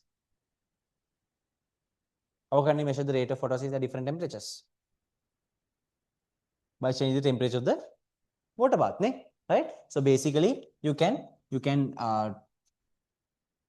calculate, you can keep the water bath at 40 degrees Celsius, at 50 degrees Celsius, and just check how it affects the rate. So the rate will obviously increase. So බලන්න මොකක් හරි volume එකකට කොච්චර වෙලාවක් යනවද for this photosynthesis to occur, right? So basically you can use the same time, right? At 30 degrees Celsius you perform the experiment, conduct it for 10 minutes. Then at 40 degrees Celsius you conduct the experiment and carry it out for 10 minutes. And at 50 degrees Celsius you carry out the experiment for 10 minutes. Whether you can see the volume of oxygen released would be different, right? As temperature increases, what happens to the volume of oxygen released? Within the same time, within the same given time, as it increases the temperature, what happens to the volume of oxygen released? It increases, because rate of reactions increase. You can measure how light intensity affects the rate of photosynthesis. How can you do that? You can ban. How light intensity affects the rate of photosynthesis? Lamp එකකින් මොකක්ද කරන්නේ? Lamp එක? Yeah. So you can change the distance of the lamp. You can change the intensity of the bulb, right? So by changing the intensity of the bulb or by changing the distance of the lamp, you can change the light conditions, right? Then you can change the carbon dioxide provided. Sodium bicarbonate, by increasing the concentrations, you can provide more and more carbon dioxide, right? So just write down, by changing the temperature of the water bath, by changing the temperature of the water bath,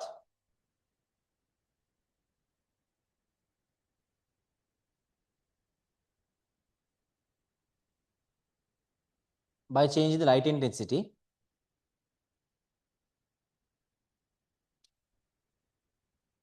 by changing the sodium bicarbonate concentrations,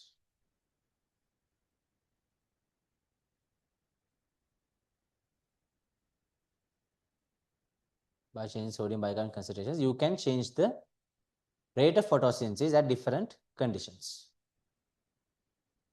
Or you can calculate the rate of photosynthesis at different conditions. You can calculate the rate of photosynthesis at different conditions.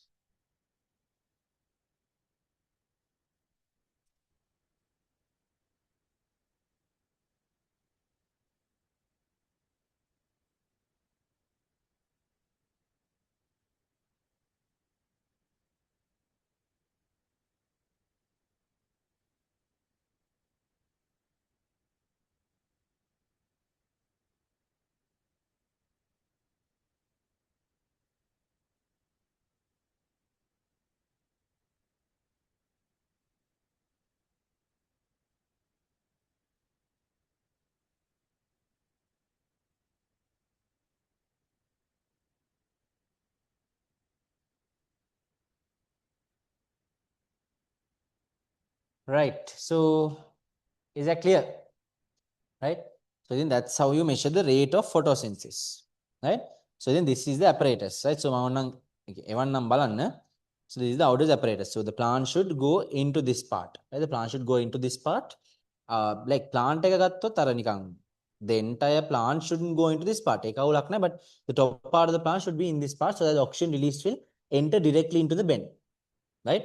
Nothing should be outside it because the oxygen release will be released to the outside. Right. Then after it's collected into the bin, we change the position by pulling on the syringe. Right. We pull on the syringe and the bubble will come to this capillary tube. Then here we measure the length using this scale and internal diameter can be measured using this traveling microscope. Right. Then you can measure the volume of the oxygen released by that certain plant in a given time. You divide it by the time and calculate the um, uh, rate of photosynthesis. So that is a best way to calculate the rate of photosynthesis because in a plant, oxygen gets released by only photosynthesis, right? Oxygen release in photosynthesis, right?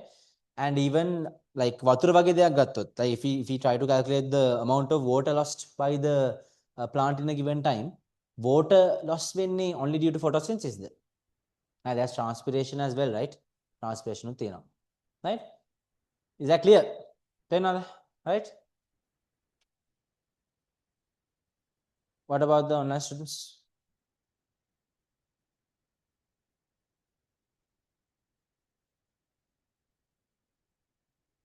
Photosynthesis takes place. Yeah, photosynthesis does take place with artificial light. Photosynthesis doesn't require sunlight only. ඉරේලියට විතරක් නෙමෙයි දැන් ගියාසෙ පැලවෙන්නේ නැද්ද ළමයි? ගියාසෙ පැල නැද්ද? තියෙනවනේ. නැතුවත් ඇති සමහර අය තියෙනවනේ. Right? So ගියාසට ඉරේලිය එනවා සමහර තැන් වලට එන්නේ නැහනේ. සමහර තැන් වලට එනවා. මම කියන්නේ සමහර තැන් වලට එන්නේ නැහනේ.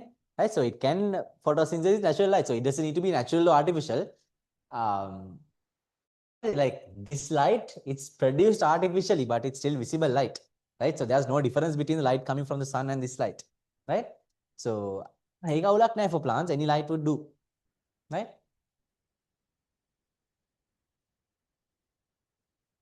What about the other online students? Any question or is it clear?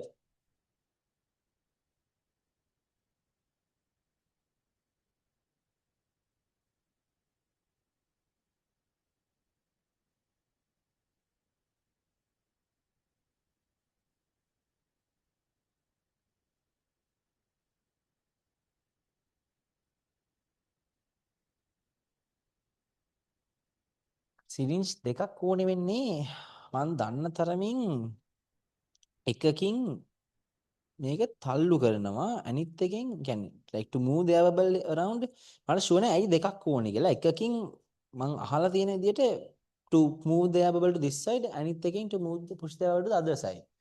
So I'm not sure why they use both. මට අත්‍තරම ෂුවර් නෑ මේ දෙකම පාවිච්චි කරන්න කියලා.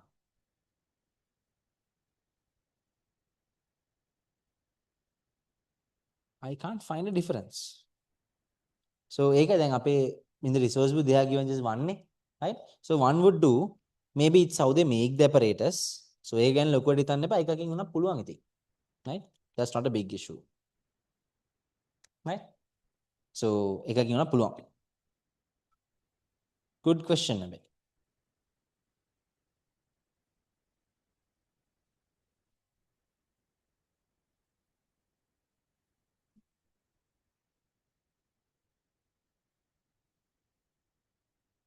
Right. So the last practical we won't be able to do, right?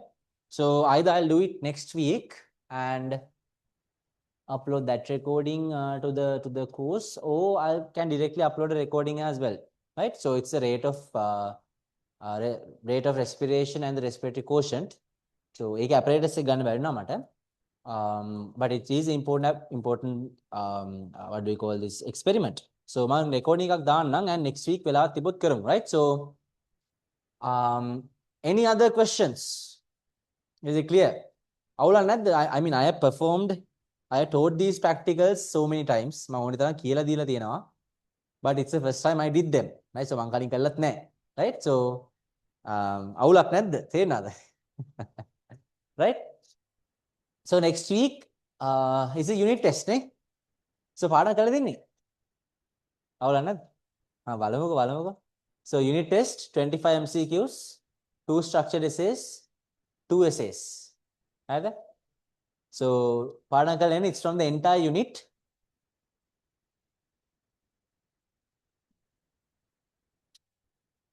I can't hear anything. MCQs 25. 25 MCQs, 2 structured essays and 3 essays. තුනෙන් දෙකක් ලියන්න පුළුවන් ඉතින්. choice එකක් දෙන්නම් මම. හරිද? Then after that next week එකට පස්සේ කියන we'll be starting unit 3. Right? Unit 3 පටන් ගන්නවා. I can't remember the exact date. I think it's on the 15th. Right? 15th of July we'll be starting unit 3 as well. Right? So next week හරි මම recording එකක් හරි දාන්නම් on the respirometer. Right? Okay, so this recording will also be uploaded to the ACE Academy course and also to YouTube. So you can watch the recording again if you want to. Yeah, right?